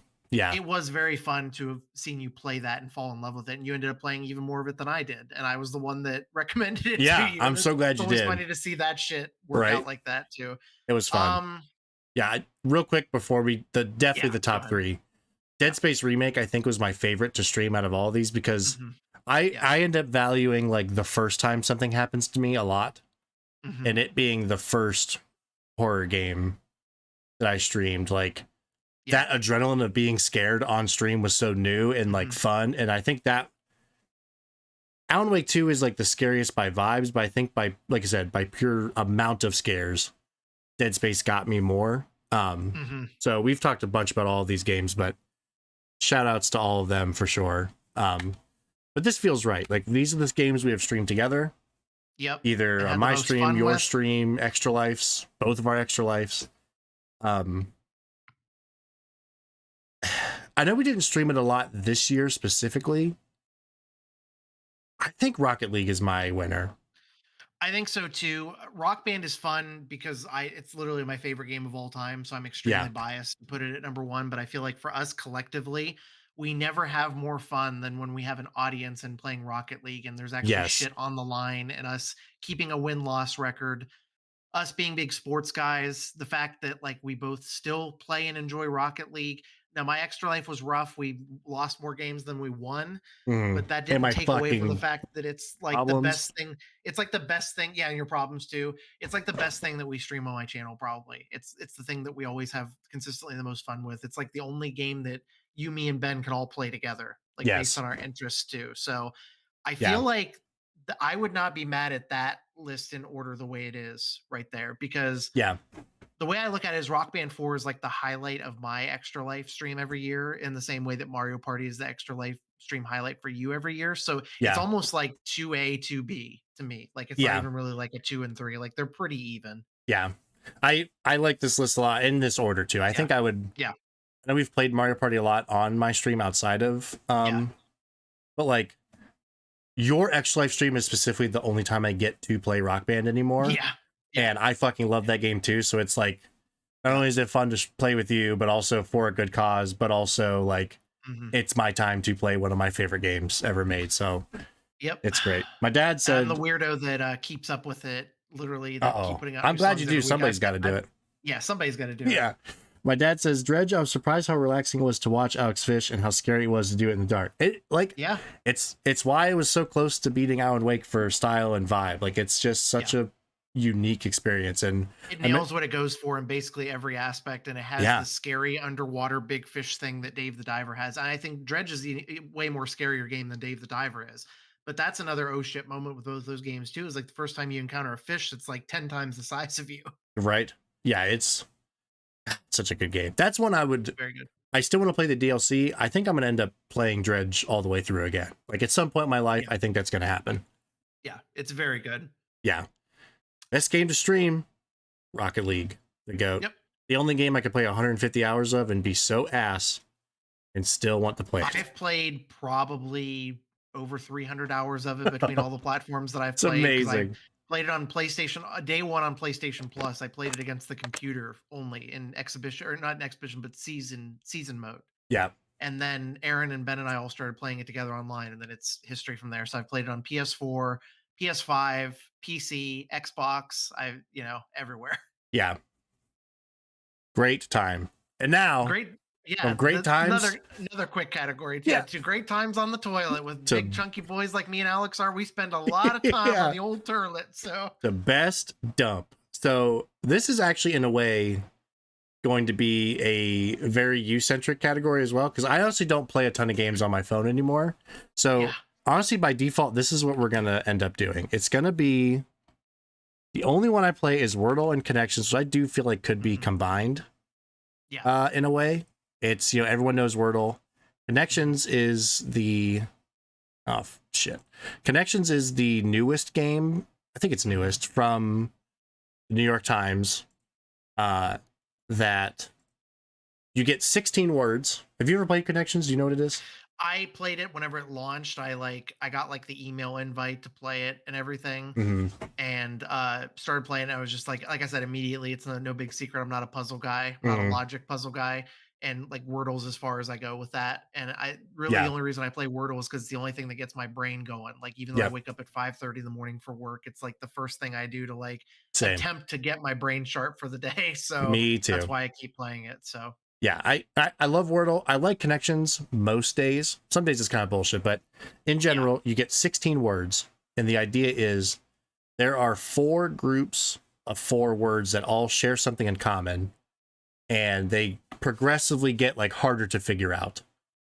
Um, like for example, I'm trying to think of like for video games, it could be like buttons, like TV, controller, disc. Like all those words could be associated with video games. You would group them up, Yeah. and that's their connection. It's another one, a new one every day. You have new words. There are some that like I can't even get a single group. They're Mhm. really hard and kind of bullshit. But Yeah. Yeah. honestly, by virtue of like this is the only game, if you can even call it that I do play on the toilet sometimes. Mhm. That's my one. And honestly, of your six here, Josh, it's basically a U category. So like, what you can fill out the rest of the top three and pick So your winner yeah. there. I'm going to eliminate Alto's Odyssey and Desert Golfing because it usually requires two thumbs to play those games. Um, and it's like usually it's like honestly, one-handed games are the best games to play It's on the hard to play toilet. that, yeah, You while got to have pooping. the other hand to like tuck your dick and balls in to keep from rubbing Exactly. on the inside of the toilet seat. You gotta have that. So one-handed phone one-handed phone games are the way to go, I think. Absolutely. Like I said, for us big chunky boys that are on the toilet a lot, eating too much Oh, fucking Taco Bell. yeah. Alto's Odyssey is like that endless snowboarding game that I've played for a long time that I really like. That's like a Nice. go-to game, especially like when our power goes out. A lot of these games are good for that. Desert golfing is the endless golfing game, very similar vein to that. Yep.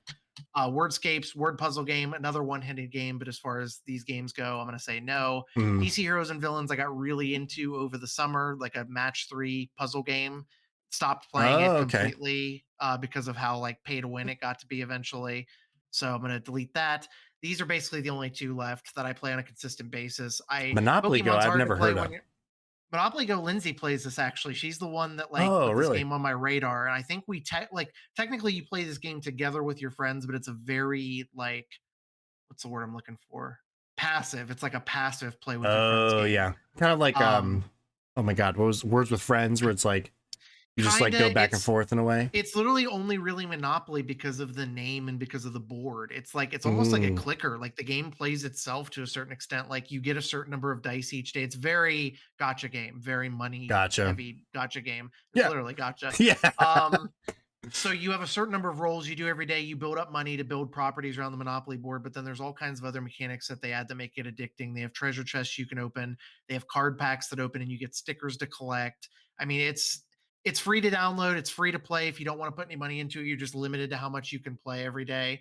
But Monopoly Go is my number two to this, I'd say, or whatever. Or I guess like my bolded game. Right, I guess your if yeah, whatever your orange one wants to be. and then Pokemon Go is like that game's a shell of what it used to be in terms of my enjoyment of it, but I do check in every day and do my daily stuff with it and catch some Pokemon and stuff. And they do still do some fun events with it and stuff. But in terms of best games to play while you're taking a shit, I think this is a pretty good top three. So Monopoly Go would be your winner here. Yeah, Okay. that's my winner because it's the most addicting, and it's literally like I said, there's an auto roll button, so you just push and hold the go button, and it literally moves your character around the board for you. Mhm. And the only time you have to click is if you stop. And then there's another mechanic where it's like you can destroy other people's properties that they've built on boards. You can like Mm. steal money from other people's banks and stuff. Riley said it best in the chat. Monopoly Go is very, very, very I can competitive see with it. people. Just like real So it's Monopoly. Yeah. I just remember last time we hung out with Lindsay and Phil, I remember Jackson walked up to Lindsay and was like, "Mom, give me your phone. Like, I wanna Yeah. play Monopoly Go." He's like, "I swear I have like this cheat to get you like $1 billion or whatever." That's awesome. And I that missed put it on that. my radar, and then just seeing it on the App Store, I was like, "Okay, like this is just like a mindless clicker game." And sure enough, it's good gameplay or you're taking a shit, which is Yeah. the point of this category. So, Yeah. Well, I'm about to check that out. The best yep. dump. We got a number two. Best number two. We got two games. Three games, really, if Yep. you count connections. So Word on Connections for me. Monopoly Go for Josh. Shout out to Pokemon Go, too. It's one of those games I'm so far behind on Pokemon Go, and I've missed so much that, like, I'm kind of forcing myself not because I know I'll get It's overwhelmed and the FOMO, and, like, a lot of it will just ramp up. it's just not a great game to play anymore either. Like Ben That fell off of sucks. it really hard until he came back for the holiday breaks and he was able to like spin Pokestops and gyms while he was in the airports and stuff. Yeah. But just in general, like they don't give you a whole lot of reason to play this game daily anymore. I just do it because I'm sick in the head and need to have the number go up, brain feel good shit. Yeah. And that's what that and Monopoly Go do for me. Pokemon Go, I just keep playing because it's just a daily habit at this Right. point. Like You're invested. I'm just invested and I don't put money into it anymore, usually like maybe a couple times a year to buy like remote raid passes so I can like do the raids from home. Right. To actually play it. Yeah. But that's about it though. Yeah. That's pretty much it. Shout out to Ebony, my dad's, if that's how you say it, my dad's mobile game that him and my Uncle Tom are like absolutely insanely invested in and Never addicted even heard to. of it. It's like it's kind of like Clash of Clans, but like Oh, more okay. realistic. Like it's like Clash of Clans style, but like looks like Age of Empires sort of stuff. What was the other Clash game that was different? It wasn't Clash of Clans. It It's like was Royale the or something. Royale Clash. I played a little bit of that one when it That's one came with like out. the And then lanes and like the auto battler yes, thing, I it think. became extremely pay to win, and I was out as soon Mm, as that happened. yeah. This is All another right. big beefy one that I think we've got. I have I a lot that I can cut from this. Me too. So this is our game we wish we played more of / at all. So this is, we talked about before. We're both busy guys. We got work. We got lives outside of playing games sometimes. Mhm. And, there's just not enough time in the day, especially in a year that was as packed as 2023, with just banger after banger after banger.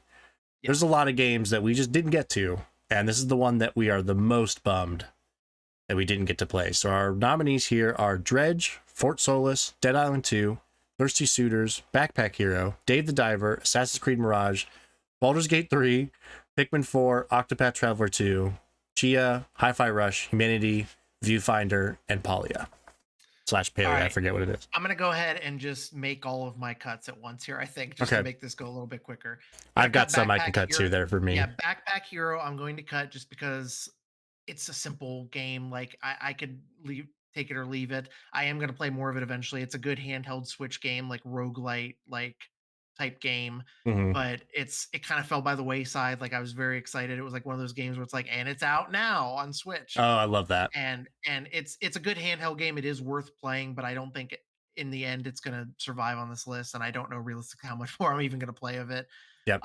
Thirsty Suitors is one I feel like it almost could make the list. I played like 45 minutes of it on my extra life stream in the wee hours of the morning. Hmm. I do feel like it's a very unique game. It's got a really cool like dating sim based like Battle. combat system. Yeah, like Alex battle, like turn Navarro based.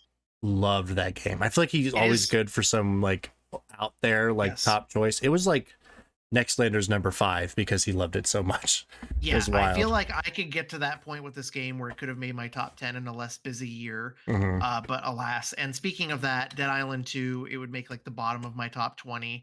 I don't know if I'll ever play more of it. I feel like if no other games would have come out, I would have played more of it. But just the way the cookie crumbles. Another game, Fort Solace. That's the one with Troy I was Baker gonna as say I like the thought that was main it. protagonist in this game. I Yep. am gonna play more of this eventually. But it is kind of just like the thing that took me like put me off of this game is how fucking slow you move, like even worse than Mm. Oxenfree. Oh And no. it really is just a walking sim game. There's no combat or anything. You're just walking around, like examining this abandoned space station, and it does some stuff well. But overall, yeah, I don't know. Dredge, I am actively playing more of it, literally as Right. of this week Yeah. on Steam Deck. So I'm gonna delete that. Dave the Diver's a weird one because I stopped at the 15-hour mark, and I do wish I had played more of it to have more of an opinion, especially by the time we get to recording my game of the year stuff. Mhm. But I feel like I played 15 hours of it. It doesn't really make the cut in that Right. aspect And of I'm also this actively category. playing it again. Like Yeah. I I do feel like I ultimately got to Dave the Diver. I feel like now at this point in the list, I feel like the two that I feel the most strongly about for me are Pikmin 4 and Chia. I agree. Those two for sure. And I'm honestly kind of torn on the last one. Oh, Mike was asking, did you play the Pale Reach? And so I haven't played it yet, but No, I want the to. uh the version that I bought for the Steam Deck actually came with the Pale Reach. So it's like when I turn on Dredge now, my menu has the Pale Reach art on it now. Um, and so I'll get to play that eventually. I just don't know how far into That's the right. game I have to get to unlock the Pale Reach content. I'm assuming it's going to be much later, but Hmm. I'm excited to play more Dredge for sure. Yeah. I have a couple on here that I have three that I originally would have been bummed that I wanted to play more of it, but I think ultimately I didn't like it enough to actually commit to Hmm. it. So like Humanity, we Yeah. talked about it. Oh, there it goes. Oh no, it went down one. Puzzle game that looked very cool, but like, do I really wish? Like, no, I end up getting my puzzle fix from other games. Hmm. Humanity can go. Assassin's Creed Mirage, it's more of a bummer versus wishing I could have played more of it. It was Hmm. just not what I was hoping it would be. Yeah. And Octopath Traveler 2, this is the closest one to maybe hanging around because Yeah. I know I didn't give it enough of a shake. And Um, after how strong Sea of Stars was for you this year yeah, too, it's that the was one that like immediate, and this one was it's like like, it feels like if you gave this more time, it could potentially get to that level I for think you, so. especially just given how long of a game it is, how many different like mini campaigns there are in that for each of the characters. I feel like the potential is there for you to fall in love with this game. You just need to get there. It's also Right? hard to follow this game up after you've played one of your favorite RPGs of all Yeah. time. And if it's not scratching that itch in the same way, I could see you falling off of it. I mean, I'm not making your decisions for you, No, obviously, but you're I right. do feel like that is a very strong contender for you from everything I've heard you say from the past year. Yeah, I do ultimately hope I can get to it. Um, and I might still do that because everything I've heard about it, I think I would like it. I think I just need the right Yeah. gap at this point. Yep. Baldur's Gate 3, it was kind of like a more like for the lulls I put it on here. Technically, I do wish I played a lot more of Baldur's Gate 3, but in reality, Yep. I still played over multiple save files, probably 100 hours of this game. So like I played plenty. It Mhm. doesn't really fit Yeah. the spirit of this category, but like technically I do wish I played more of it. And I can Paul, weigh in on Hi-Fi Rush and Viewfinder. yeah, I've played both of those and fell off of both of them. I fell off of Viewfinder harder than I thought I would. It seemed like it was going to be a puzzle game that I would enjoy, and it ended up being a little bit more complicated than I would have liked it to have been. So for yeah, me personally, I don't regret the decision to not play more of it. Hi-Fi Rush is a rhythm action game, and I feel like I mm-hmm. should love it because of the rhythm aspect, but I could never quite get the rhythm part of it down. So I think if the category was called games we wish we enjoyed more, Honestly, uh, yeah, that would be a top tier for me for yeah. sure. I'm kind of in the same thing. That was on my list of like, oh, I've got an Xbox now, I should play it, and I just never justified like actually going through with it. Yeah. So it's like, if I'd never, and it's been out since January, I'm pretty sure. Like I've had so many times Yes. that I could have Yes. played it, and I just never got there. Palya I have downloaded on the Switch, ready to go for whatever you guys would ever want to play it. So I feel like that could easily be our number three. I'm And honestly leaning that way because like I was yeah, genuinely excited to play that with Brandon on stream, and it was in the middle of Alan Wake and other stuff, and we just never got to it. So Brandon, if you're still out there, I'm still very down to play that. Viewfinder's the one I never did play it at all, and I just remember the mhm. concept looking so cool That's what that got me in was how cool it looked. But then it's like very much that Like Ben and John will absolutely love this game. Like I think they played some of it Mm. together, like off stream and Discord, and I think that they did enjoy it. And I think weirdly enough, because I think they're both a lot smarter than I am, they were like, "This game's actually too easy for us," and I was Oh, like, interesting. "Well, that confirms that I'm the dumb one of the group, Because basically." Ben Because loved I that was Baba is You too, right? Like he's a big that, puzzle and game then guy. this was kind of similar to the Witness also, which Okay. the Witness is way harder than Viewfinder for Mm, sure. But similar to like that cryptic, like you just have to fuck around and find out. yeah, And I got to the point in Viewfinder after a few hours where I was like, I'm gonna have to look up a guide for a lot of this, and that defeats the whole purpose of it. So right. Yeah, once you're resorting to that in puzzle games, it's not the best. So yeah, since I never played it, I wish I did, but you actively did play it mhm, and didn't really like it. I think when we're down to this point, I feel really good about yeah, these three because like I've yeah, only played Chia for like literally 45 minutes and I that's liked me it. too. Yep, But basically. I was just trying to get more games in to add to my list at the end of the year, and I liked it, but I didn't really play it. Pikmin 4 is my number one with a bullet. I've only played it for like 3 hours, and the only reason I didn't play it for more is because I got it as a Christmas present from my Yeah, parents. So I need to play more of it. I haven't gotten to the point in the game yet where I can understand why people are raving about it yet, being right. amazing.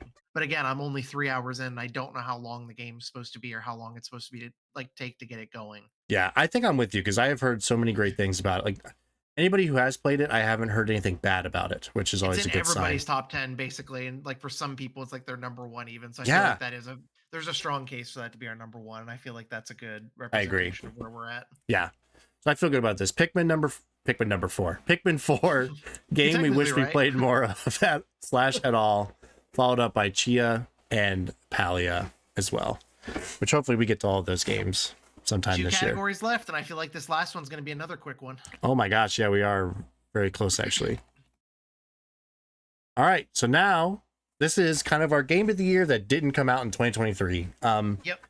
I do think multiple things go into this for me at least. Like there's certain Mhm. games that I could just like I think if I had to pick one game period, I think World of Warcraft is my favorite game on Out this of all list. yeah, But that's yeah, like all the time and like yeah. specifically in 2023, I didn't play a ton of WoW to really warrant it. So I'll go ahead and cut it, but before we get to that, our total nominees of the best non-2023 releases we played this year. We've got The Last of Us Part 1 Remaster, Jedi Fallen Order, Mario Party Superstars, Mario Kart 8. I just put the entire Uncharted series on there. Yeah. Inscription, Slay the Spire, Alan Wake, Final Fantasy VII Remake, The Legend of Zelda, Minish Cap, oh, Uncharted again, because I'm dumb, Oh, yeah. and World of Warcraft, which I would just go ahead right away, cut these off. Again, love WoW, but specifically this year, nothing super stood out about actually playing it. Am I crazy to think that Mario Kart 8 could be in our top 3? I think you're pretty valid. If my gut immediately said this, let me just do one of these numbers right here. 100% on board These with that. top three. Okay. 100% on board with that. Yeah. I think most of these are from me also of what I Yeah, added. I mean, I played Jedi Fallen Order back way when it came Hmm. out. I didn't love it. I've played all the Uncharted games before, but not last Yeah. year. Tried to get into Inscription on the Steam Deck, but the controls weren't great because it's not optimized for the Steam Deck yet. So Mm, I'm waiting to play that in a better setting, like on the PlayStation, or if they make it better for Steam Deck. yeah. Slay the Spire, I've been playing off and on very passively for years, and Same. I love that game. I'm very bad at it, which is what Same. keeps me from playing it more. But it's weirdly turned into one of those iPad games that I play when our power goes out because like you don't need to Oh, be it's a connected to good the game for internet to that. play it. I got that for like $1.99 once for the iPad, and it like plays exceptionally well Oh on my there. god. It's yeah, because you Um, swipe shit and tap. It'd yeah, be perfect. and Alan Wake, obviously, you played that for the first time last year, and it was a great stream game, great experience. Final Fantasy VII Remake again. Yeah. Haven't Um, finished it yet, but it's great. I've never played Minish Cap. I played this because they added it to. It was one of the times Tiff was out of town. Mhm. I think this is probably my. If we went this far, I think Uncharted would be my number 4 because I did them all for Yeah. Let's Plays and that was really Yep. fun. Mhm. But Minish Cap was like a brand new experience this year that I played while Tiff was out of town. They added it to the NSO, so I played it on my Switch and just like no lifed it, and it was actually really really fun. Mhm. But I think in general, yeah, we can see these games into the night? Um, okay. In terms of the best games, like which one is actually the best, I feel like I would only change the order to put Mario Kart ahead of Mario Party. I can get down with that. Like that's the only thing I would do, just genuinely because it's the best Mario Kart game they've ever made, and they've made it better last year by adding Yes. the course pass. Right. So, in general, Last of Us Part One is like my favorite like story game ever made. Like not like Rock Band's my favorite game, but like second to that is like Last of Us, like me and Crystal's Yes. favorite game. So the fact that they made a better version of The Last of Us, it's hard to beat that in terms of game best game of last year that didn't actually come out last year. Yeah. Plus, it was extra fun because I played it leading up into the show. Like, that's why Oh Tiff yeah. got it for me Yeah. for Christmas. My whole plan was like, I'll play it later. And then with the show timing, I was like, you know what? I'm going to play it right before the show. That'll be perfect. And it Yep. was like, Yep. I appreciated a lot more of the shots in the show that Mhm. were like the exact same angle. Certain lines were like word for word. And because it was so fresh, Yeah. it hit even harder for me. And then also, it's just Oh yeah. like, what a fucking good video game. Like, Last It's of Us just could so win fucking every good. year, honestly. And I wouldn't deny it. Very excited to go back and play that again at some point, Yeah. and very excited for whenever my special edition of the second game shows up, whenever they decide to ship that to me. So Yeah. we'll see when I that really want to happens. play that at But some point too. Just that's going to especially be one that I new wait for a mode. gap. That new Yes. mode that they put into the second game too. I'm very tempted to just buy that digital upgrade to like play it next week.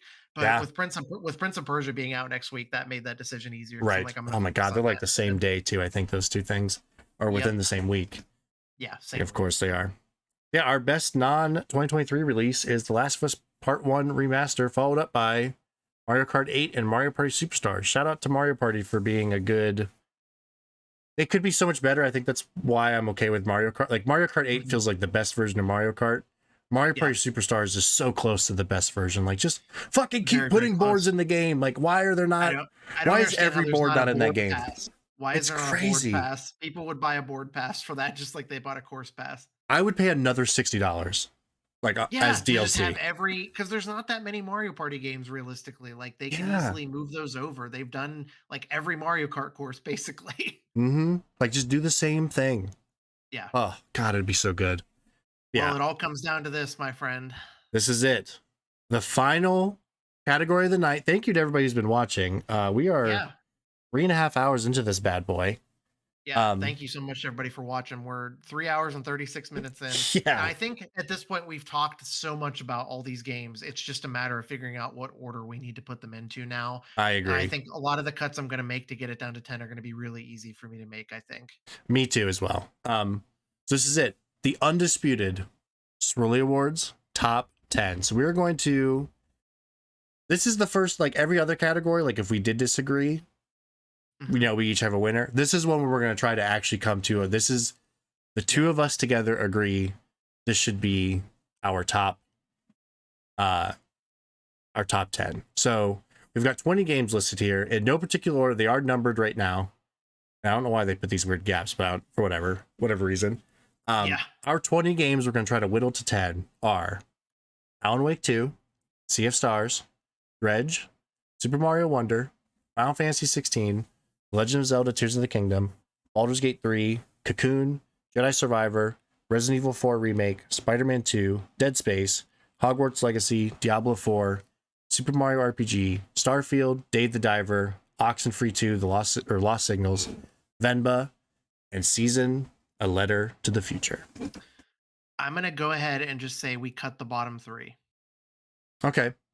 I'm fine with that. Those were 3 that you Yeah, played. I've also played Venba's the Venba, only but one that you've played Venba, but it's not going to hang in our top 10 with these other heavy hitters. Again, I agree. loved Oxenfree 2. I thought it did even better things than the first one in some ways. Really excited to see if they make an Oxenfree 3 Yeah. in the future. Oxen 3, just call it that. All 3 of these games, I would say, if you can find them for like $15 or less, and if you're interested in playing them at all, they're very good. Like especially Venba, you can literally beat it in like an hour Oh, and a yeah. half if you're only gonna do one run. Yep. Season is less than 10 hours. Oxenfree took me like 5 or 6 hours without trying to do everything. Yeah. Very good indie games. 3 of the best indie games that came out last year for sure. And I definitely wanted to bring attention to Venba and Season just because I feel like I didn't see a lot of people talking about them, especially Season. So Yeah. I felt it was important to bring awareness to those 3 at least. But yeah, they're not going to hang with everything I else we agree. have on here. yeah, incredible games. Venba, obviously the one I played to the 3, and just a really cool experience. Like, do you like Cooking Mama? Do you like learning about culture? And do you like wholesome family moments all mixed into like a pretty good 2-hour experience? That's Venba, and it's awesome. Um, while we're making cuts, do you think it would be okay to cut Diablo 4 from this list? I think so too, because you actively were disappointed by it, and even on my personal list, it just missed the top 10. So I think by that Yeah. virtue, I think we can get Diablo 4 out of here. I will, while we're at it, I will grab Mario RPG. It was my number 14. It's actually right where it is right now. It was my number 14, and you didn't play it. It's an awesome game. Like, this could have been a top 10 in any other year, but it was just stacked. I remember Aaron saying he went back and forth on it throughout the game as to whether he really didn't like. Sometimes he really liked it, other times he really didn't, and then I think he came around on it in a big way by the time he got to the end of it. So Yeah, I might play it eventually, but with Nintendo games, it's going to be forever till they even put it on sale for any price. Like first party Nintendo stuff is fucking stupid with their pricing. right. It's gonna be 60 forever. Yeah, If I could suggest another one, just yeah. because of we have 15 fucking games There's left. so many. These are all so good. It's insane. Every one of these Would games. would you be willing to cut Cocoon? I think so. Yeah, that was the one I was looking at, because it was my number 12 or 13, I want to say. Yeah. And then again, another one that you didn't play. Cocoon, we can say Another goodbye one. to. This hurts me so bad to say this. Let's cut Dave the Diver. Are you sure? Yeah, because Okay. I would rather Starfield be like our number 10 than Dave the Diver. I was gonna say, Starfield more ultimately. Yeah. Look at these fucking games, bro. We have so many of these in I common. know. There's no way Dave the Diver is gonna hang with these. I know. Literally, like, and even like after 15 hours of Dave the Diver, like that game ended up not even making my top 5. It was like 6 or 7, I think. Right. And I Just think because where I I'm hit a at, wall with it, but yeah. yeah, like if I had to slot it into my list now that was already done, I think I would put it above Cocoon, but it hasn't passed Dredge yet. So it's at that like 12, 13. It's not gonna be top 10 material for sure. Yeah. Awesome game though. Do you think Jedi Survivor is gonna make the cut for top 10? That's what I was looking at, because again, it's another one that only You played, I played. And like weirdly, this is where it's interesting. I ranked it one game higher than Baldur's Gate 3 on my personal list. Yeah. But I think I would almost rather give Baldur's Gate 3, like if it really came down to one of the two. Yeah. I think Baldur's Gate 3 would be the one. And I honestly think if you played either one, I think you would have a I think you'd have a better time with Baldur's Gate 3. Like it's if I could get past the hurdle of the combat, right? Like that's the only thing keeping me from playing that is like, am I gonna have the patience to stick with that kind of combat? Because I've never done that in a game before. And like you're a way bigger D&D guy than I am. And honestly, Jedi Survivor is kind of the same thing because it's Souls-like combat, but Baldur's Gate has more beyond the combat. So yeah, I love Jedi Survivor. It's like the game I've weirdly been championing for, because it's almost like not nearly as bad as like a Forspoken or Starfield, but it also had like really bad tech problems at first. Like it performed like dog shit, and the PC version was like unplayable garbage, which really soured a lot of people. But like, it's such a good game that I hope they get it all fixed and people can come around on it. Oh my god, this is nuts, dude. Okay, can I make another suggestion? Okay, I think I have one as well. This might be crazy. Okay. Mario Wonder, that's the one I was looking at as well. So it's just this is the point where it's like we need to cut 2, and it's like, how do I justify to you keeping Starfield over any of these other 11 games that we all felt so strongly about? But that's just that you love Starfield more than I. If you're willing to cut Mario, I definitely like Mario way less than you like Starfield. Mario Wonder was like, I think, my 15. So yeah, if you're not willing to fight for it, I'm definitely not. Mario made my top 10 just by default of like it had to make my top 10 because there were no other games in my bottom 20 that I liked better than Mario. So like, that's the only reason it made my top 10. Oh, it did it again. Shit, dude. How do I even how are we why gonna do the do 10 this? love to put it? That's gonna bother the shit out of me. I don't know why it does that. God. it's so hard for me to try to keep Starfield on this list with all these other heavy hitters, like, because it's like I haven't played Zelda or Baldur's Gate 3, but I can't be fucking insane enough to tell you to get rid of either one of those. Oh It's man, that's like, what's hard is like that's just it. It's both of our lists. So I think in an yeah. insane universe, I think it actually does come down to one of those three. It's the one that probably Or needs to go. okay. Here's my suggestion then.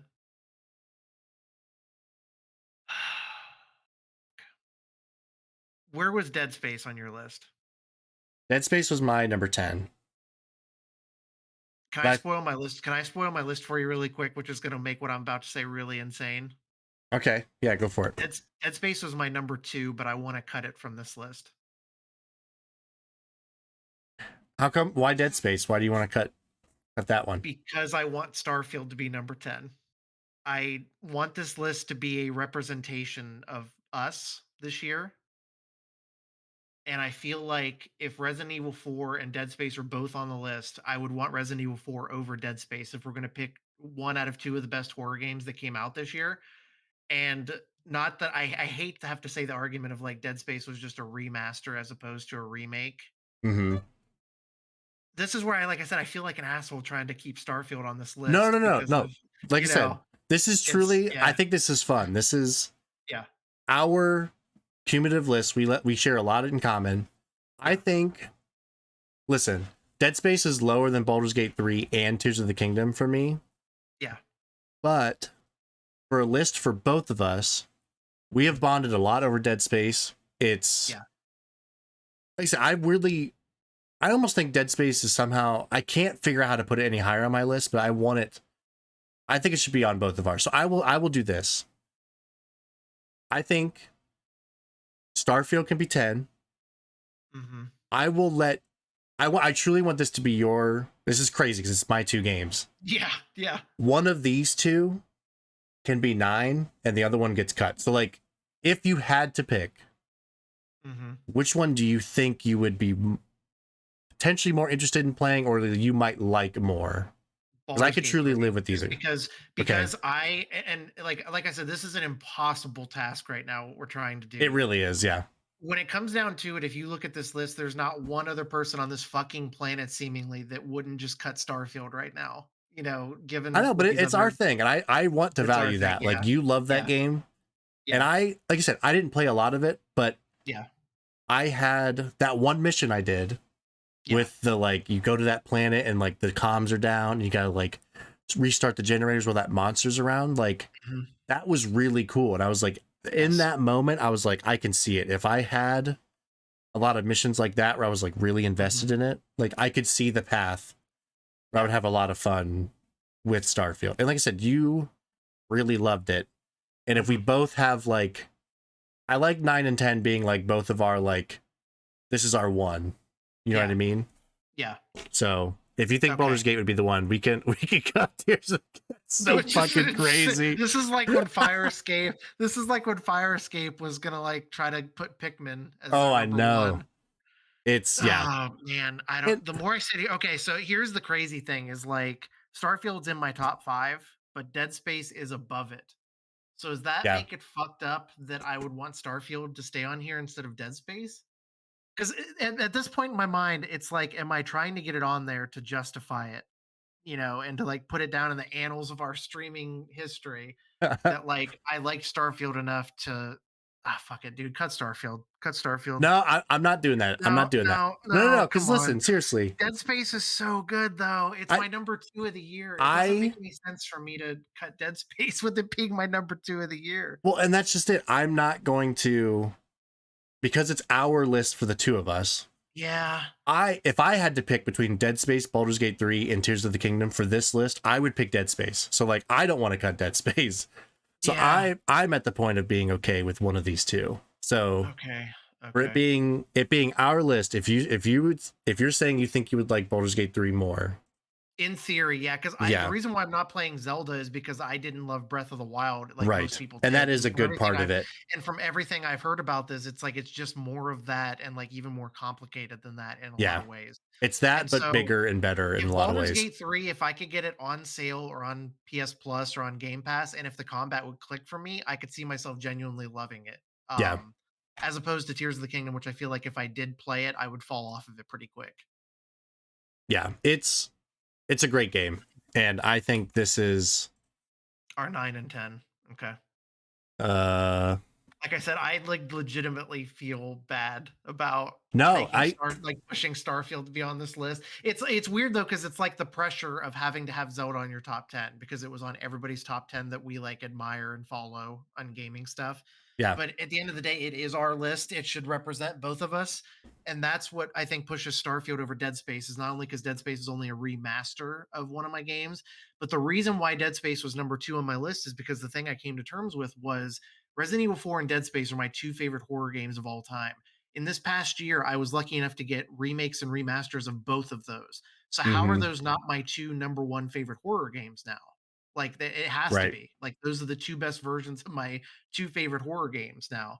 So I feel like that's why I made my list as it was. Yeah. And with the issues that I did have with Starfield, I just couldn't put it any higher than Dead Space. But that doesn't mean I still didn't love Starfield because I do.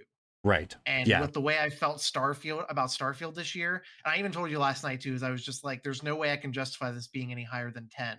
But if it could even just be 10 on this list, I would be happy. Yeah, and like I said, I think you're more passionate about Starfield potentially than I am about Zelda. And honestly, I like that you picked I want Baldur's Gate to be the one on here because I know for a Yeah. fact I rank Zelda higher than Baldur's Gate because I finished it, but Mhm.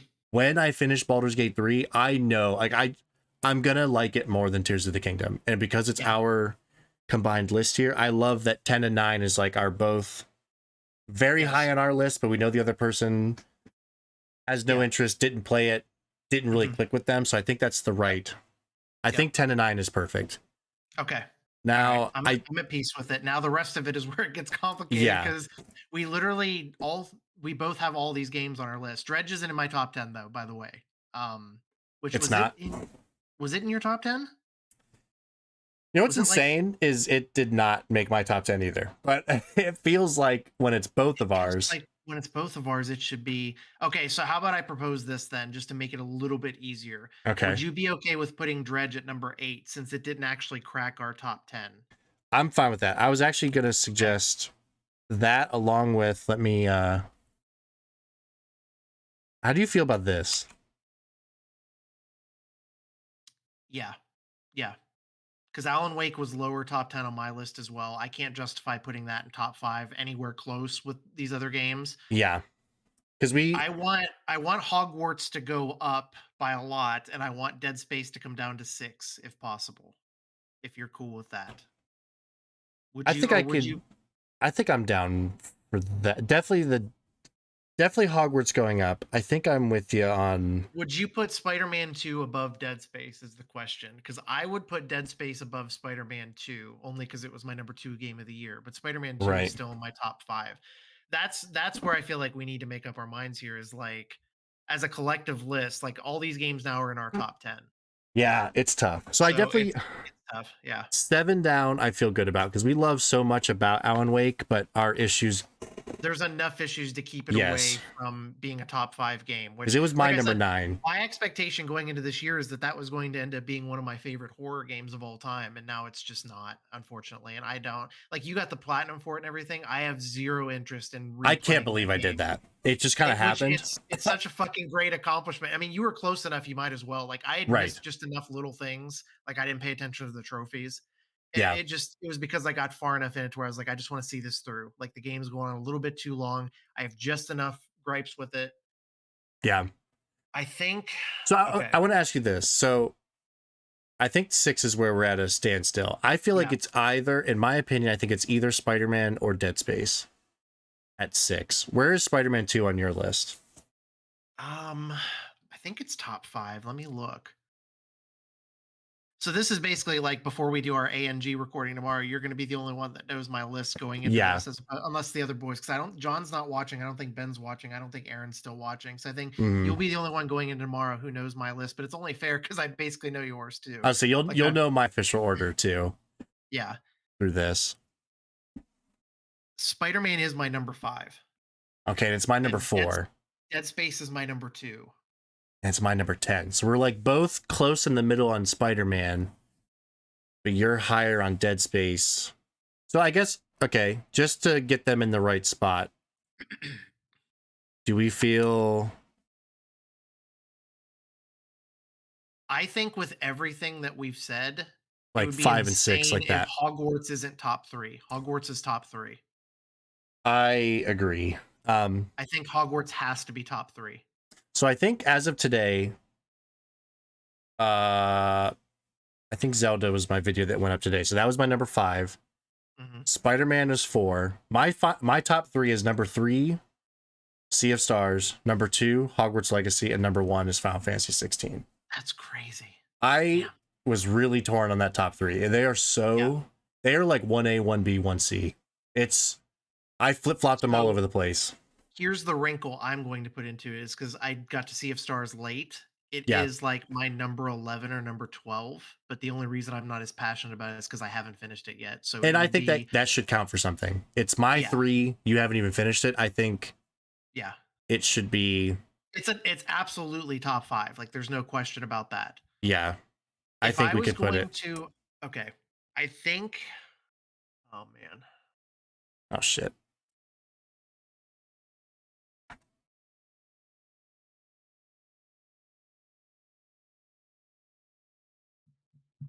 Where's Final Fantasy 16 for you? So I know I'm so much higher than you, and it's okay if it's Let me low. see. No, it's okay. It's my number 9.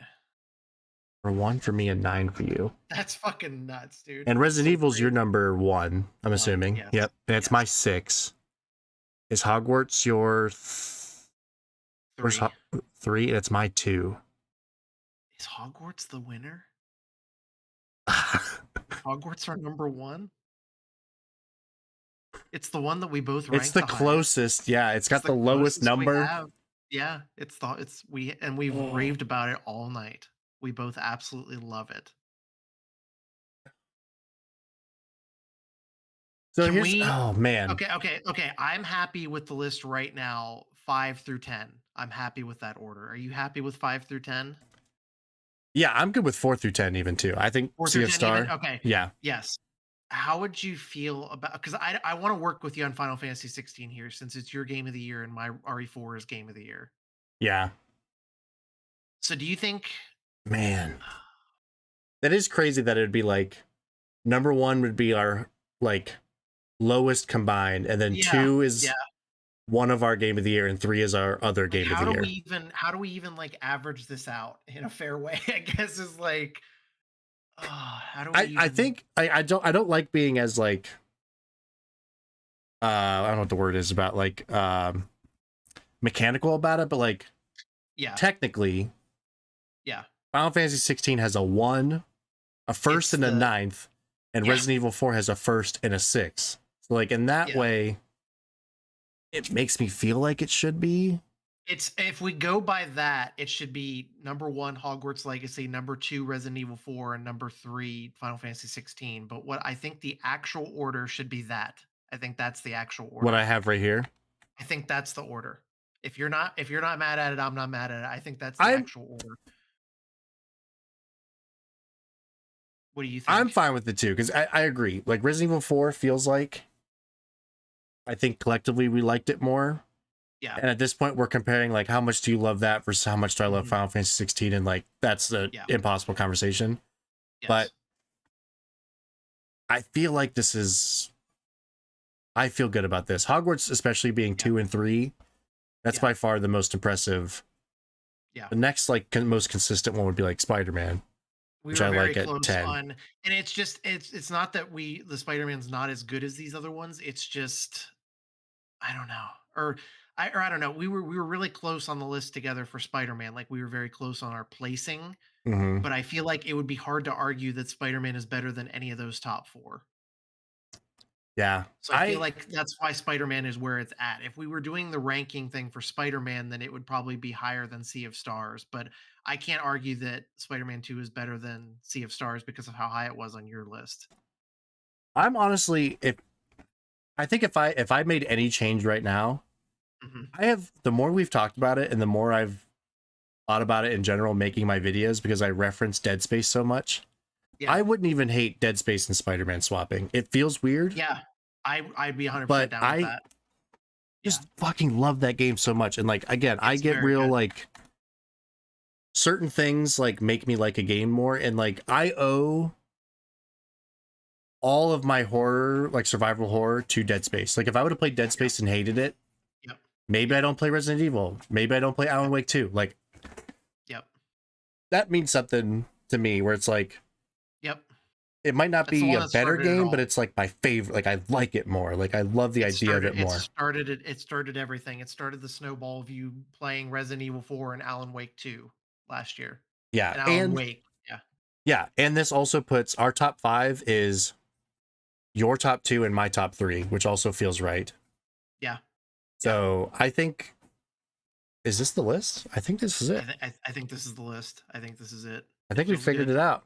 All right. So I think our undisputed Swirly Awards top 10 Mhm. games of 2023. Number 10, Starfield. Number 9, Baldur's Gate 3. Number 8, Dredge. Number 7, Alan Wake 2. Number 6, Spider-Man 2. Number 5, Dead Space. Number 4, Sea of Stars. Number 3, Resident Evil 4 Remake. Number 2, Final Fantasy 16. And our Swirly Game of the Year for 2023 is Hogwarts Legacy. I love it. It's I Hogwarts like Legacy this. feels like Hogwarts Legacy feels like the Hail Mary that Pikmin 4 was about to be for Fire Escape. Right? Like it just kind of happened. That's how it feels, except we're actually rolling with it and doing it. And I feel like the more we talked about Hogwarts Legacy tonight, we both clearly felt very strongly about it. Yep, We're both very, very connected to it. And I feel like if this is our collective top 10, I it had agree. to be it had to be the winner. Like, throw everything about the rankings out the window, it's the one I think we agreed on the most, like, I more than agree. any of them, you know? Like, I mean, Resident Evil 4, obviously, we both loved it, but, like, I've got, like, a history of Resident Evil 4 that you don't have with it, and I Yeah, feel like Hogwarts is the one where we're, like, on even playing ground, like, we both have been obsessed with Harry Potter for a very long time, yeah. It was the game and we were waiting for. it's the game. It's the game. Yep. And I didn't even mention this at all during this, but like Resident Evil 4 also is a very important game to me in my life because I know, Dad, you're watching. I've had a lot of really cool gaming memories in my life of like playing Oh, that's games true. with my Yeah. dad. Like Yeah, that's Wind true. Waker, that's why it's my favorite Zeldas. Like my dad and I played that entire game together. Yep. And I That's remember true. one time like it was Brandon's memory card and he was going to my cousin's house and he wanted to bring his memory card. So my dad and I loaded up Zelda. He took his memory card and we're like, all right, this GameCube can't shut off until Brandon Yeah. comes home tomorrow. And we played forever and like finally got the memory card back in and saved it. But like Resident Evil 4, I had memories of watching my dad play that game and being very Mhm. afraid, but thinking it was fun. And then I got to play the game and really liked it. And then my dad's birthday, way after he got his PS5, I bought my dad Resident Evil 4. And he's on New Game Plus now. Like my dad beat that game. He's playing it That's again already. amazing. I love So that. like That's Resident so Evil cool. 4 has like a place in my heart, honestly, of like a bond with my dad. So I love that it's high as well. So like Alright, I I love have this. to I mean, I'm literally at the point where it hurts, I have to piss so bad, so give Yeah, me literally a yeah, minute go to go for it. piss, and I'll be back to close this out. You go Yeah. ahead and vamp about me for a minute. I'll go up to the top and actually I'll wait for you. You're good. Good. I'm glad you like it too, Dad. I think this is a good list. I think it's got stuff for both of us. To wrap this up before our final goodbyes, let's do a very quick recap here. So, Yep. all of our categories for what we started way ago at 6:30 tonight. Yep. Best music goes to Sea of Stars with Alan Wake 2 and Hogwarts Legacy as runner-up. Best character, Garl from Sea of Stars with Sebastian Salo from Hogwarts and Sid from Final Fantasy 16 as runner-ups. Best performance, we gave to Ben Starr as Clive Rossfield in Final Fantasy 16 with shoutouts to Alfie Nugent as Sebastian and Neil Newbon as Asterion. Mhm. Our oh shit moment was our first split where I picked Exploring Hogwarts and Hogwarts Legacy, and Josh picked the We Sing sequence of Alan Wake 2 with a special shout out to literally every fucking boss fight in Final Fantasy 16. I just realized I'm reading the one that's not on the screen.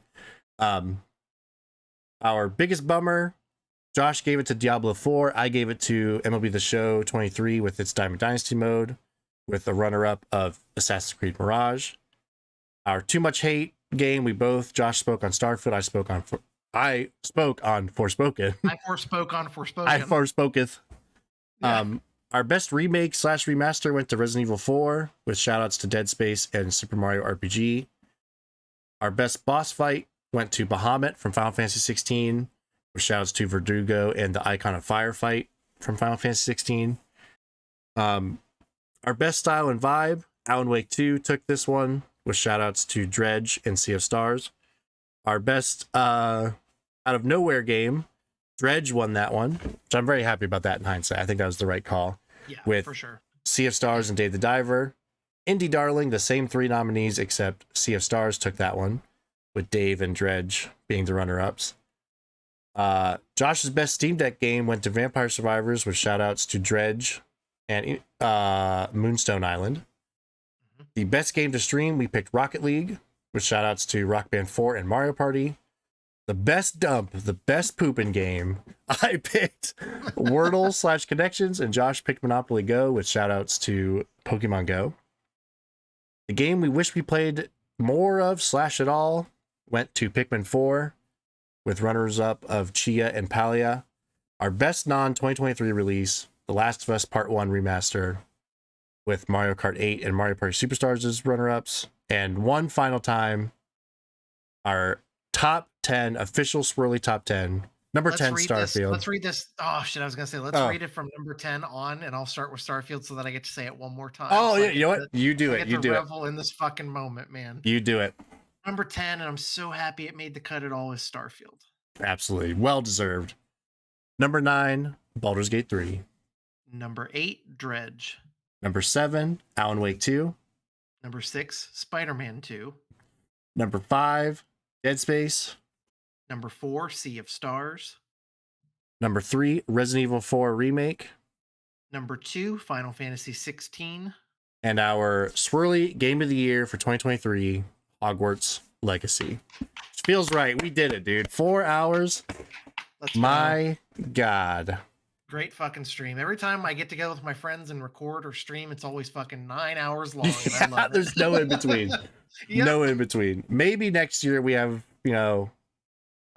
we split this up, or I just anticipate 4 hours because I should have known it was going to be 4 hours. Yeah.